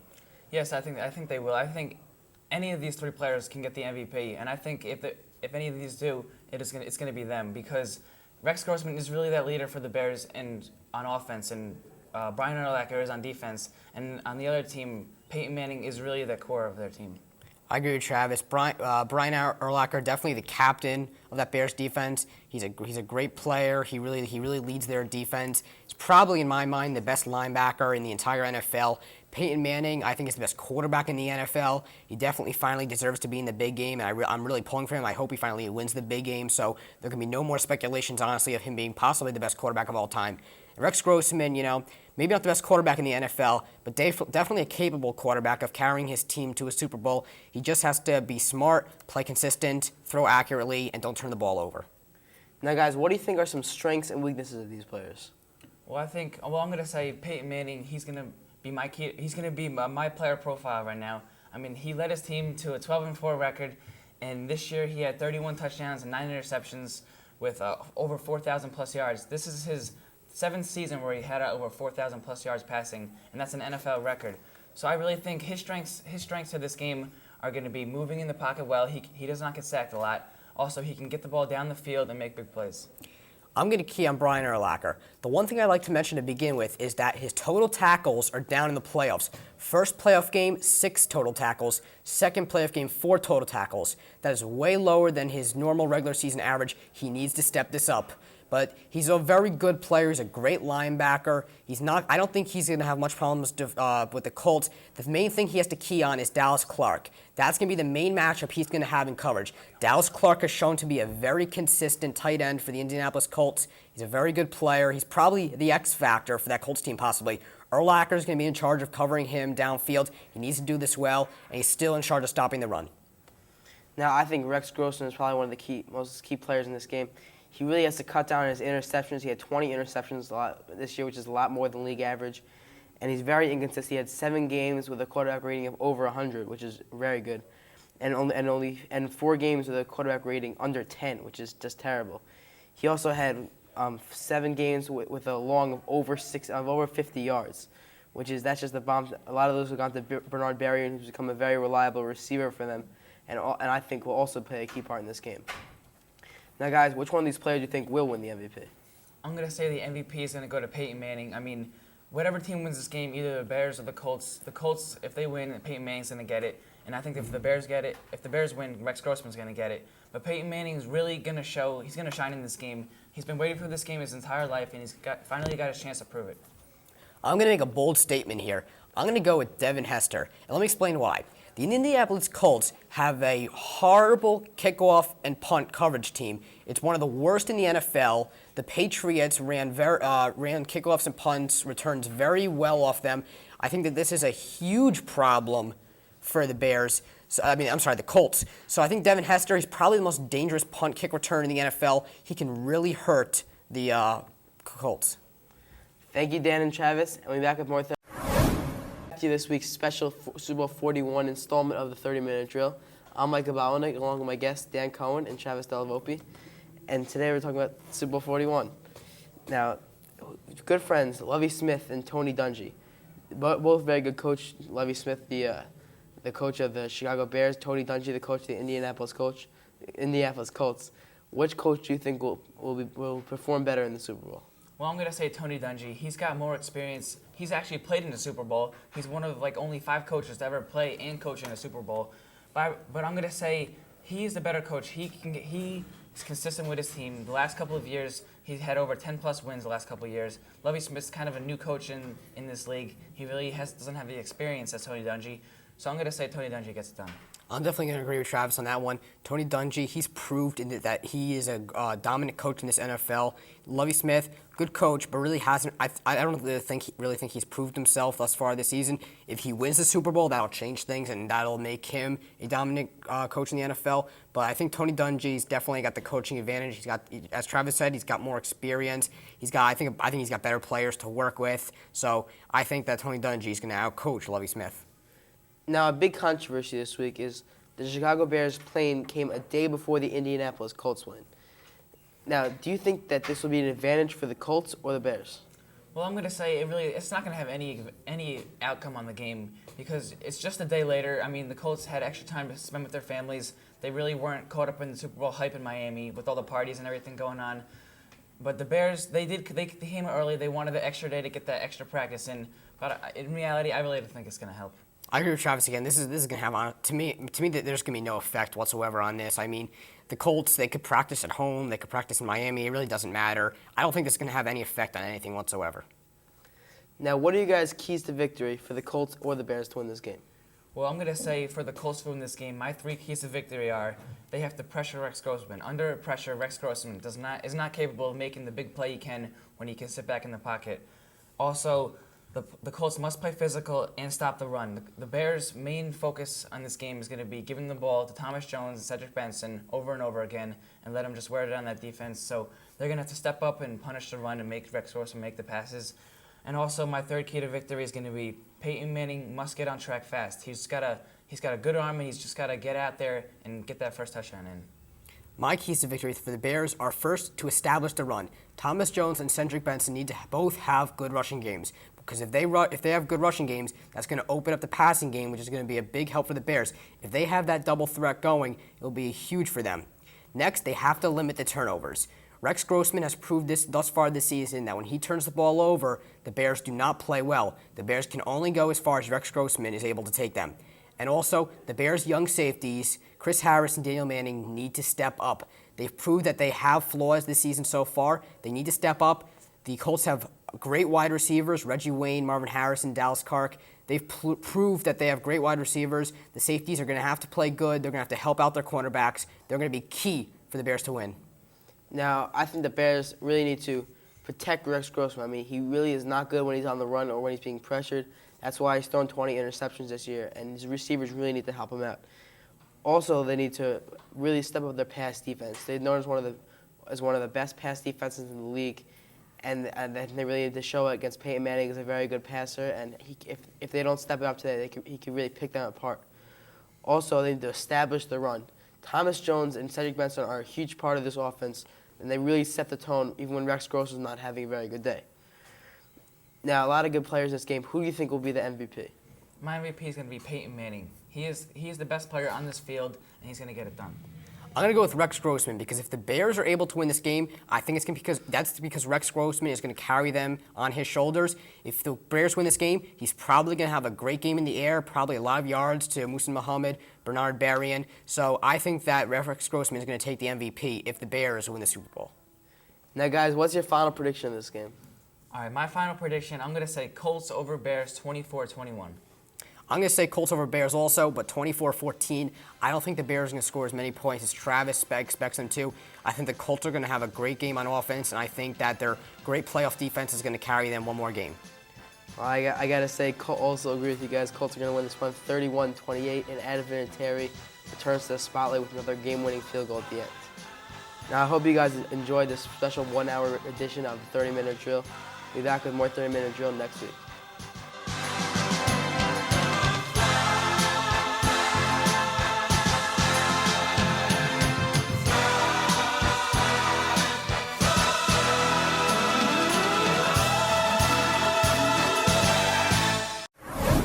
Coming up on the 30-Minute Drill, with Super Bowl 41 in the books, our panel of experts debate why the Colts won and what the future holds for the Colts, the Bears, and their respective head coaches. With a championship in hand, is Manning number one all time? Will there be a repeat? And did Manning really deserve MVP? Hard questions deserve answers. All this and more on the 30-Minute Drill now. Back to the 30-Minute Drill, 30-Minute Drill, 30-Minute Drill, 30-Minute Drill. They're just amazing. They're so good. So many things have gone wrong, and they've just been a prince all throughout this entire year. It's simply amazing. It's simply amazing. Playoff time now. Everybody's serious now. There's no more joking around. It was just terrible. Having more experience, stepping on the game last year. I think that despite that, they'll be popping the man show at the end of this series. So turn around and I'll pick up the slack. Take up this bridge. And welcome, ladies and gentlemen, to the 30-Minute Drill. I'm your host, Jake Silverman, along with Jason Olephant and Aaron Ploshnick. We're here to talk about Super Bowl XL1. For all you Roman numeral impaired, that's Super Bowl 41. Colts beat the Bears 29-17. We're going to see what we think about it. Jason, what did you see last night's game? Well, Jay, after the Bears scored 14 points in the first quarter, they were shut down for the next three quarters, only scored 3 points. So that's why the Colts prevailed 29-17, only scored 17 points. But the big thing in this game, Jake, was Rex Grossman's play. We all knew that he had to play a great game. He needed to step up, but he didn't. It was 20 for 28 passing for 165 yards, 1 touchdown, but 2 interceptions. 1 to Bob Sanders and 1 to Kelvin Hayden, which was his first interception in his young career, Jake. So the Bears lost 29-17. Well, I don't think it was his first interception in his young career. But Aaron, I mean, what do you think about last night's game? Well, I mean, this game kind of started off like the BCS National Championship game between Ohio State and Florida. As we all remember, Teddy Ginn, opening kickoff, runs it in for a touchdown. Same thing happened here. Devin Hester, opening kickoff, destroys the Colts kick coverage, which I thought was a key point in the game, and he goes ahead and runs back for a touchdown. So the Bears immediately get the momentum, but the Colts came right back down the field, drove it in, and even with that missed extra point, you could tell that the momentum of the Bears was slowed a little, and it showed. Even though they made that first quarter look like the Bears' quarter and the 14-6 score, the Colts only down 8 points, but they were able to bring it back in the second half, give themselves a lead going into halftime, and they just controlled it going into the second half. Yeah, they definitely did control the way the momentum happened. One of the things that a lot of people at home noticed was the weather. Do you think that might have been a key, factor in last night's game? There were a lot of fumbles. Aaron? Well, I mean, turnovers were key in last night's game, and there were a bunch of them, 4 turnovers in the first quarter. That's the most ever in one quarter in the Super Bowl. But that field was said to hold 3 inches of rain per hour, and it held up not as well as we thought it would. I don't know if the drain system broke, but the field didn't flood, so I don't think it broke. But it was just so wet out there that the ball comes out. It always comes out when it's wet, inevitably, and turnovers were a key factor in the game because they led to a couple key points, as what happened in the second half. Aaron, I definitely agree with you. The field actually did have a huge play in this game. The Colts turned over the ball a total of 3 times, and the Bears turned over the ball a total of 5 times. 10 total fumbles, and that's unheard of in a Super Bowl, Jake. Yeah, it is. I mean, although we remember Kerry Collins having those fumble problems in the Super Bowl against the Ravens, and same with the Oakland against Buccaneers. But let's move on. X Factors. Last week, we all predicted our X Factors. Jason, who was your X Factor last week, and did it hold up?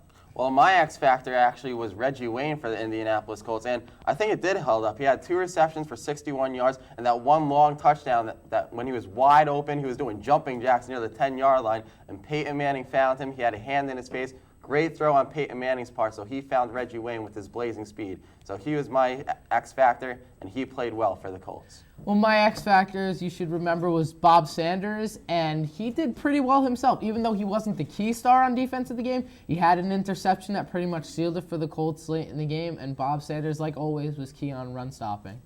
Yeah, Bob Sanders had a spectacular game, as did Reggie Wayne. Last week, I predicted that Ricky Manning Jr. would be an X Factor. You said he wasn't going to be. Aaron, that showed in your favor. I really didn't think he wouldn't play as much. Manning, no impact. Yeah, you guys really took the X Factor thing there. You know, it was a brave step to go with the Bears. They were dogged all week long. It was pretty much them against the media, like you said, with the whole Grossman thing. And unfortunately for the Bears, even though they put up a valiant effort, Peyton Manning was just playing too well, and I really think he deserved the MVP. All right, guys, I want you to pick one play that sealed this game for the Colts each. Jason or Aaron? Well, the play that I think put the dagger in the Bears was the Kelvin Hayden interception. They tried to want a double move with Muhsin Muhammad, and Grossman didn't sell the fake well enough. He overthrew the ball and almost made Muhammad play like a defensive back. And Kelvin Hayden just made a good play, and keeping himself in bounds as they challenged the play, he went ahead and ran it back for a touchdown. That put the score at, I believe, 29-17, as the final score was. And they just, it was the end of it. They couldn't do anything to respond to it. Well, Aaron, my turning point actually is going to be the other interception by Bob Sanders at around the 10-minute mark when it was 29-17 Colts. Rex Grossman threw a pass intended for Bernard Berrien. It was underthrown, intercepted by Bob Sanders. So, Jake, that was definitely the turning point in my mind. All right, guys.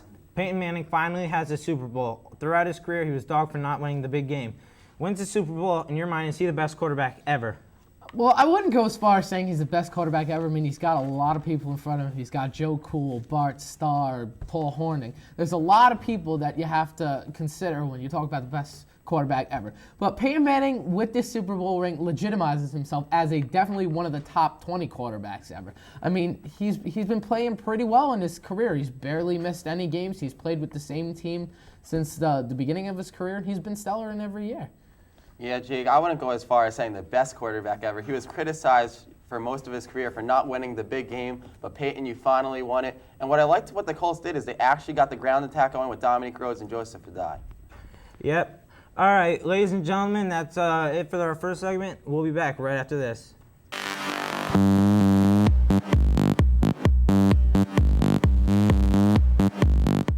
Do you want to see the New Jersey Nets play at the Continental Airlines Arena, or would you rather see the Wayne Hills Lady Patriots play in the Gifford Gym? Well, we all know the answer to that. Come see the Lady Patriots on February 6th at 4 o'clock versus Fairlawn.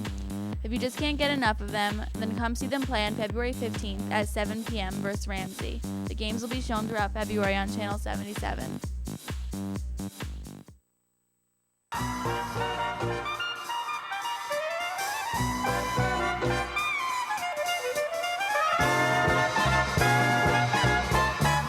Come on out to see Wayne Hills SDA on the following days: Thursday, February 22nd, Friday, February 23rd, and Saturday, February 24th at Wayne Hills High School in the Gifford Gym. The show can be seen on Channel 77 throughout the winter and spring.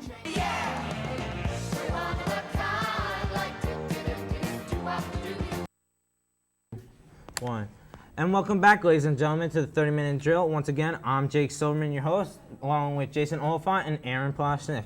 We're going to talk about last night's MVP. It was Peyton Manning. It was a little controversial. People might have had different opinions. Jason, what was your opinion on that matter? Well, my opinion, Jake, was that I was shocked at first when I heard that Peyton Manning won MVP. In my mind, I thought it should have been Dominique Rhodes. He had 21 carries for 113 yards and 1 touchdown, only his 6th 100-yard-plus rush game in his 6-year career. So I think Dominique Rhodes should have won MVP. Aaron? Well, I know the Academy loves Peyton Manning. I like to say the Academy as in the people who choose the MVP awards. But it's Peyton Manning. I mean, he threw for 248 yards. He had a touchdown. Dominique Rhodes also had a touchdown, ran for 113 yards.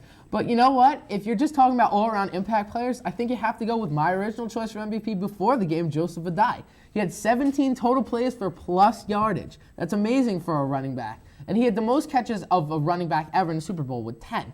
He accumulated a total of about 134 yards between his catches and runs. And I think he was an overall valuable player for the Colts. And the award is the most valuable player. So I think you had to give it to Adai.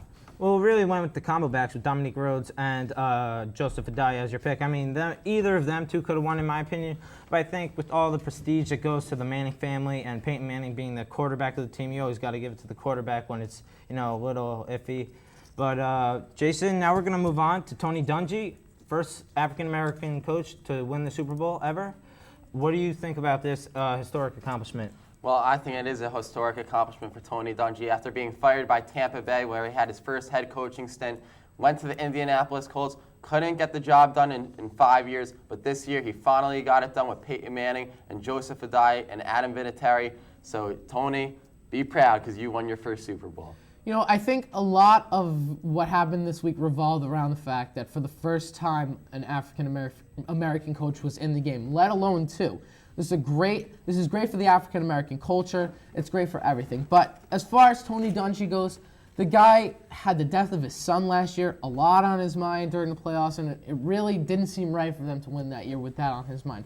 But I think coming back this year, after all Dungy's been through, he's been a coordinator, he's been head coach at Tampa Bay, he established Tampa 2, and I think Tony Dungy was a little bit more deserving than Lovie Smith. But don't get me wrong, I think Lovie Smith will have many more chances in the future, but I just think this was Dungy and Manning's year.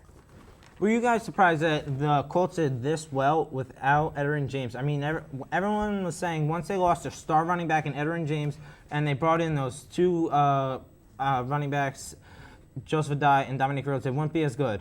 Did you think they would, win the Super Bowl without Edgerrin James? Well, personally, coming from the same division as the Colts with my Titans, I was pretty happy because I'm like, oh, maybe the Colts won't be as good this year. We might overtake them for division championships. Let alone I was wrong. And Joseph Adai really shows up, the rookie out of LSU. He looked absolutely phenomenal during the year, and splitting time with Dominique Rhodes, they filled in that gap that Edgerrin James had and lost. And they together, I believe, had somewhere around 1,500 yards. So, I mean, when you need to get the running game down, they came through, and they filled Edgerrin James' void. Yeah, I was shocked as well, Aaron, because we figured out that this year that it's not the running back, it's the offensive line that makes the big holes for those running backs. Edgerrin James went to the Arizona Cardinals, didn't get those big holes, didn't have a good season like he had with the Colts in previous seasons. This year, Joseph Adai comes from LSU, has a big season with 7 touchdowns. So, Jake, that was big for the Colts. Yeah, that's true. Went to Arizona, had a little under 1,100 yards, and only got about 2.8 yards per carry in Arizona. Definitely showed that the offensive line in Indy is one of the best in the league, if not the best. So, guys, next year, Indianapolis Colts, do you think they'll repeat? No.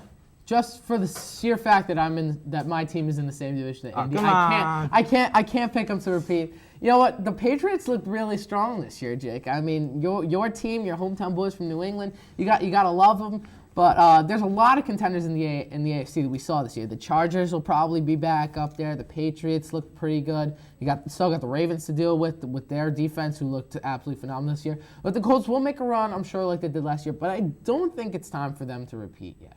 Well, you know what? I think that the Indianapolis Colts have a great chance of repeating. They have all their players coming back, Reggie Wayne, Marvin Harrison, and don't forget Peyton Manning. He is a great quarterback as well. So never count out the Colts to repeat.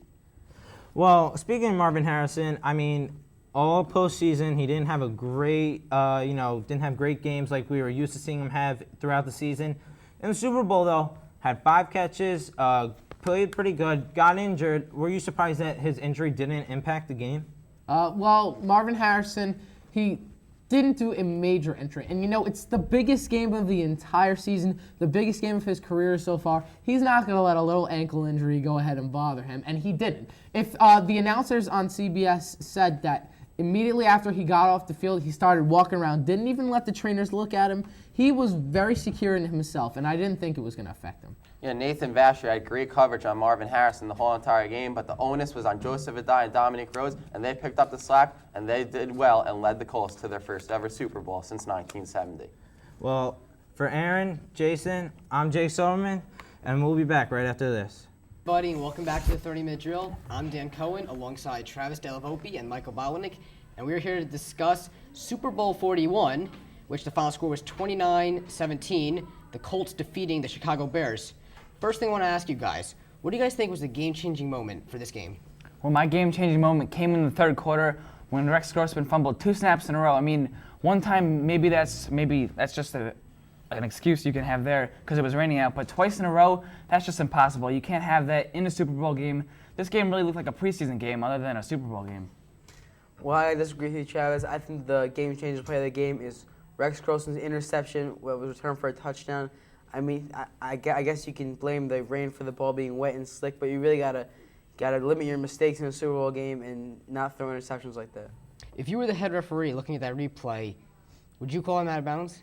No, he was in bounds. Clearly, I mean, you can't. He made a nice play on the ball, made the pick, got both feet in bounds, and ran it back to the house. You're not going to take that away from him. I mean, he really did make a nice play on that.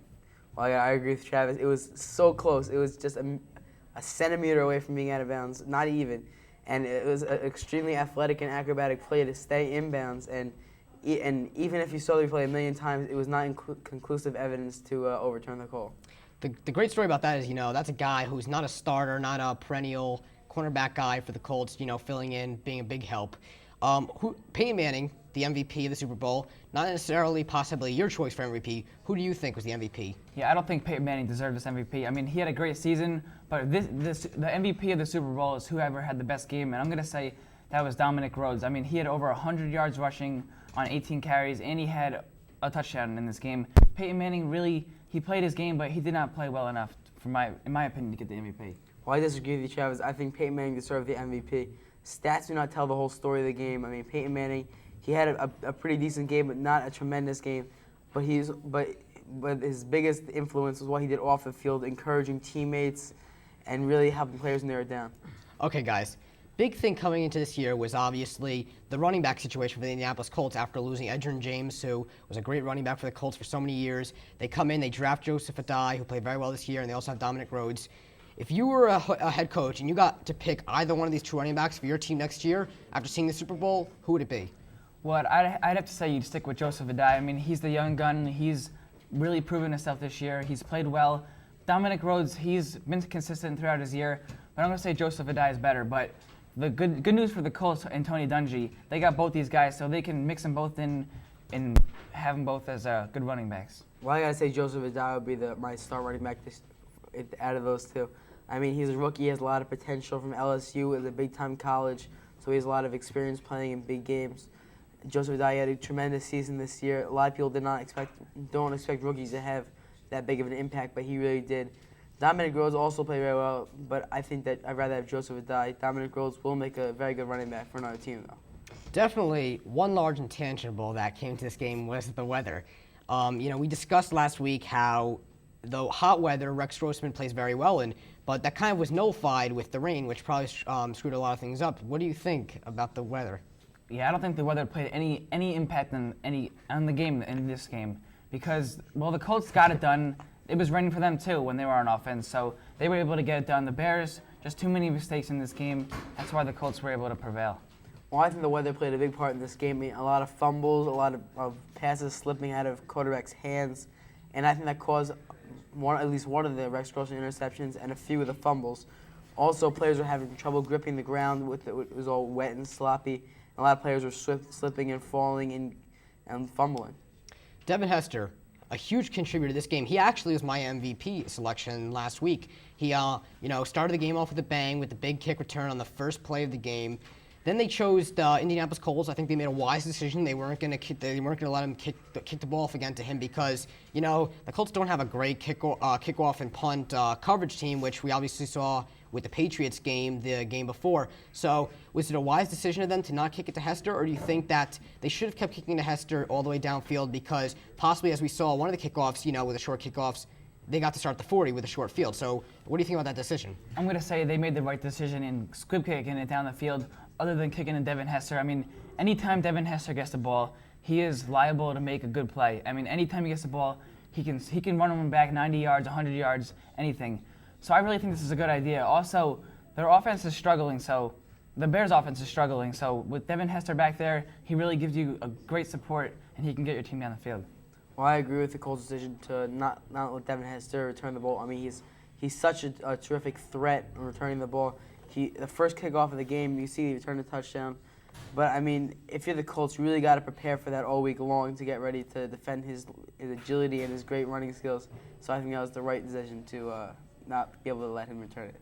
All right, guys, just want to wrap up this segment with, possibly maybe the most exciting part of any Super Bowl, the commercials. A lot of good commercials this year. I don't think that this year was really up to par with the commercials, but there's still plenty of good ones.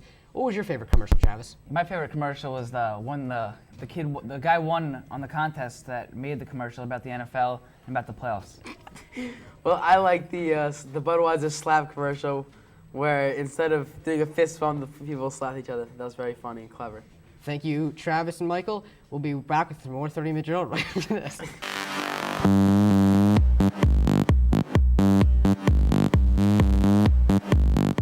Do you want to see the New Jersey Nets play at the Continental Airlines Arena, or would you rather see the Wayne Hills Lady Patriots play in the Gifford Gym? Well, we all know the answer to that. Come see the Lady Patriots on February 6th at 4 o'clock versus Fairlawn.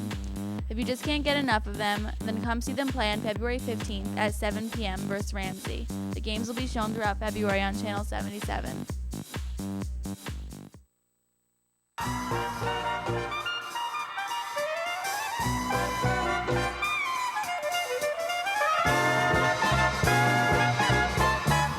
Come on out to see Wayne Hills SDA on the following days: Thursday, February 22nd, Friday, February 23rd, and Saturday, February 24th at Wayne Hills High School in the Gifford Gym.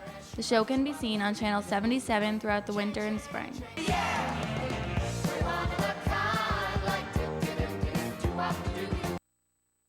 Hello, everybody, and welcome back to the 30-Minute Drill. I'm your host, Dan Cohen, alongside a very special guest of mine, Brian Rossman. And we're here to talk about the NHL hockey.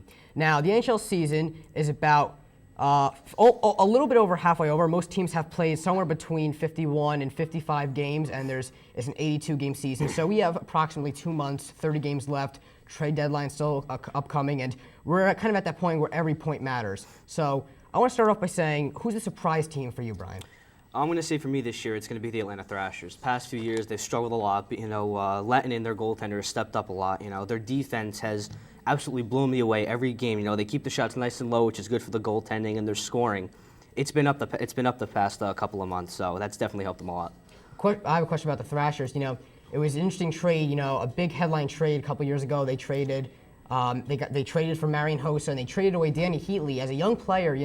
He was becoming a really great player, and a lot of people probably didn't like that trade because Hossa, probably a little bit older than Heatley. Did you like that trade? Do you think it's helping them in the long run? I think it definitely helped them. Having a veteran in there is definitely going to help them. Even though Heatley is an upcoming star, past couple of years ago when that happened, everyone was saying, it's a big mistake. Heatley's going to become pretty big, but, haven't heard much from the past couple of years, so. Okay, next we're going to kind of turn the tables around, and I want to know who's your disappointing team thus far in the NHL season. I'm gonna have to say the Flyers. Coming into this year, I thought after last year they were gonna step it up a lot. But with Niittymaki in net, he's a very capable goaltender. He can do a lot to help the team. With Gagne and Hatcher on defense, they're stacked. They just can't get the job done. Interesting thing about the Flyers, a lot of talk right now about, possibly trading Peter Forsberg at the trade deadline, but, he's not very consistent. He's had that foot injury that's been lingering for a really long time. Do you think that the Flyers should trade Forsberg, maybe get some young talent for the future, or try to hold on to Forsberg and maintain that great captaincy and see if that'll help them in the future? Well, they just actually acquired Forsberg after the NHL lockout, so I guess they kind of thought it was good to have a veteran in there, kind of help them along. But this isn't a team that you're going to see in the Stanley Cup playoffs anytime soon. I think they should do. They should acquire a lot of young players. Build a team over the years, and hopefully they'll become a powerhouse. Like the Devils have the past few years.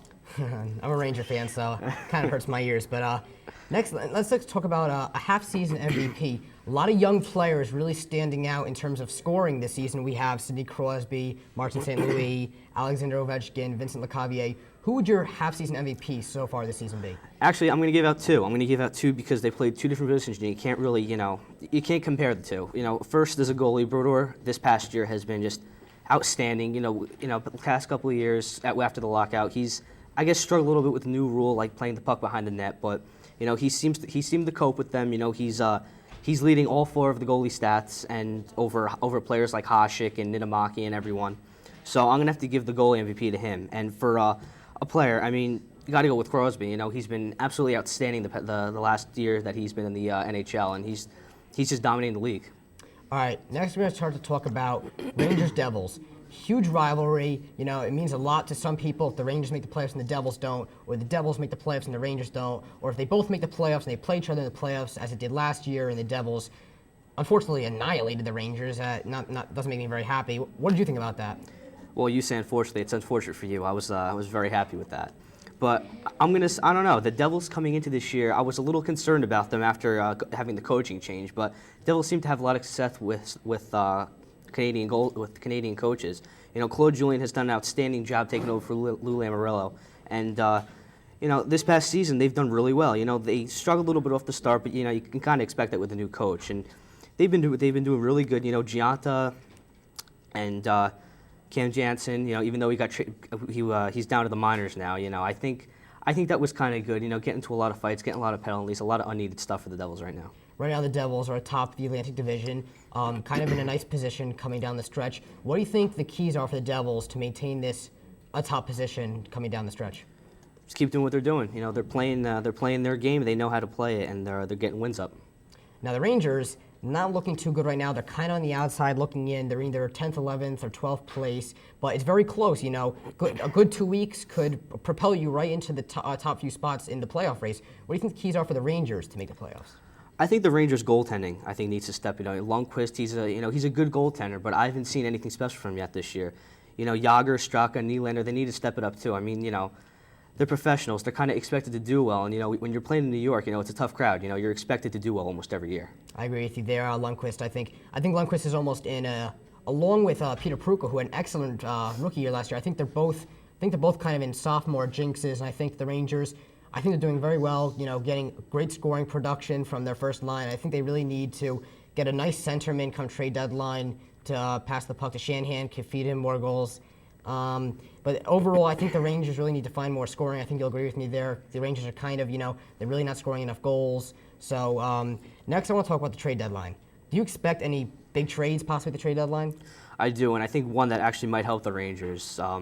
The Flyers are looking to trade Peter Forsberg, and I think the Rangers are going to acquire him. I think that's going to be a big part of their team. It's going to help them a lot, and might be playoff bound. Who knows?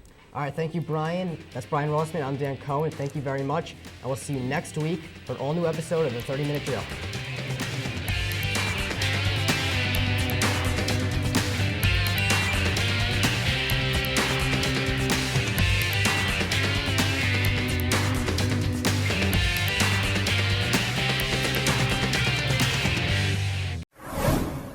Hello, faithful viewers, coming up on the 30-minute drill in our first non-football segment of the year. We talk about NBA basketball, which teams look good, which teams don't, and who's going good going into the second half of the season. Then we move on to hockey with our Barry Melrose, Matthew Weinstein. And finally, we talk about college basketball, why Duke is doing so horrible, and who's going to be good going into tourney time. Hang on, public access. You're in for the ride of your life. 30-minute drill starts now.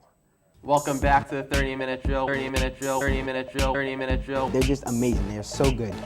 So many things have gone wrong, and they've Just been a prince all throughout this entire year on the. Simply amazing.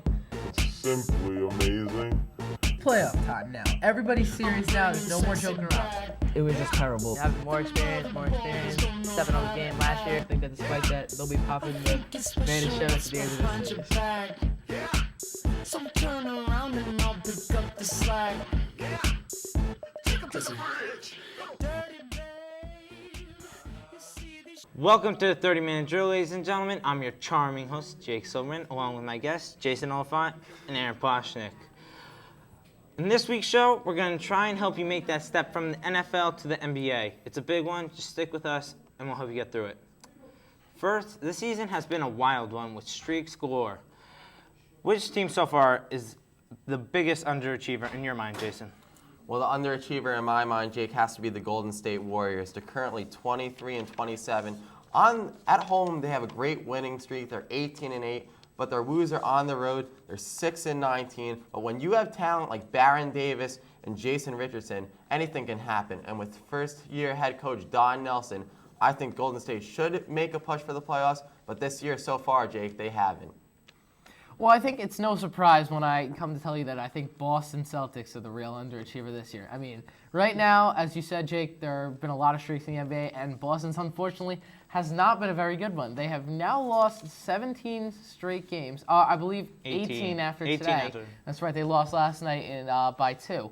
But when you have a team with such young talent like this, and then you have a veteran to lead you like Paul Pierce, you shouldn't be losing 18 straight games. But you know what? The bright side to this is they're playing in that lottery to get a better shot at Greg Oden or Kevin Durant coming out of college. And you know what? I think they should just keep losing because they really don't have a shot at making the playoffs. Also, Aaron, besides Boston and Golden State, another underachiever this year is the Minnesota Timberwolves. They're also 23-27, and with Kevin Garnett, who's averaging almost 23 points per game, after that, they have no one. They got Randy Foye in the draft, but they're showing no progress in Minnesota, Jake.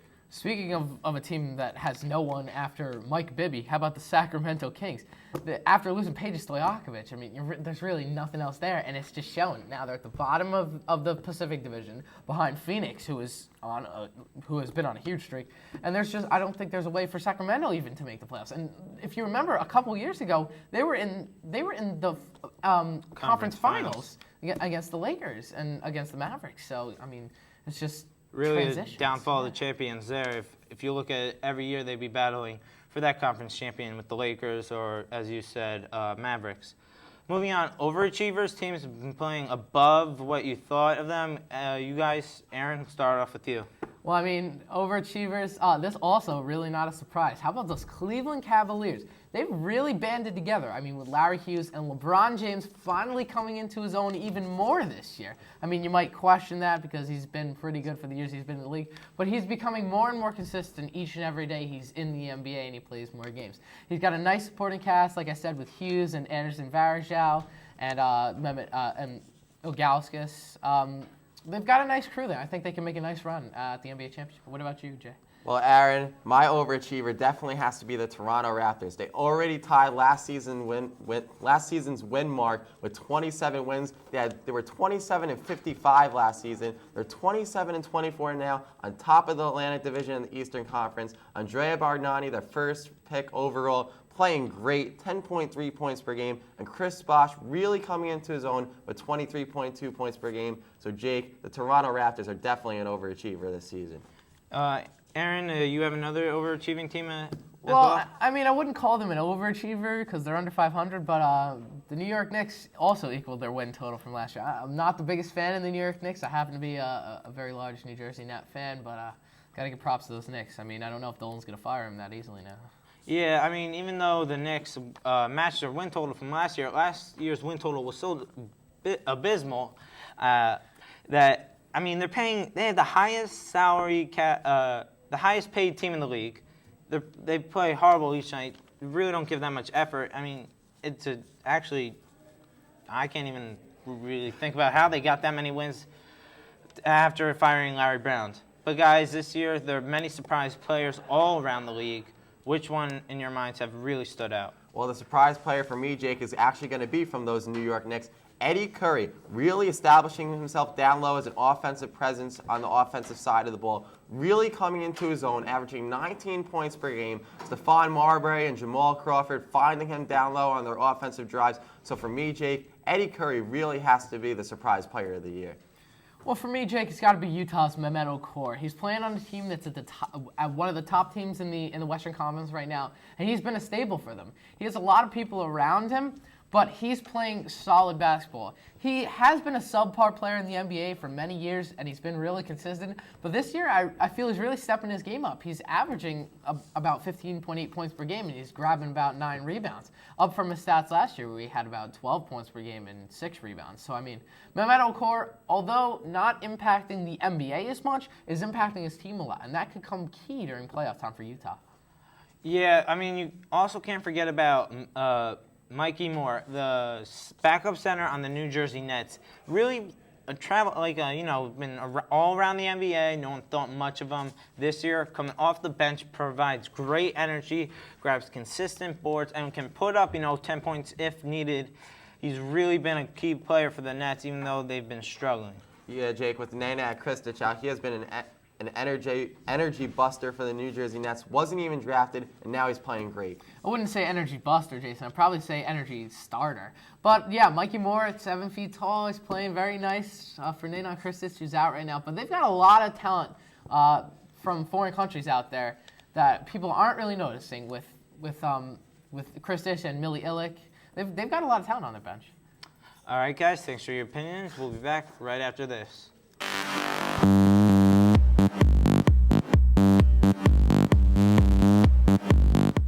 Do you want to see the New Jersey Nets play at the Continental Airlines Arena, or would you rather see the Wayne Hills Lady Patriots play in the Gifford Gym?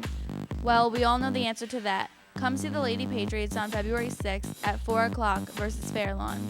If you just can't get enough of them, then come see them play on February 15th at 7 p.m. versus Ramsey. The games will be shown throughout February on Channel 77. Welcome back to the 30-minute drill. Guys, let's stay local and talk about the New Jersey Nets. Coming into the season, people were talking about them being number 2 in the East behind the Heat. Now, even though Jason Kidd is probably having the best year of his career, Vince Carter's been inconsistent and they've been injury-plagued. They're 25 and 27. Disappointing? I think so. Guys, let's role play. You're Rod Thorne. Trading deadline's approaching. What do you do? Aaron? Well, if I'm Rod Thorne, which I'd really like to be because he's making a lot more money than my parents or I am right now, I'd probably have to get rid of Vince Carter, although my panel might disagree with me. I'm not positive about that. But I think Vince Carter, even at the tender age of his late 20s, early 30s, is still a good trade bait for the league. He's having a decent season, and even though he's not worth as much as he was in 99-2000 when he was in the prime of his career, he's still worth a lot. And if they trade him to a decent team, they could pick up a couple role players to help Jay Kidd and Richard Jefferson out, and also bring Marcus Williams up to fill that 2-guard spot. Well, Aaron, I think they should keep Vince Carter. He's nearly averaging 28 points per game. They're only 2.5 games out, the New Jersey Nets, in the Atlantic Conference behind Toronto. With Jefferson and Krstić out, Vince Carter has really picked up his game. And Jason Kidd, like you said, Jake, playing one of his best seasons of his career. So I think the Nets should keep Vince Carter, and they'll be fine. Well, I mean, I don't know if this is Carter's best career. He's having those games where he's shooting, 6 for 21. He's really inconsistent, but he like you said, he's a great player. I mean, he's definitely flashy. We all love to see him play. Draws people to the crowd, get money for the Nets. I don't know. I wouldn't trade him personally. I would go the other route and trade Jefferson because he's a little younger, and I mean, he's not the proven all-star that Carter is. Aaron, I mean, would you ever trade Jefferson? Well, I mean, I like the idea of keeping Jefferson a little bit more. 1, because he's younger, and 2, because he has a lot more potential than he shows so far. He's, what is he, 3-4 years out of the league from Arizona? Oh, I think he's about 5. He's But 5? Yeah. All right, but he's still got time. That's the whole thing. if you trade him now, you might not see him in the prime of his career when he could take over for that Vince Carter spot when you're lacking. And I just think Carter is worth a little bit more right now to trade than he would be then. And their points are even up from this year. They're up 97.3 from 92.1 last year, and I think that's due to Carter, and that would be one reservation I'd have for trading Carter. Yeah, Jake, I would never trade Richard Jefferson. His numbers keep on progressing every single year. His stats keep on getting better and better. And the thing that's really hurt Richard Jefferson throughout his young career has been injuries. He had that wrist surgery. He was out the majority of the season 2 years ago. Now this season he's out the rest of the season. So the thing that's hurt Richard Jefferson is the injuries, and we hope that they'll get better for him. I mean, they haven't actually progressed. Every year, that 1 year without Carter, he had more points. But overall, I mean, I understand what you're coming from. But now let's go across the GW Bridge and visit the pitiful Knicks. Over the cap, is their roster even salvageable? You know what? The Knicks are just a disgrace to the entire face of the earth and NBA in Good general. way to put it. The Knicks, they're just not, they're poorly managed, they're poorly coached, their players are spoiled. All they do is talk bad things about each other, and they just can't mesh as a team. There's too much star talent there, and they're not congealing nicely. You need to base a team with a couple stars and role players, and the Knicks don't have that. They have all-star players, and they're not congealing, and that's why they're not playing as the all-stars they used to be. And I just don't feel that the Knicks will ever be good until they unload their salary cap and they become a real team in the NBA. Because right now they're just a bunch of players. Well, yes, I agree. They're not congealing, as you like to say. But, I mean, they all are all-stars. But not only are they all all-stars, but they're all-stars past their prime. Stevie Francis, great 3 years ago. Stephon Marbury, great 3 years ago. You know? Ole, what do you think? Well, the Knicks are 22-29, Aaron and Jake. They do have a lot of talent.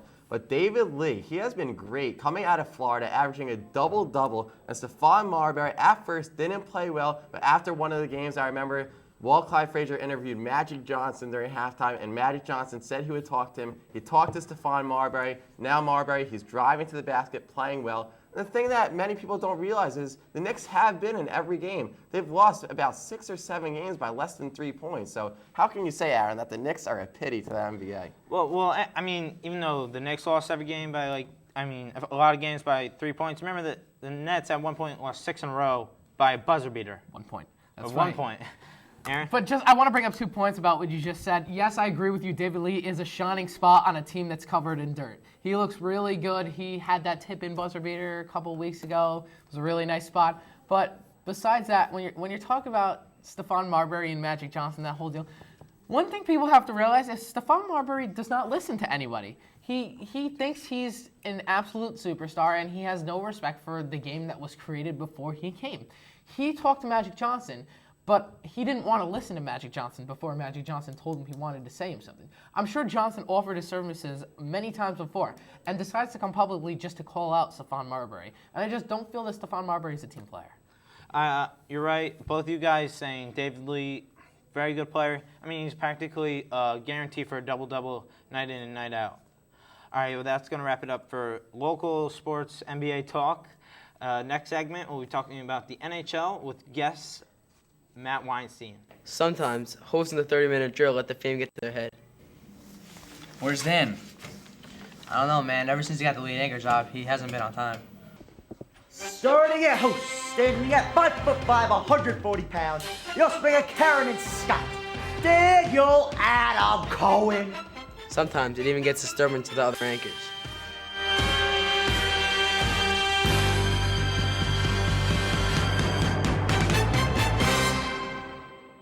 Hello, everyone, and welcome back to the 30-Minute Drill. I'm your new host of this segment, Aaron Ploshnick, along with my guest, Jake Silverman, and our very special guest today, our hockey expert, Mr. Matt Weinstein.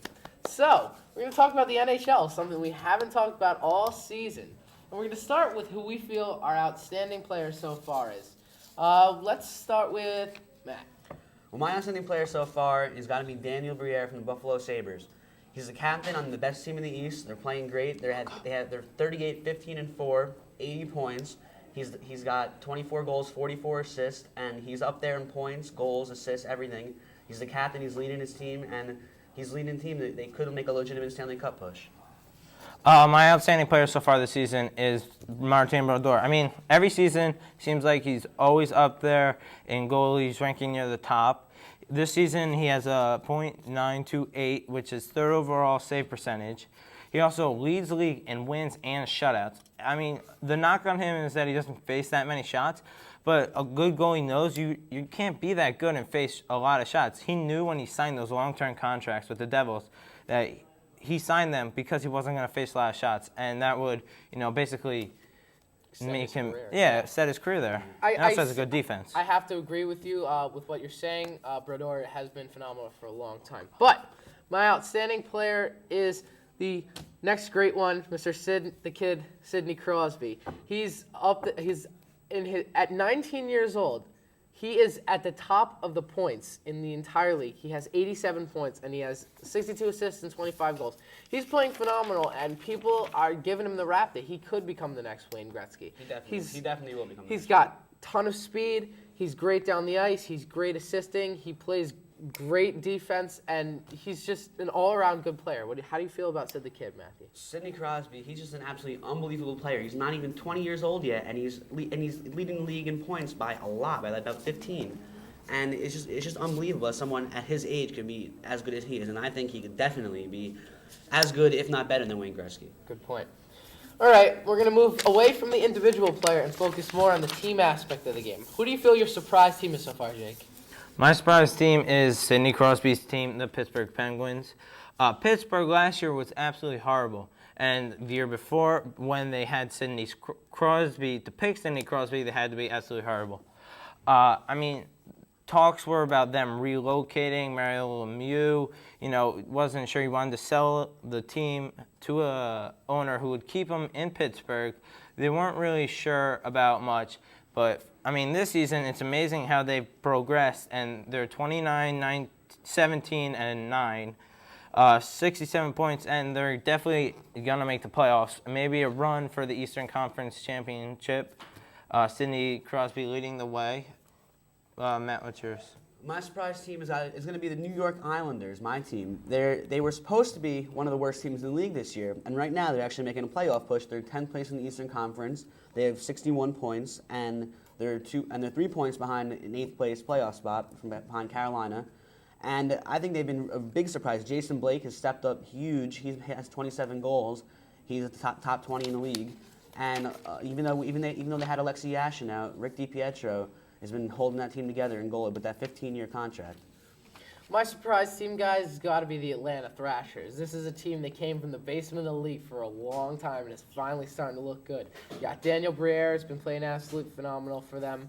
And you got players like Ilya Kovalchuk, who's been phenomenal for a number of years after he was drafted in I believe, 2001. And they're just finally gelling as a team. They got really hot early in the season, ran off a couple win streaks, and they put themselves up there. As of late, they've been leveling off a little bit, evening themselves with the competition. But I still think they have a legitimate shot at a cup, and they're going to make a late push during the season and bring themselves up to the top of the ranks. All right, we're going to move to our disappointment now for the season.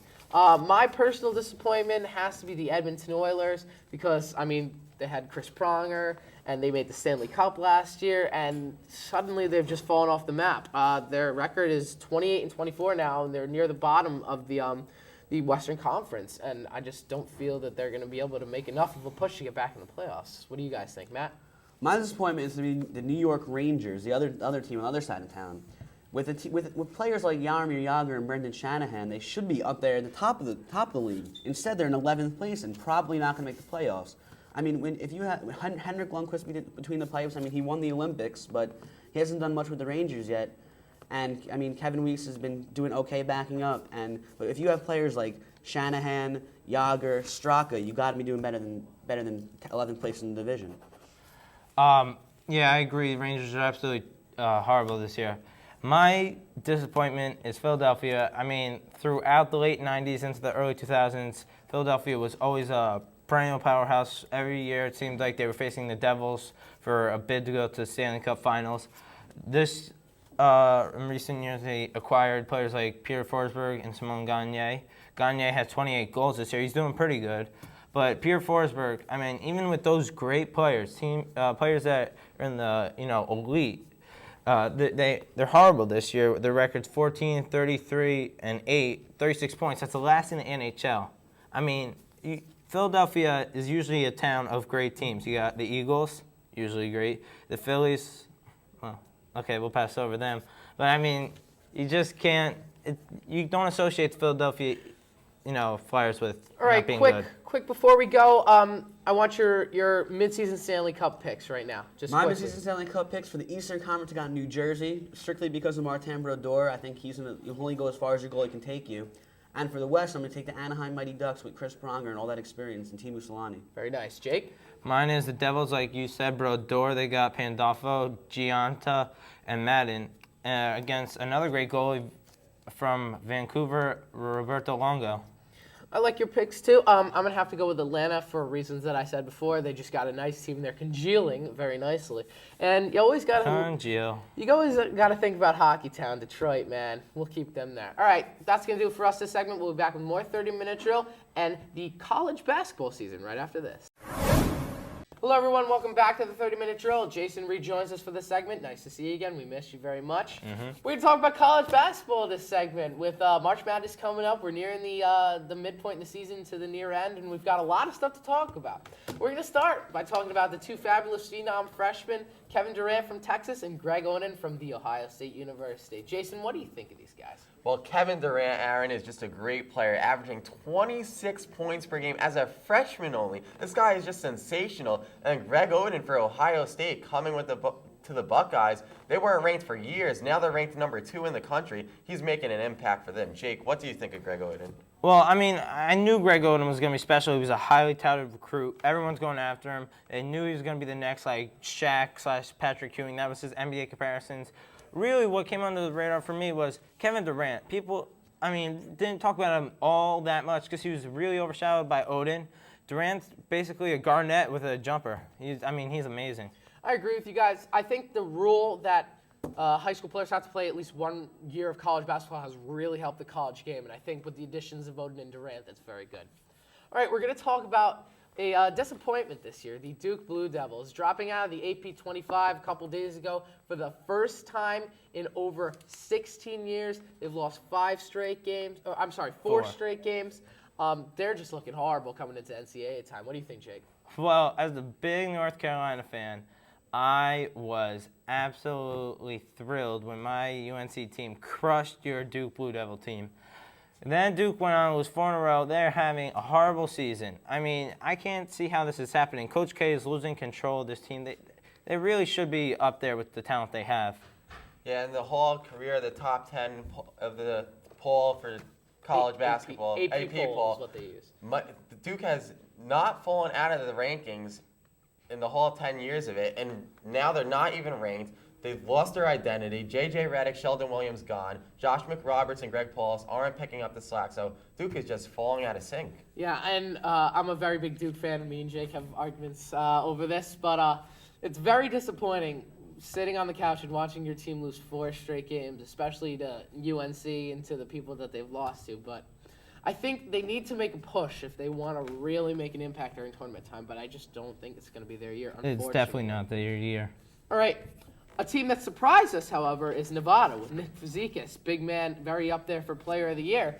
What do you guys think about Nevada, even though they're very unknown? Well, Nevada is an unknown team, but Nick Fazekas, as you mentioned, he is a great all-around player, averaging a double-double, 20.8 points per game, 11.7 rebounds per game. His field goal percentage near 60%. That is just unbelievable. And then they have a great forward, Marcellus Kemp, averaging 18.2 points per game. So Nevada is having a great season so far, Aaron. All right, we're going to move from that Nevada talk. We're going to move to who we think will do well in March Madness and who we don't think will do well in March Madness. So, Jason, I want you to start with who you think will do well during March Madness time. Well, Aaron, who I think is going to do well is Air Force. Air Force, they have 2 great forwards, Dan Noel averaging 14.6 points per game, and Jacob Bertsky averaging 13.8 points per game. So I like Air Force in the March Madness tournament. All right, Jake, now I want you to tell me who you don't think will do well in March. Oh, I don't think. All right, I really don't. I know Duke will get in just based on the strength of their schedule and their RPI. They won't do good at all. They'll be like the Syracuse of last year, losing to like a 14th seed. Another team I don't think will fare as well as expected is Ohio State due to their inexperience. You know, Ohio State's basically a young team. Even though Greg Oden's so good, Carmelo Anthony, I think, was just going to be the only freshman who led his team to the championship. All right, Jason, give me a team who you think won't do well. Well, a team that I think won't do well is Connecticut. Connecticut has been underachieving this whole entire season with the losses of Marcus Williams in the draft and several other seniors. Josh Boone as well, to both of them to the New Jersey Nets. Connecticut has not played to their standards. Jim Calhoun not coaching that team well, so I don't like Connecticut to do well. You know, I don't even think they're going to make the NCAA tournament. Yeah. That's how bad I think they are. Jake, I want you to tell me who will do well. UNC, definitely. Their team last year was a great team. Then they had all that huge recruiting class.